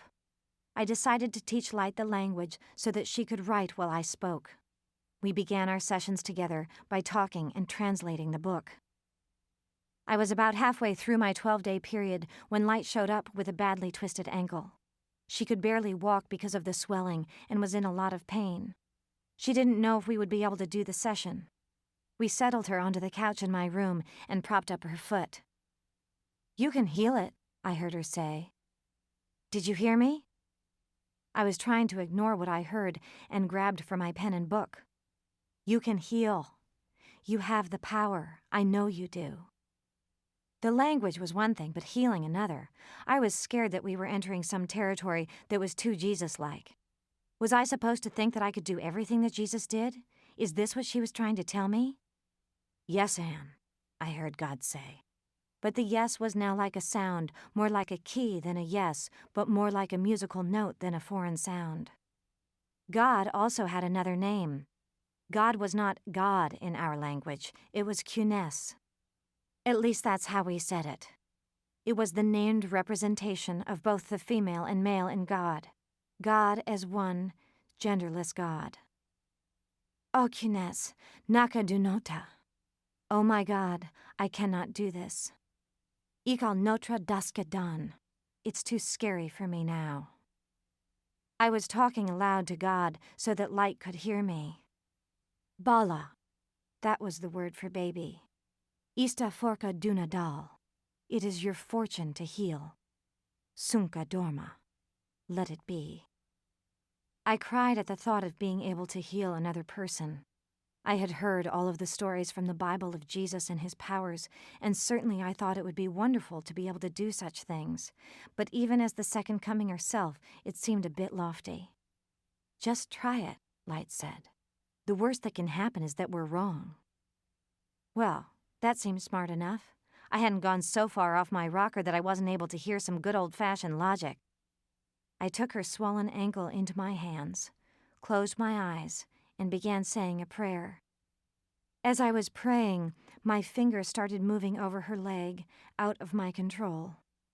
I kept my eyes closed the whole time. I allowed my fingers to be led. I pressed places in her calf, on the bottom of her foot, and by her toes. I don't know how long I had my hands around her ankle, but when I opened my eyes, the swelling had gone down completely, and Light was able to walk with no pain. Sanka forta ianka danst. Good fortune has been done. A director friend of mine invited me to his house for dinner. Ben was fantastic and funny and like a big cuddly bear. Going out in public was nothing less than frightening to me, but I figured I would trust Q-Ness that nothing was going to happen that wasn't safe. I showed up at Ben's house, got a quick tour, and we sat down to have an easy dinner together. I was relaxed and happy for the distraction. I wasn't getting any messages or speaking funny at all and was glad about it. We were shooting the shit like friends do, when all of a sudden the shit started shooting me. I began having visions of Ben and his wife sitting in the very places we were sitting having dinner. "Does Jenny always sit here?" I asked, trying to be calm, having no idea what was going to come out of my mouth next. "Yeah," Ben said. "Why do you ask?" "Just wondering. I can kind of see her here." I had never met Jenny. "Really? Like see her in the room?" "Yeah, sitting here talking to you." We were silent for a second, both of us smiling about Jenny. "She has a great energy." "Oh, Jenny's the greatest. You two would like each other," he said. "You'll have to go out with us when she gets back in town." "I'd love to," I said. "You see things a lot, Anne?" "Never before, but I am now for some reason." "What else do you see?" Ben said. I got the feeling that Ben was up for any kind of adventure. I got up from the chair and went over to where he had a rug in front of a window that led to a patio. I put my arms down at my sides and waited. "I have no idea what I'm doing, Ben." "No problem," he said. "I got all night." He waited and I waited, and all of a sudden I had to sit down, so I did, right there on the rug. And then it started coming to me. "I think I'm being told about your birth, Ben." "What?" "I think I can see what happened to you when you were being born." "You're kidding." I wasn't kidding. It was all rushing through my body, as if I were actually going through Ben's birth process in my mind. As I was experiencing the sensation, I was telling him what I saw and how his birth would affect the course of his entire life. "This is so amazing, Ben. You see, everything that happens to us in our life has already been determined before we come into this world, and we learn it as we are going through the birth process. Everything we feel or think will already have been programmed into our brains as we're coming out of the canal. Our birth teaches us so that we're not overwhelmed by our lives. We feel elation, suffocation, contraction." I went through a contraction. My body acted like an antenna for the information I was giving him. "We feel soothed, loved, choked. Fuck, this is so surreal feeling this in my body right now." "What does it feel like?" "You had a difficult birth. It was very painful for your mother. You heard her screaming and were scared that you were causing her pain, so you developed a high sensitivity to women and always relate to them tenderly. It was hard for you to relate to women sexually in high school and college because you always wanted to take care of them." Jesus, that's so true. I experienced another contraction. I was now getting to the point when his head was about to come out and was feeling choked around my neck. "I think your umbilical cord got wrapped around your neck, Ben." "It did. My mother told me it did. Keep going." "You felt choked, and because of this, you've always had a hard time expressing your feelings when with a woman. You've always wanted your mother not to feel guilty for what happened to you. She almost lost you, and you heard her screaming to get the cord off of your neck. You thought you did something to cause her all that pain, and you've been making up for it your whole life." As I finished speaking, it felt like the cord was cut from around my neck, and I felt like I was pulled through a tight tunnel. My body fell limp on the floor. I was silent for a while and exhausted. "Un-fucking believable," Ben finally said, as he helped me rise and put his arms around me. "That was amazing to watch." "I've never done anything like that in my life, Ben." We hugged and thanked each other for the experience. "You want a beer?" Ben asked. "Please," I answered. "You sure you're not freaked out?" "What's there to be freaked out about? It makes perfect sense." He handed me a beer.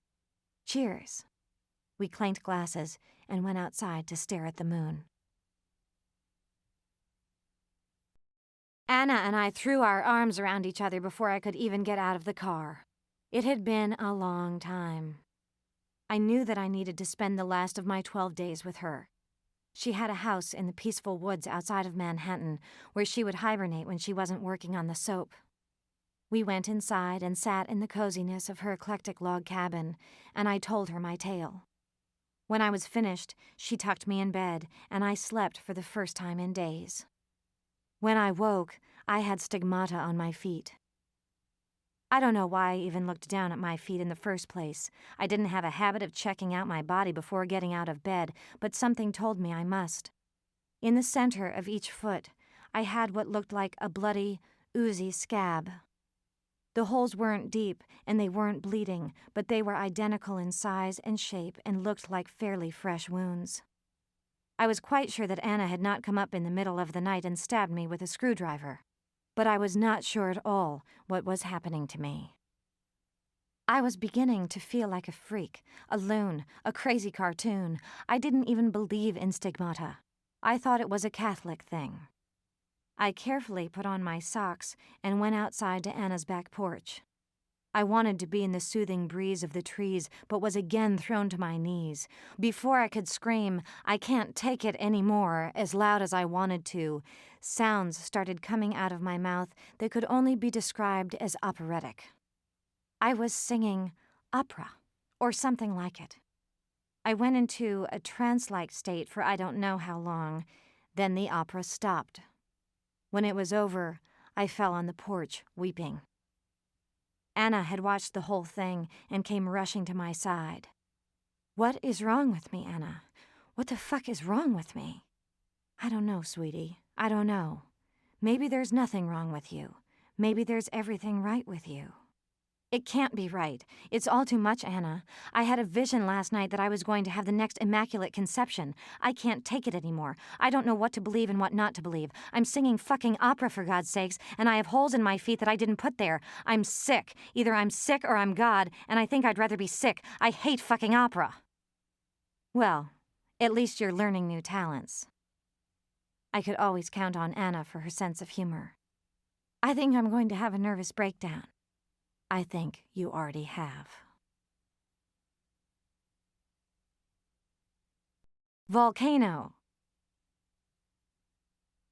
I was erupting. I had God coming out of my ears and movie roles coming out of my armpits. The race of Jesus versus the movie star was neck and neck. I returned from New York with a new fervor to become what God wanted me to become.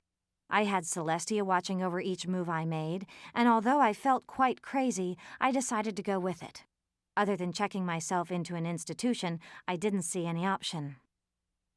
No one in Los Angeles had any idea that I had completely split from myself and become another entity inside called Celestia. No one could tell from the way I walked or talked that I was from the fourth dimension. And certainly no one had any idea that I was getting messages from my planet every day about how to make the world a better place to live. From the looks of me, I was exactly the same as I had been before. Maybe I had a little less pain in my eyes. Maybe it looked like the therapy I had been doing had finally paid off. Maybe I looked like I was filled with love, and I was filled with love and looking to hand it out. Fresno 2000. When I got out of the shower, I had no clean clothes. I wrapped a towel around me and called for the young girl. "You don't by any chance have a t-shirt and some shorts I could borrow for our journey, do you? Mine are so utterly dirty." She agreed and led me into a room with no furniture in it that I assumed was her bedroom. We opened a closet that was filled with only white t-shirts, all hanging in a row. She picked one randomly from the middle that had a picture of Mexico on it. Her brother handed me a pair of his shorts. "Thank you so much." On the floor, she had 3 pairs of slippers. One pair was pink and shaped like bunnies, and the other 2 were black and white like Mickey Mouse. "Should we wear slippers to the ship?" I asked, liking that the slippers were so silly. "It's too hot for me," she said, "but you can. Which ones do you like?" I slipped on a pair of the mouse slippers and followed her into the living room, where a woman was now sitting on the sofa. "This is my aunt," the girl explained. "She wanted to meet you." As I was introducing myself to her aunt, I felt a tap on my shoulder. When I turned around, the girl was holding a VCR tape of 6 Days, 7 Nights in her hand. "Is this you?" she asked, pointing to my picture. "That was me, yes. I've never seen the movie. No player," she explained. And I thought it was strange that she had a tape but no VCR. She pointed to her collection of tapes, all wrapped in their plastic casings. "We'll get you a player in heaven," I said, "and then you can watch all the movies you want." Her aunt was staring at me sideways. "I know this is kind of strange, me being here and all." But before I could say more, the girl told me that her aunt spoke no English.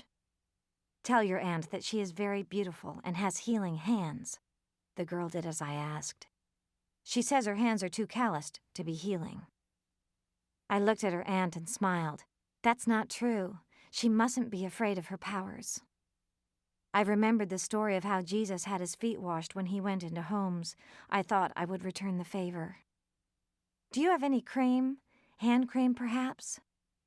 The girl nodded her head and went to fetch it. I knelt on the floor in front of her aunt and motioned for her to give me her hands. I felt how hard she had worked her whole life and wondered what she had done. Her hands were rough and cracked. When the girl returned, I put cream in my hands and slowly and softly massaged the cream into the woman's skin. When I was finished with her hands, I looked at her feet. They were bare and rough. They had walked many miles and served her well over the years, I thought. I touched her feet with the palms of my hands. "You have worked so hard. You deserve to be loved and appreciated for your work." I took more cream in my hands and began massaging my love into her feet.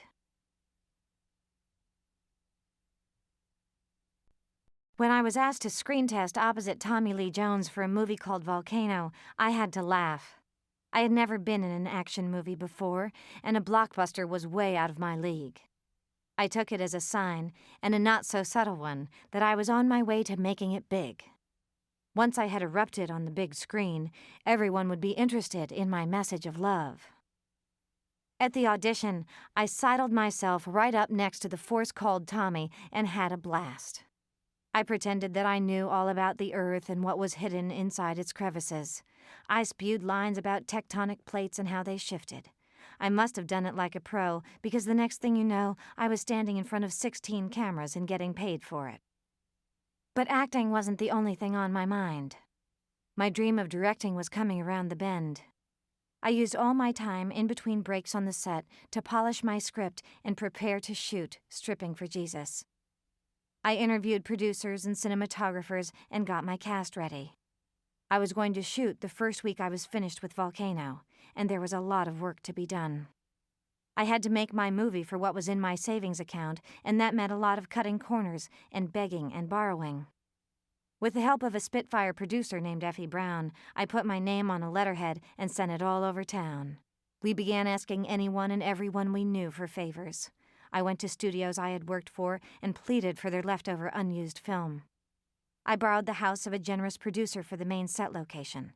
I hired designers and costumers who were hungry and wanted to make a statement. I cast actors who were my friends and would work for junk food and fun. I was working around the clock for the movie and around the clock for God. Celestia was a ball of energy, better than any upper I knew. She was teaching me things left and right. I had one book filled and the other was on its way. You see, when you're God, you can do anything you want. You are everything. That's part of the message. To teach it, I had to learn it. I had every talent right at my fingertips, I was told, and literally, my tips were teaching me. I would sit down with a pen, and suddenly I could draw. And not just simple drawings, but intricate, detailed things like I had never seen before. I would get sensations in my left shoulder every time something new was about to come through my body. I would hold my hand in the air like an antenna, and the information would come through. I wrote music and poetry. I saw visions of things that were going to happen in my future. I was able to channel dead people. I was taught to garden and told to plant trees. I was still doing healings and could focus in on another person's body like a laser to see their wounds. Each day I would be told I could do something new and would be led through the wheres and hows of it all. I felt like I could accomplish anything with Celestia inside me, and I did. Volcano overshot by a week, the week I was supposed to shoot stripping. Because we had all of our locations locked in and paid for, I had to start shooting the day Volcano wrapped. We had shot all night. I finished work at 5 a.m. and started shooting stripping an hour later. I was the director, the star, and the co-producer. I sank every penny I had into the movie. It was my story, my life as I saw it, and I was determined to make it as good as possible. In one summer, I had my first starring role and directed my first film. I was 27 years old and completely out of my mind. I needed normal, and I needed it bad. Feeling like I was superhuman was fun, but becoming worrisome. I threw myself into editing and adopted a new mantra concerning the Celestia of it all. Pretend that you're normal, Anne. Pretend she's not here, and she will disappear. Anne, this is Bob. Bob, Anne, Dustin, Dustin. Hi, Anne. I could not believe the hands I was shaking. Who other than God was allowed to be in a room with Bob De Niro, Dustin Hoffman, and Barry Levinson? I had landed the third lead in a David Mamet screenplay called Wag the Dog. It took quite a while for me to settle down and the reality to settle in, but it settled and settled hard.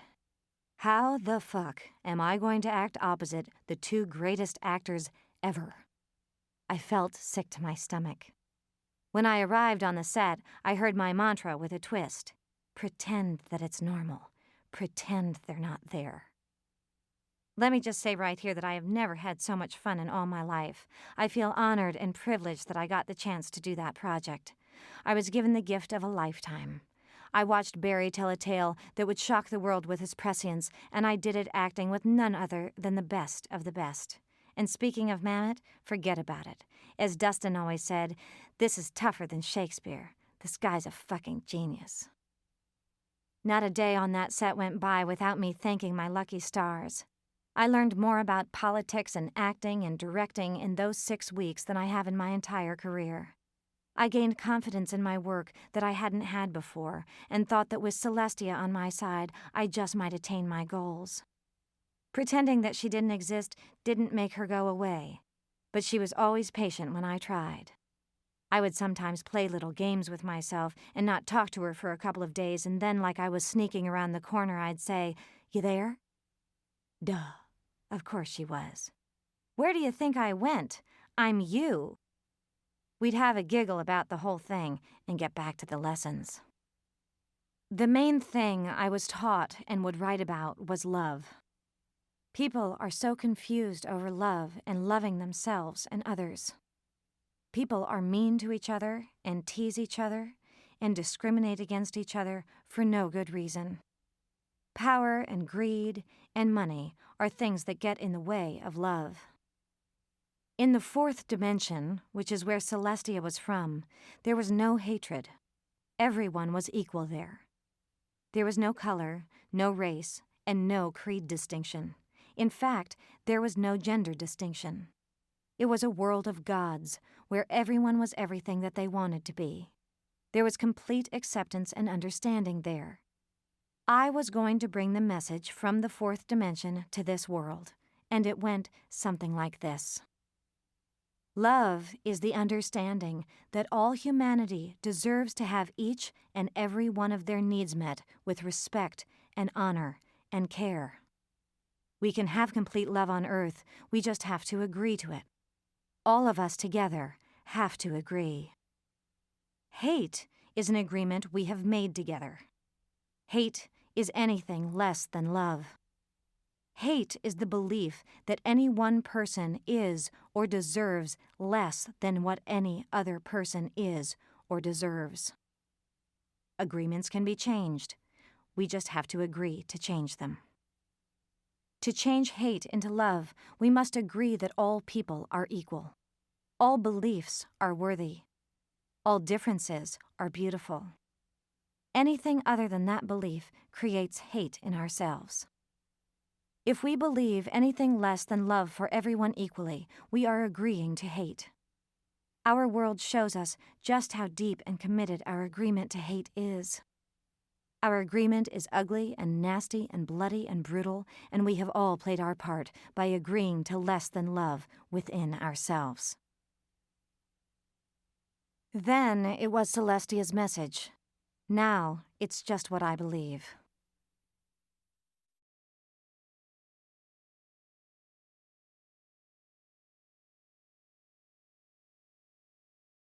If there were such a thing as a Hollywood ball, it would be the Vanity Fair party the night of the Oscars. Everyone who is anyone is invited, and they all get dressed in gowns and tuxedos for the occasion. I chose a simple black ditty and threw on an emerald green velvet thrift store coat so I didn't look like I was trying too hard.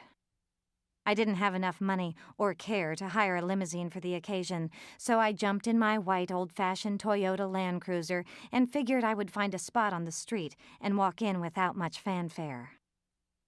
Morton's is a Hollywood hotspot even when it's not hosting gala events, but this night is like no other. There are floral arrangements that would put any funeral to shame and a guest list brimming with fortune and fame. After saying hello to a couple of people I didn't know and attaching my hand to the closest alcoholic beverage in sight, I found myself bumping butts with a studio acquaintance of mine. "You look lost," she hollered over the din. "I am lost! Help!" She slipped her arm through mine and agreed to be my escort through the sea of people I should have known or at least heard of. As we inched our way through the crowd, she told me the who's who of it all until my eyes settled on one particular woman in blue standing across the room. "Who's she?" I asked. My friend looked in the direction of where I was pointing. "You've got to be kidding me, Anne." "No. Who is she?" "That's Ellen DeGeneres. You don't know who Ellen DeGeneres is?" I couldn't take my eyes off her. "I want to meet her," I said. "You're in luck. I know her." My friend began scooting me toward the lovely lady in blue. "You're not going to believe this," I said to Ellen after my friend introduced us. "But I saw you about a month ago outside of that store, Maxfield's, and I was going to say something to you then, but I was too embarrassed." "You didn't happen to be walking with a dog that day, did you?" Ellen asked.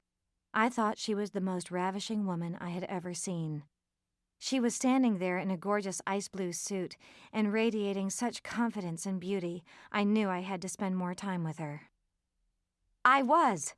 That's Sammy, my dog. We were going to the pet store down the street. Why?" "Well, you're not going to believe this one. I was with my friend and I saw you walking. I turned to him and said, 'Now look at her. Why can't I meet someone like her?'"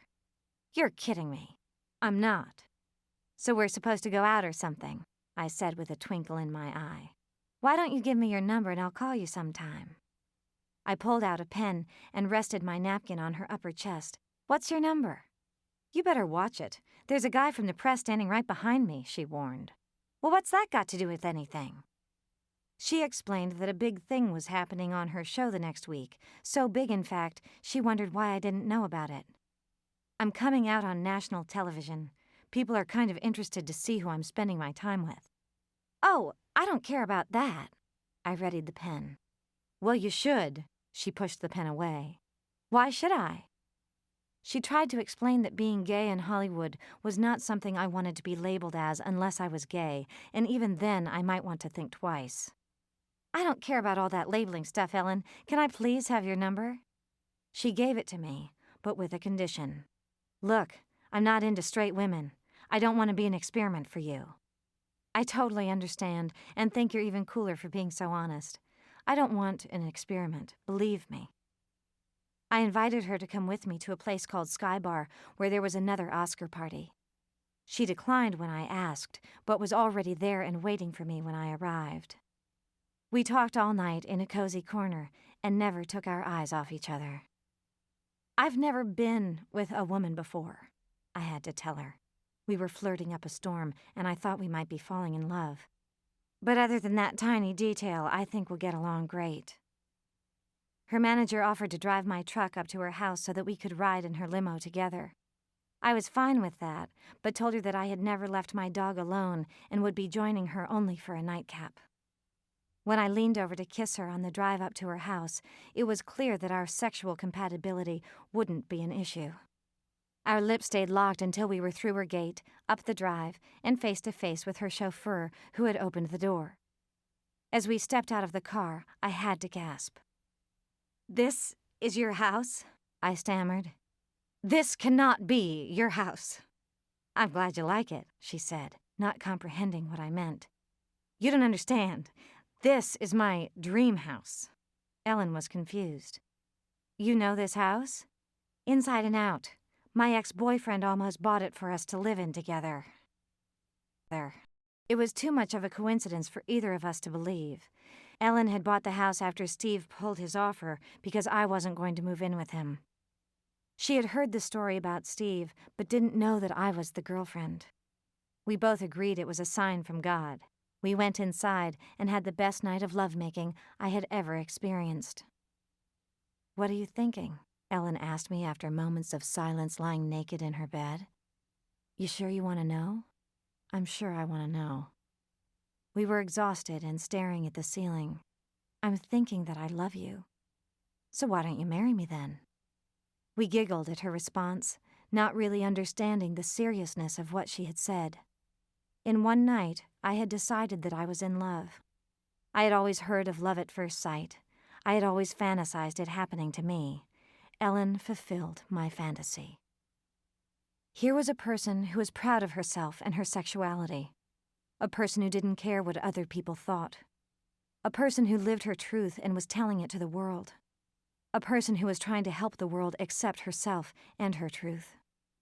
A spiritual person, not a religious person. A person who cared for and appreciated my body and knew how to make me feel loved. A person I could communicate with. A person who made me feel seen and heard and safe. A person who happened to be a woman.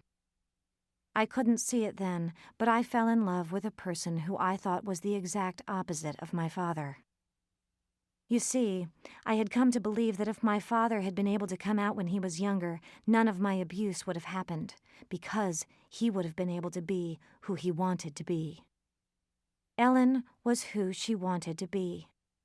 Somehow, I equated her being out about her sexuality with absolute safety for myself. I thought that with her, I would have a lifetime guarantee that I would never be abused or hurt again. I decided that she was my knight in shiny blue armor, and together we could teach the world to love. "I can play this part with my eyes closed," I said to my agent. "I know, it's you, has you written all over it." "Do they know who's playing the other part?" I asked. "Sure do. You're not going to believe." I thought the movie was a small, low-budget romantic comedy. I got the comedy bug after doing WAG and thought a lighthearted romance would be fun. "Harrison Ford," my agent said. "What? Can you believe it?" "Can I believe it? No, I can't believe it. I'm never going to get it now." "You never know, Anne. You're hot right now." "I'm not movie star hot. I'm not Harrison Ford hot. Shit, do you think I can get a meeting?" "What do you think I'm calling you for?" "I got a meeting?"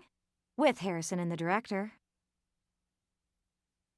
I was standing next to Ivan Reitman, the director, when he walked in, all baggy-jeaned and casual. "It's so fun to meet you, I can't even tell you," I said. "Nice to meet you, too," Harrison said. I jutted out my hand. He shook, and I shook harder. Then he shook, and I shook back. He was scruffy and unshaven, and I liked that in a star. I liked that in a man. I guessed I wasn't the only woman who would like to be seeing Harrison in the flesh, let alone be shaking his hand. I guessed I was one lucky lady. You have no idea how lucky I feel right now. The first movie I ever saw was Star Wars. I wanted to fly with you in that ship. I guessed I wasn't the only woman that had ever told him that. Oops, I said. I don't mean to make you feel old or anything.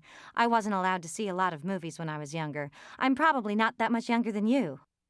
You probably are, Harrison said. Let's not kid ourselves. Okay, let's not, I agreed. I'm a lot younger than you, and I probably just blew all my chances of getting this role by admitting it, but who cares? I got to meet you, and that's swell. Harrison and Ivan chuckled at me. We sat down in 2 chairs that were set up for us in the little room. It wasn't that much different from my first soap opera audition, really, but I thought it best to keep that information to myself. This was a big movie audition, the biggest I had ever had, and I was tickled pink to be sitting where I was sitting, right next to the biggest movie star in the world. We read some scenes off some sides, and I don't really remember how it went because I was too excited to tell you the truth. I didn't really care about anything, other than that I was there, meeting the dude. The night before, I had met the dame. My life was swell. Sweller than swell. My life was fucking awesome.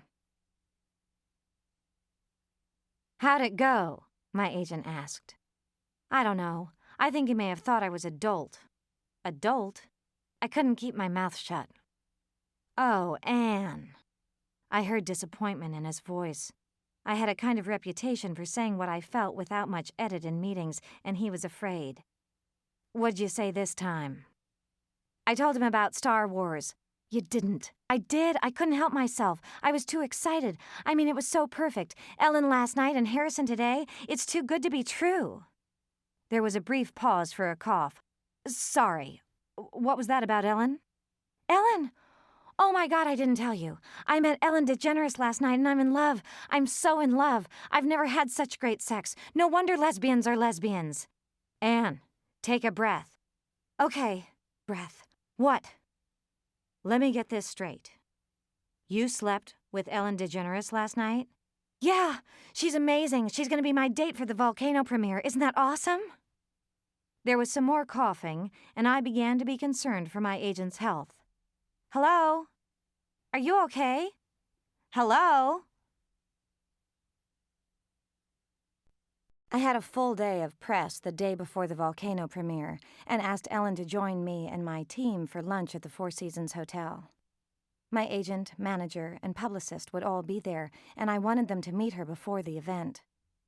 To go into the who said what of it all isn't really important. What is important is that my team sat Ellen and me down, and instead of the nice, friendly lunch I had been looking forward to on my break, we were barraged with less than subtle opinions about the impending date to the premiere. You can't go with her. It'll ruin your career, Anne. This is everything we've worked for. You can't give up on it now. She's a woman. A woman. You've only been seeing each other for 4 days. 4 days! Don't do this to yourself. You'll lose your next movie. You won't have a next movie. The Harrison Ford movie won't give you the offer. You'll be blacklisted. Hell and damnation to you both if you step foot in public together. No client of ours licks pussy and lives to talk about it. It was like a foreign press conference without the questions or the foreigners. It was an absolute nightmare.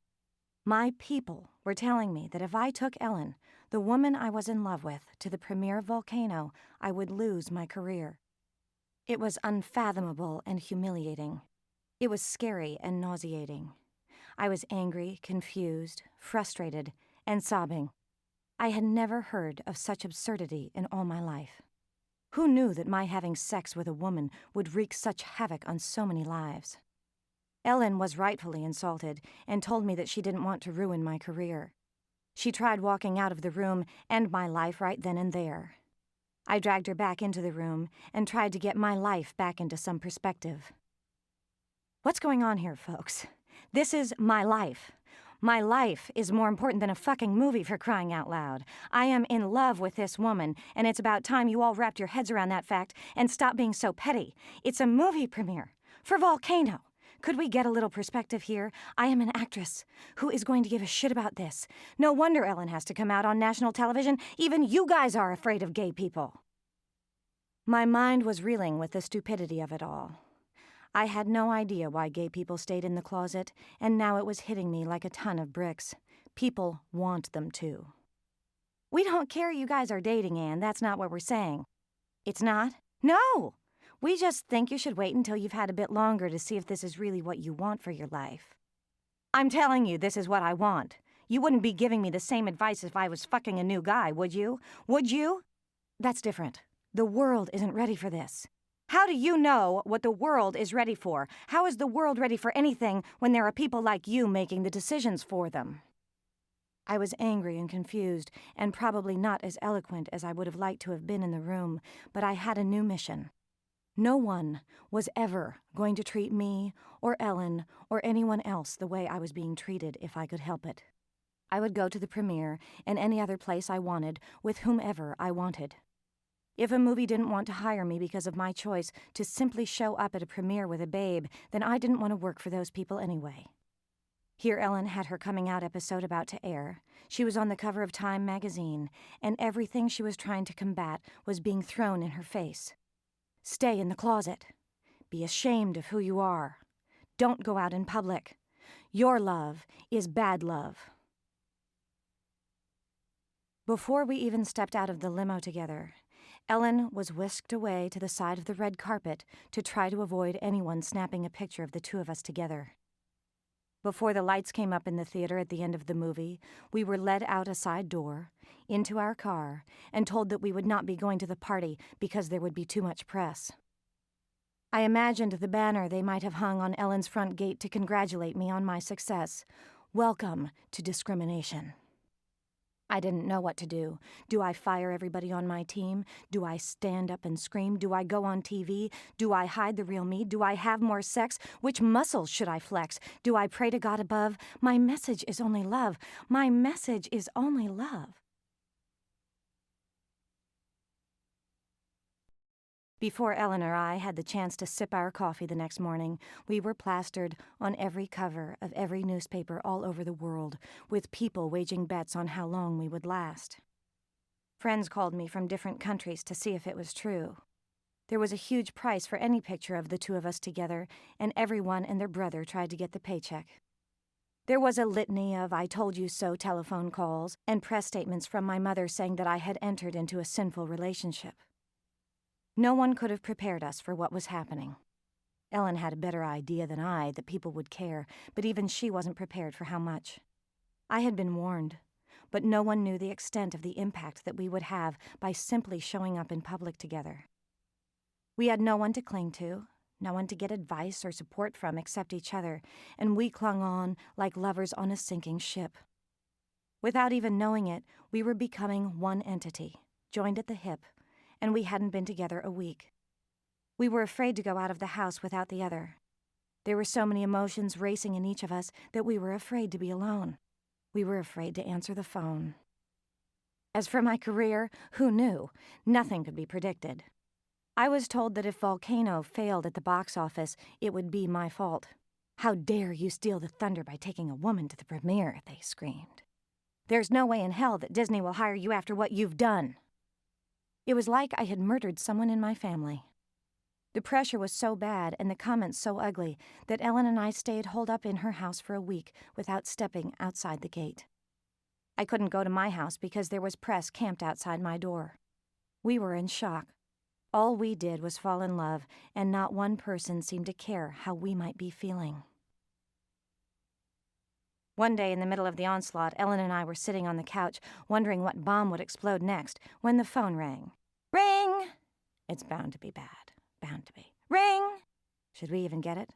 Probably not. Ring! It can't get any worse. Don't be so sure. Ring! I picked up the phone. Hello? Anne? Yeah? This is Harrison. My heart sank. Hello, Harrison. How are you? I'm fine. I bet you're not too good. Things have been better. Well, I'm just calling to say I'm sorry. My fear was confirmed. I knew I had lost the job. And frankly, my dear, I don't give a shit who you're sleeping with. I'm looking forward to working with you. Try not to let this stuff get you down. It'll all wash over. It always does. I couldn't believe my ears. There was actually one person on the planet that did not take my decision to sleep with a woman personally. God bless you, Harrison. It was the first good news I had gotten since the premiere. So my career wasn't in the toilet as had been predicted. For that, I thank Harrison and Harrison only. I never found out the details about how I got the offer, but you can bet if Harry didn't want me on the picture, Harry wouldn't have had me. He will never know the gratitude I feel for his support. Jesus and the movie star were in a tie game, but I had lost track of what I had been competing for in the first place. I was in a game I didn't know why I was playing. I was in a life I didn't know how to control. I was on the brink of insanity and didn't know how to get sane. Help! Help! The sky is falling! The sky is falling! The Hero's Journey. I have come to believe that the insanity you are raised in becomes a part of you. In order to get the insanity completely out, you must equal it in your life so that you can get rid of it and move on. You don't get 2 cups of insanity and get to take only 1 cup out. At least I didn't. It's a terrifying thing to live through and a blissful thing to be out of. When you are a child of abuse, and no one listens to you and no one confirms that you are being abused, you feel like you are insane. The more you are denied your reality, the more insane you get. I am a child of abuse. My abuse was denied my whole childhood. In order to survive the pain, I created a completely different world for myself. In my world, I could fly down the steps away from my abuser. In my world, there was love and no pain. In my world, I loved everybody and everybody loved me. In my world, there was no abuse given to anybody at any time. By the time I was an adult, the shame I had experienced had gotten so bad that I retreated to this world. This world became my reality. I called it the 4th dimension, and my name there was Celestia. I believe that many people may think I went insane. I do not believe I am insane. I believe I went through a period of my life that was insane, and it lasted 31 years.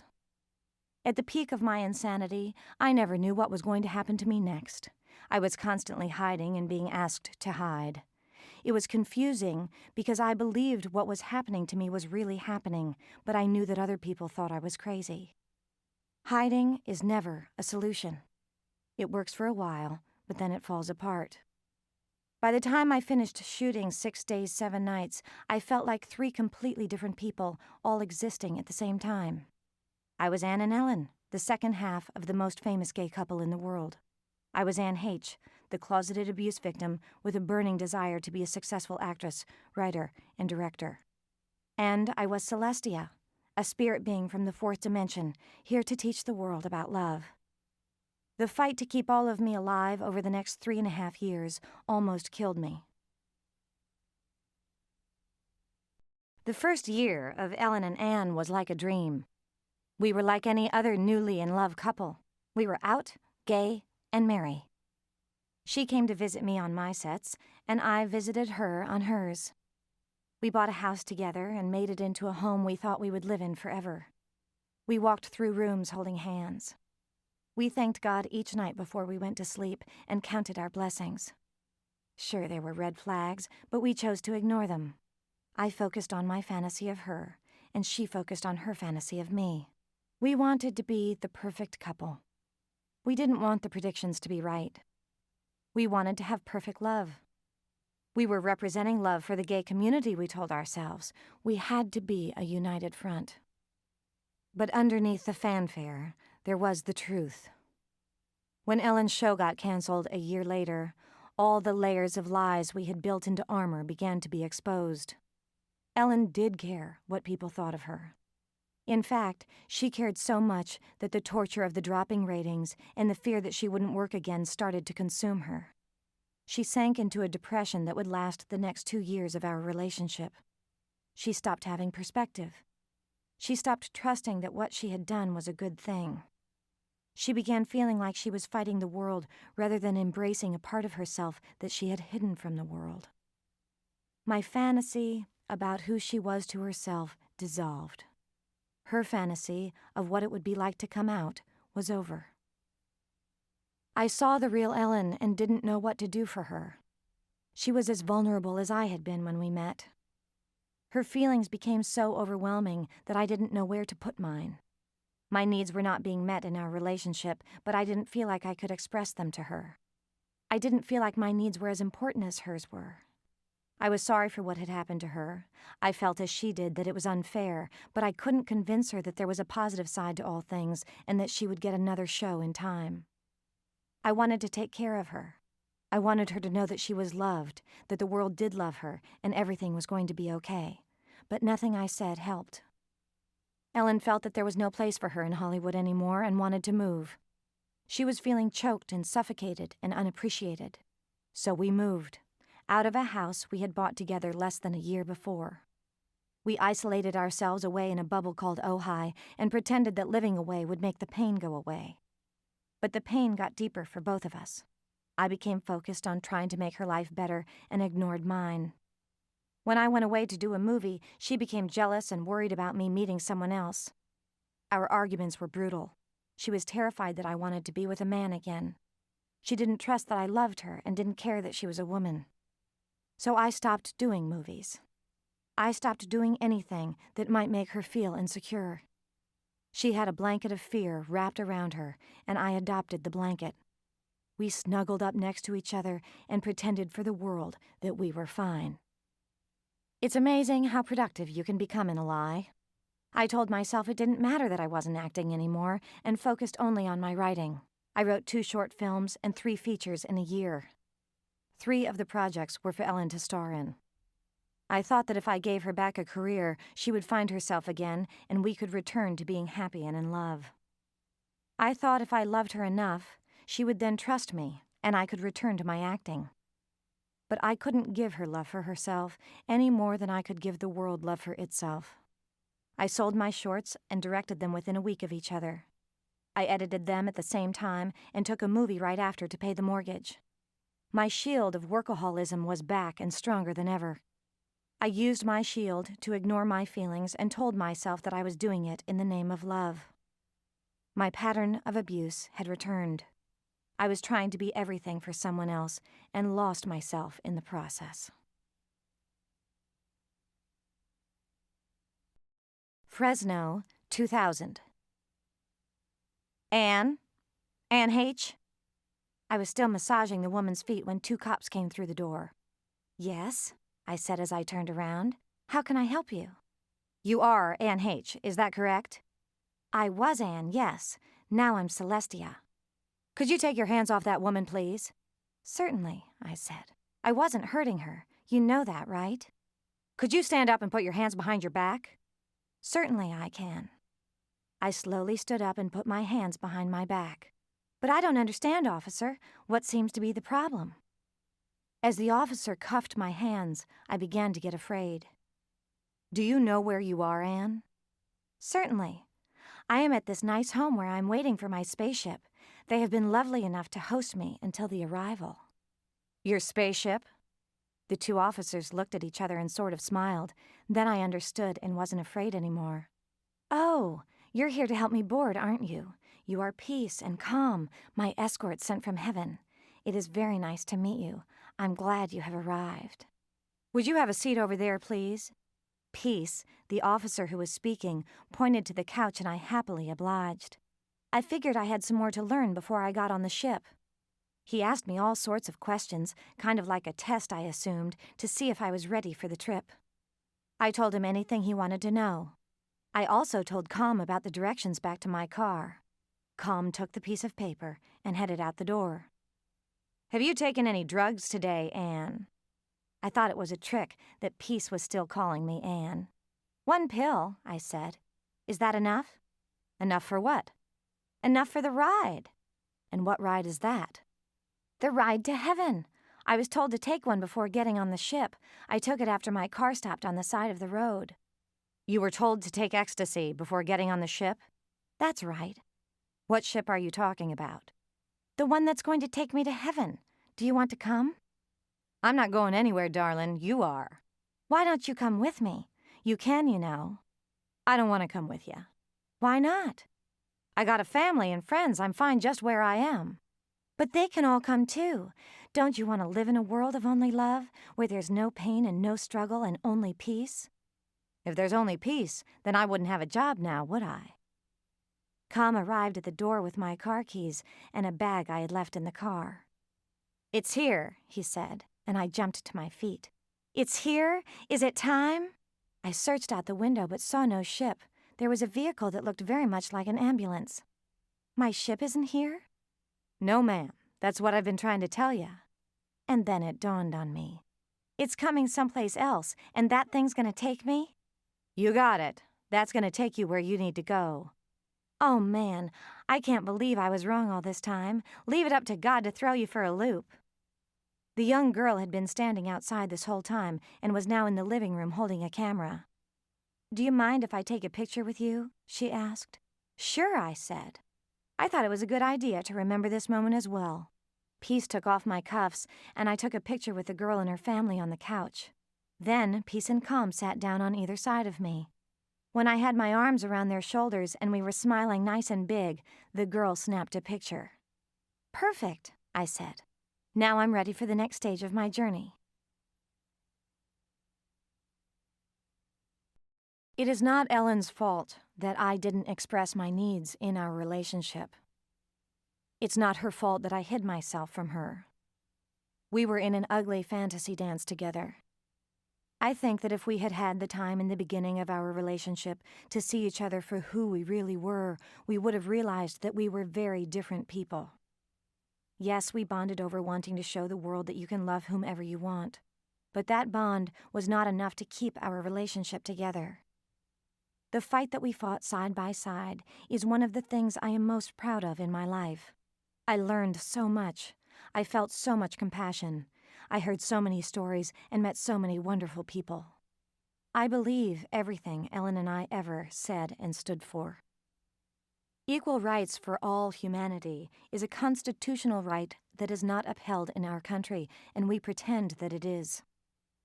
It is still illegal for gay couples to get married here, and that is a disgusting reality. We lie to ourselves every day that we are a country that accepts people for who they are. We lie that we embrace our differences. We do not now. We have not in our past. As long as there is a love between two human beings that is not acknowledged by the court of law, our Constitution is a lie. It does not say that all people are to be treated as equal except for gays when they want the right to get married like any other loving couple has the right to do. Our courts are a sham. We used to believe that blacks were lesser people than whites, and we made laws to justify our hatred. And still, we have not learned from our horrid mistake and insult to a people. In California, there are laws against gays getting married, and that was passed just last year. Yes, last year, more than 50% of voters elected to treat one group of human beings with less respect and fewer legal rights than others. We participate in so many lies. Ellen and I tried to expose some of them by not lying about our love. It is hateful to ask someone to hide who he or she is.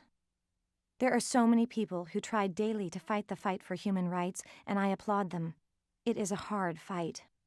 Mostly, you are speaking to people who already believe what you do. When you go to schools or rallies, you are preaching to the choir. And it's nice to feel heard. It's nice to feel a bond of vision for this world. But the most frustrating thing I learned in my journey is that you cannot teach people to love. To love another, you must love yourself. And that is a furious battle that cannot be won until we all agree that we've lost it already.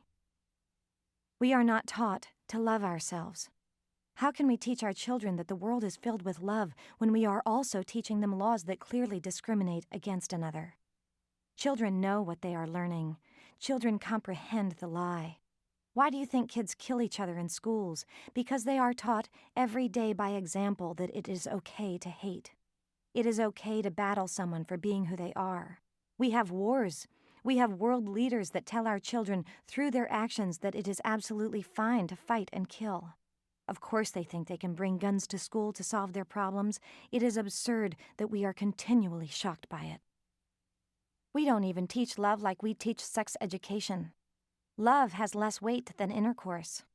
We have classes to learn how to have safe sex, but we have nothing to teach us how to respect, care for, and honor our fellow human beings. Children are lost, and they are going to remain lost until we stop contradicting our own message. We are in a sewer of hate, and one person is not going to solve the problem. I wanted to be Jesus. I was willing to martyr myself for love. I stood up in front of almost 1 million people at the Gay March on Washington last year and pleaded with them to love themselves. But what was I really doing? Pleading with my mother to love me. Look at me, Mom. I am Jesus. See what I'm doing? I'm telling everyone that they are children of God. Isn't this what you wanted? Is this enough to get you to love me? Am I Jesus enough for you, Mom? How can we learn to love ourselves if our parents are telling us through their actions that we are not worthy? Where do we learn? Who do we go to? It is so hard to figure out that instead we trust a lie that we're doing it already.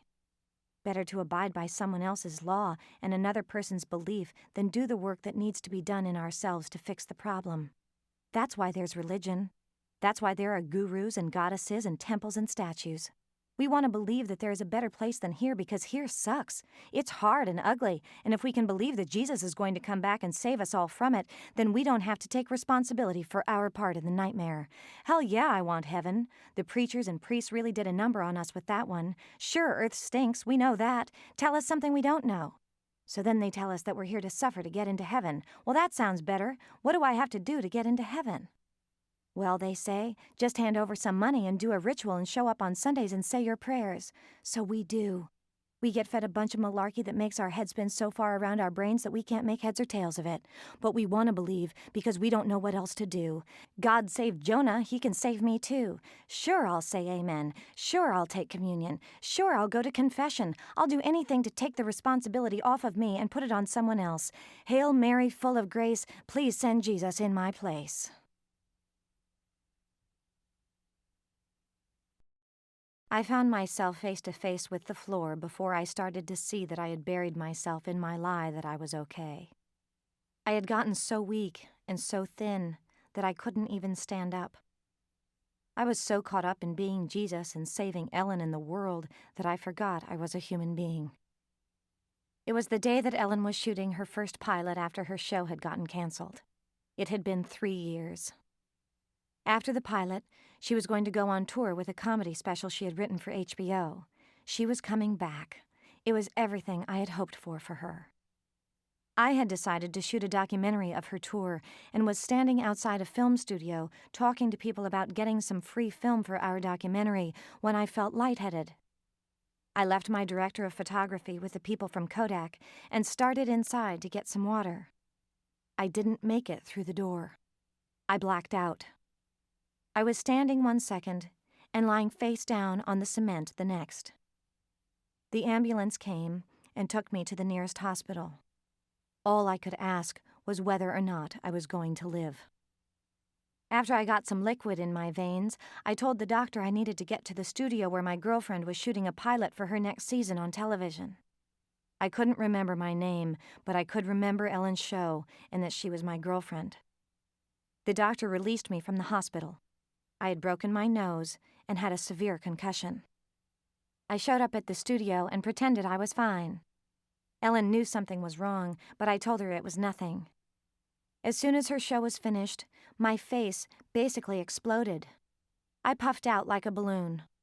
I had bruises and cuts from the fall, but somehow I kept the swelling down until I thought she could deal with the problem. Ellen checked me into the hospital the next day. I was there for a week, and no one could figure out what was wrong with me. I was gone. I was losing consciousness every hour.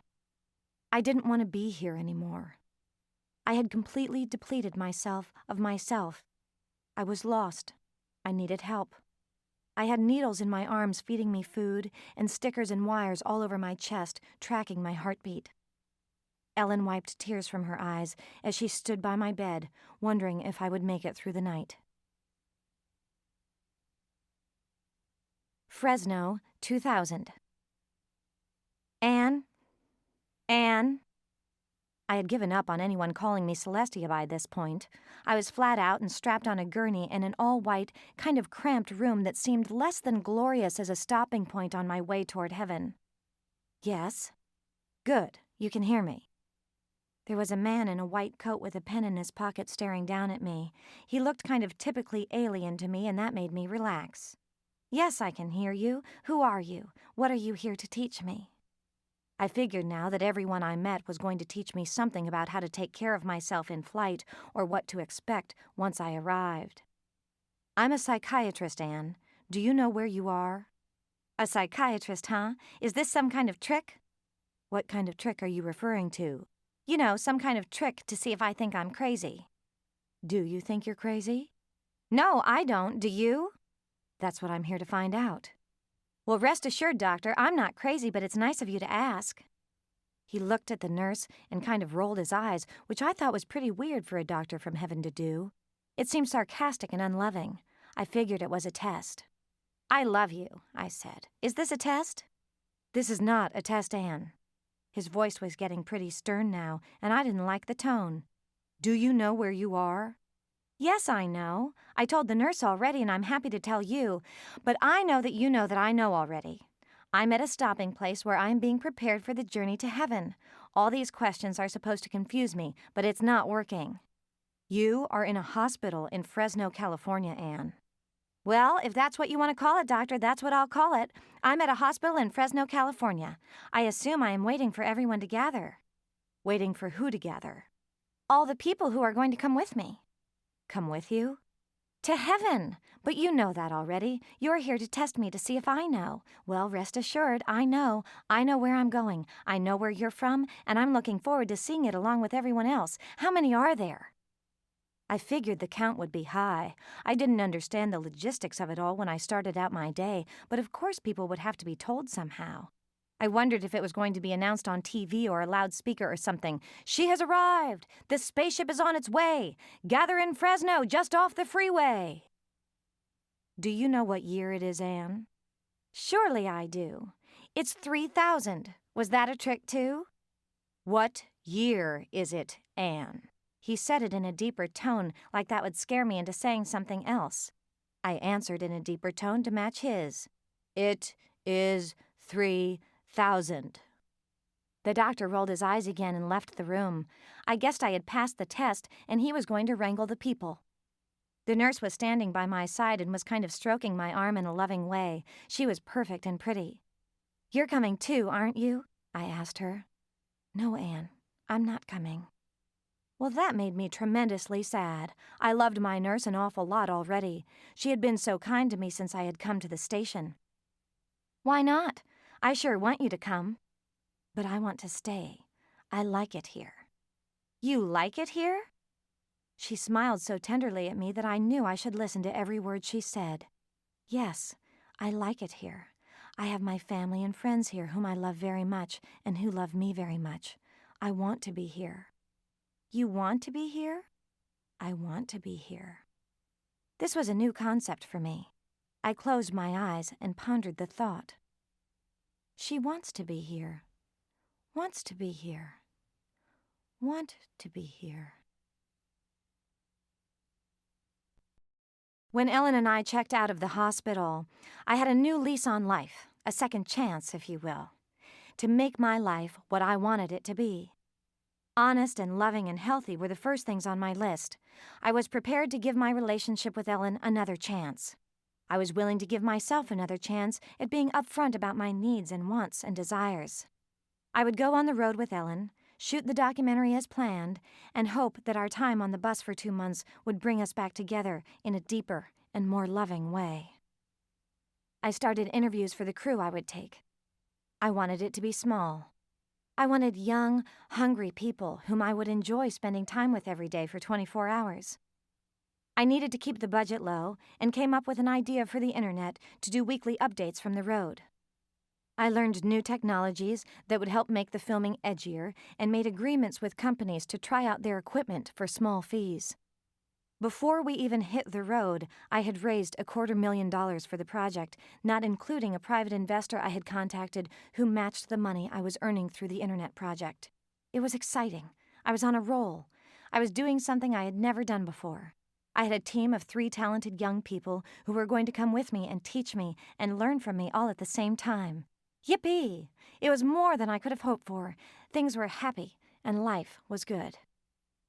We hit the road the end of April and were planning to end the tour in New York, where Ellen was to shoot her HBO special. We started at the Equality Rocks concert the night before the Gay March in Washington, D.C., and nearly died over the standing ovation Ellen got from the crowd of 45,000 people when she walked on stage at RFK Stadium. For about 5 minutes straight, the audience went crazy for her. She was being appreciated in a way she hadn't been in 3 years, and she felt the love. We felt the love. Ellen was back. Hurrah! The march the next day was a high point for us, there is no doubt. Ellen and I each spoke to almost 1 million people about love and acceptance, and we spoke with a fervor of activism in our voices as never before. When we were finished, we climbed onto our bus with women cheering and pounding on the windshield. "Go, Ellen! Go, Anne! We love you! We love you!" I'd never seen such a thing. People were cheering for our message. People were cheering for us. It was scary and overwhelming and exhilarating. I was pleased with what I had said and proud of what it meant. But I didn't know then that my message was for me, not them. I had used the platform to tell myself what I needed to learn. Be who you are. Tell all of your truth. Stand up for yourself, no matter how hard it may be.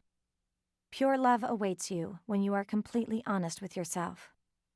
Your path is your own. No one can tell you what to do or how to get there. Be strong. Be brave. Listen to your heart. After only a couple of weeks on the road, Ellen and I got into a routine with each other that was damaging to both of us. Yes, the trip was grueling, but that wasn't what the problem was.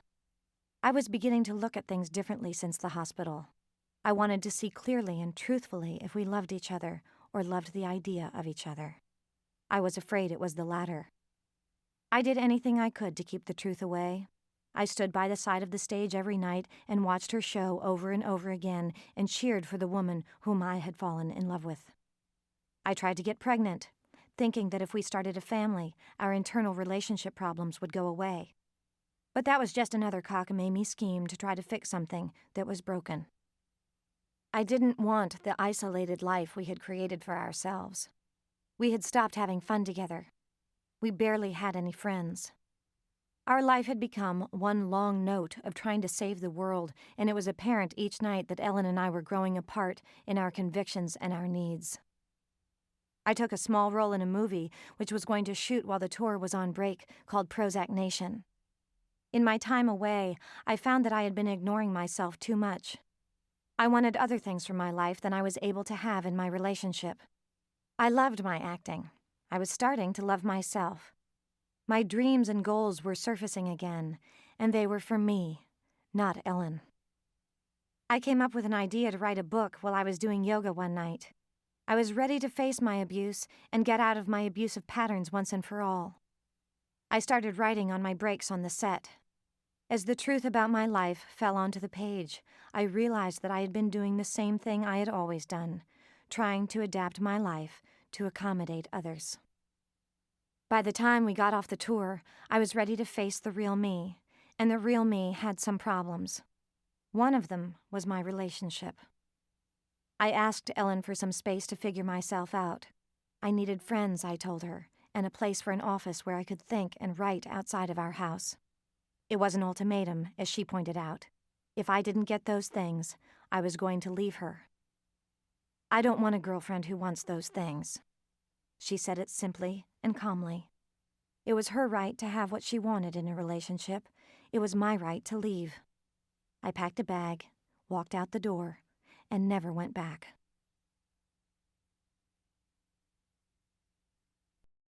Fresno, 2000. Your friends are on their way, Anne. The nurse's sweet voice was whispering in my ear. They are? Oh my God, I'm so excited. They're coming. They're coming with me. No, Anne. They're coming to take you home. Take me home? My home in heaven? Your home in Los Angeles. I can't go there. I can't go back there. I can't go back. Fear was rushing through my body. What about my ship? I have to get on my ship. There is no ship, Anne. You're going to go home. Tears started streaming down my face. I was panic-stricken. I didn't understand. What about heaven? What about going to my home in heaven? The door opened, and I saw my best friend Kathy coming to my side. She took my hand. "Hello, sweetie," she said. "How you doing?" The nurse shut the door behind her, leaving us alone to talk. "Oh, Kathy, I was going to go to heaven. My ship was going to come and take me to a place where there was love, all love, Kathy. And I thought you would come with me. Don't you want to come to heaven, Kath? Isn't there a ship that's going to come and take me there?" "No, sweetie. There's no ship. We live here. We want to live here." "But it's so hard and so painful, Kath. It hurts so bad and love is so hard to find." "Love is hard to find, yes. But we found each other, didn't we? I love you, sweetie. I love you, and I want you to stay here so I can keep loving you. I don't want you to go away." Her words were so tender and filled with truth. Oh, Kathy, what have I done? I was scared and crying. I knew that my dream of my ship was lost. My ship isn't coming, is it? "No, honey, there is no ship. And I'm not going away, am I?"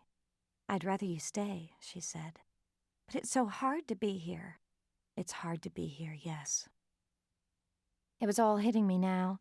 The realization was overwhelming. I had lived with so much fantasy in my head for so long, and in a moment's time I was seeing the truth. Does this make me crazy? Am I crazy, Kathy? I don't think you're crazy, Anne. I think you're a survivor. My whole life became clear through the bleariness of my tears. I had created the fourth dimension and Celestia from the time I was a little girl. As I grew up, so did the world. At first I could fly, then I could heal people. People will believe anything they want to believe, God had said to me. I needed to believe so that I could get out. With my friend by my side, I realized that I wanted back in. I was so lonely, Kathy. I was alone when I was a child, and I was alone going to heaven. "It's no fun to be alone," she said. "It's no fun to be alone," I repeated. "I want you to stay here. I want to be here." For the first time in my life, I understood my insanity. With the help of my friend, I was able to give it away. I wept out my fantasy world onto Kathy's shoulder and breathed in the world of love she was giving me with her embrace. After 31 years of flying through space, I had landed and was finally home. Love the Other Side. When I woke up the next morning, I looked like I had been through the rinse and spin cycle in a human washing machine. I had sweated so much in the night that I soaked through a hospital gown and the gurney's sheets. There could have been puddles of me on the floor. When your mind cleanses, your body cleanses. Out with the old and in with the new. You know that Doublemint gum commercial where there are two mints in one? Well, I was like three chicks in one. I could tell I was back. I was present. I was with myself in myself. The best way to describe the feeling is sane. I felt sane. I looked at myself in the mirror and saw me. Not the me that should have looked better, or the me that was God, or the me that was anything other than Anne. I was just Anne. Messed up and ugly and war-wounded and proud. I knew I'd won the battle. I knew I was on the other side, and not by accident. I had made a choice. I chose to be sane. I wanted to be here on Earth because I liked it here. Reality was better. For the first time in my life, I knew that reality was better. Now all I had to do was convince them. Somewhere in the night, my manager, who also happens to be my other best friend Lauren, had arrived from Vancouver where she was shooting a movie. I don't know what was said on the phone to get her to fly down and see me, but it must have been something like, "Holy fuck, Anne has gone fucking crazy in Fresno and you have to come down." She joined Kathy and another dear friend and business manager, Harley, who had already arrived at the hospital to confront the disaster. The thought was that I had had a psychotic break. A psychotic break, Jesus, that's bad. Really, really bad. The doctors were considering putting me into a mental institution as my 3 friends tried to convince them of my impending sanity. Surely she'll be sane tomorrow, doctors. She's never gone nuts before. I'm kidding. They were scared, worried, concerned, and freaked out, to name only a few of their emotions.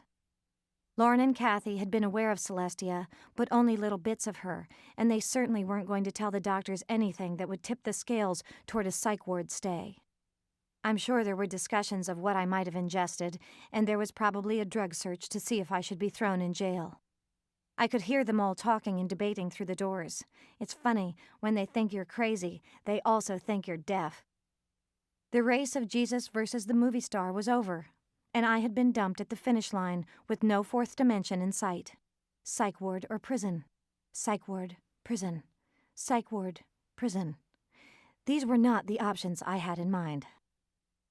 Where I would have called these earth angels fighting my fate saints or kings in the past, I was now absorbing the reality that there were people in my life who cared deeply for me, and they were called friends. I was in trouble, and they came to my rescue. Within minutes of being called, all three hopped on the first flights they could to get to my side. As I sat up on my gurney that morning, I was confronted with the first gift one arrives with on this planet: love. Love of friends. Real love, not fantasy love, just love. As I tried to put into words the experience I had had the day before and the necessity of the release I had to experience, they listened and understood. I had had to do what I had done. There was no place else for me to go except to see my fantasy all the way through. I needed to see this fourth dimension that I had clung to my whole life. I needed to confront the fact that I was not Jesus or Celestia or any other fucking body. If I didn't go all the way, I would not have been able to get rid of it once and for all. I had thought my fantasy world was safe. My whole life, I had escaped there to be safe. I needed to see that it wasn't.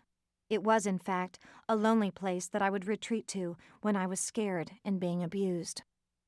I wasn't being abused anymore. I had friends, my chosen family, and neither they nor anyone was going to hurt me anymore. Had I not gone to Fresno that day, had I not taken the fantasy down the long road to its conclusion, I never would have known that there was an end. Somehow my friends convinced the doctors to give me a sort of mental test to show that I was able of mind and sound of body. I was asked the questions I had been asked the night before, and this time I had the right answers. Do you know your name? My name is Anne. Do you know your last name, Anne? Heche. My name is Anne Celeste Heche. Do you know where you are, Anne? I am in a hospital in Fresno, California. Do you know what year it is? It is the year 2000. My friends waited with bated breath as I answered all the questions correctly. I'm going to release you now, Anne. You can go home with your friends. Wow. Relief. Joy. Each and every person in that hospital took such good care of me.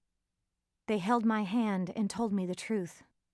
I will never be able to repay them for the stability they offered as I battled my demons in front of them.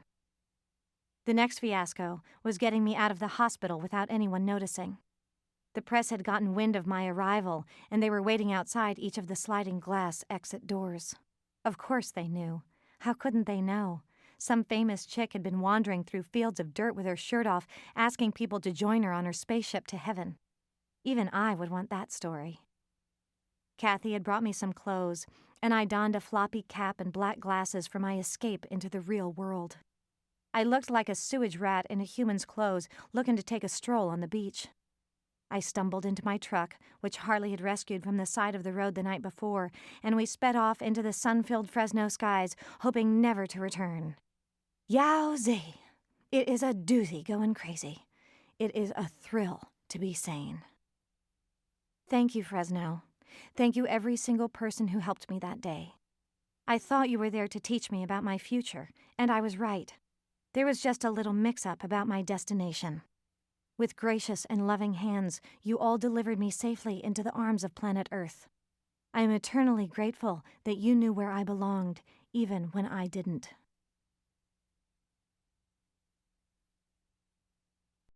The press had a field day with this one, and why wouldn't they? Famous gay actress breaks it off with girlfriend and goes crazy in Fresno. They compared me to every other person who had gotten caught doing something weird in a stranger's backyard. And who could blame them? It was strange. I had never done anything stranger, at least not that anyone had heard of. There was nothing to deny.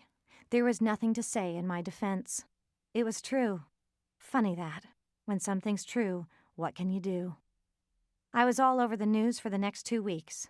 I was the butt of everyone's jokes from Leno to Letterman. I deserved it. Sure, I would have liked to have had my epiphany in the privacy of my own home, but part of my problem was that I had kept private for too long. My insanity was big. It was huge. So I came out about it in a huge way. There is no question about it. Am I proud of it? No. Am I glad about it? Yes. When you hide, you will find a way to get unhid, if that is what your goal is. I had walked into a therapist's office when I was 18 years old because I knew I had some problems. For the next 13 years of my life, my number one goal was to get over my problems and live clean, on my own terms, without the shit and shame of my past. Not one day went by when I was not doing something to get my abuse out of me. If I wasn't in therapy, I was writing scripts. By 25, I had written and directed a play about abuse. By 27, I had written and directed my first movie about it. I am now 31, and I have written a book about it. I'm done with the topic. I had a mission. I was committed. And I will tell you the freedom is worth it. That's why I wrote this book. I wanted to be free. For me, not anyone else. Yes, I hope it helps. I hope people see how bad it can get when you live in a lie. I hope that people get the courage to talk about their abuse before they find themselves wandering through dark caves of insanity and into the homes of strangers and seeking God. I hope that parents and teachers look at signs and listen to their children when they tell you their truths. I don't believe that a child can make up the kind of shit that happened to me. Abuse is an ugly truth, and it is in this world, and it happens to a lot of kids in this world. Sure, I'd like it all to be exposed and go away for good, but that's not why I wrote this book, and I couldn't do it even if I tried. I wrote this book to say goodbye once and for all to my story of shit and shame, and embrace my life choice of love. The fact that there are people hearing my story is the icing on the most beautiful cake in the world that I imagine says, "Happy freedom, Anne. You have made it to the other side." I have a boyfriend now whose name is Coleman. He is the most loving and giving and special person I have ever met. He has taught me what it is like to be in a loving relationship that is of this earth. He has allowed me to embrace all of my past and see myself as a human being who survived a life that was hard and did it the only way I knew how. I didn't do it perfectly. I made a lot of mistakes. I hurt a lot of people. There were moments writing this book when I was so ashamed of the things I had done that I didn't think I could continue. If it weren't for his encouragement and constant support, I would not have been able to. I wish a Coley for everyone when they leave their shit and shame behind, but there's only one of him, so you'll have to find your own. I'm so corny at heart. I want the best for everybody. I really do. I wish there was no pain, but I know it's out there. I wish there was only love, but I know there's hate. I know we have shields and armor to protect ourselves because the journey is hard. I give you all of my love and support on your journey. I hope you find happiness and love and peace because it is your right to have it. You are children of humanity, and you deserve to have all your needs met with honor, respect, and care. So I am wishing you love. Love that embraces you for who you are. Love that sees all of you and asks no sacrifice. Love that you can accept because you have loved yourself first.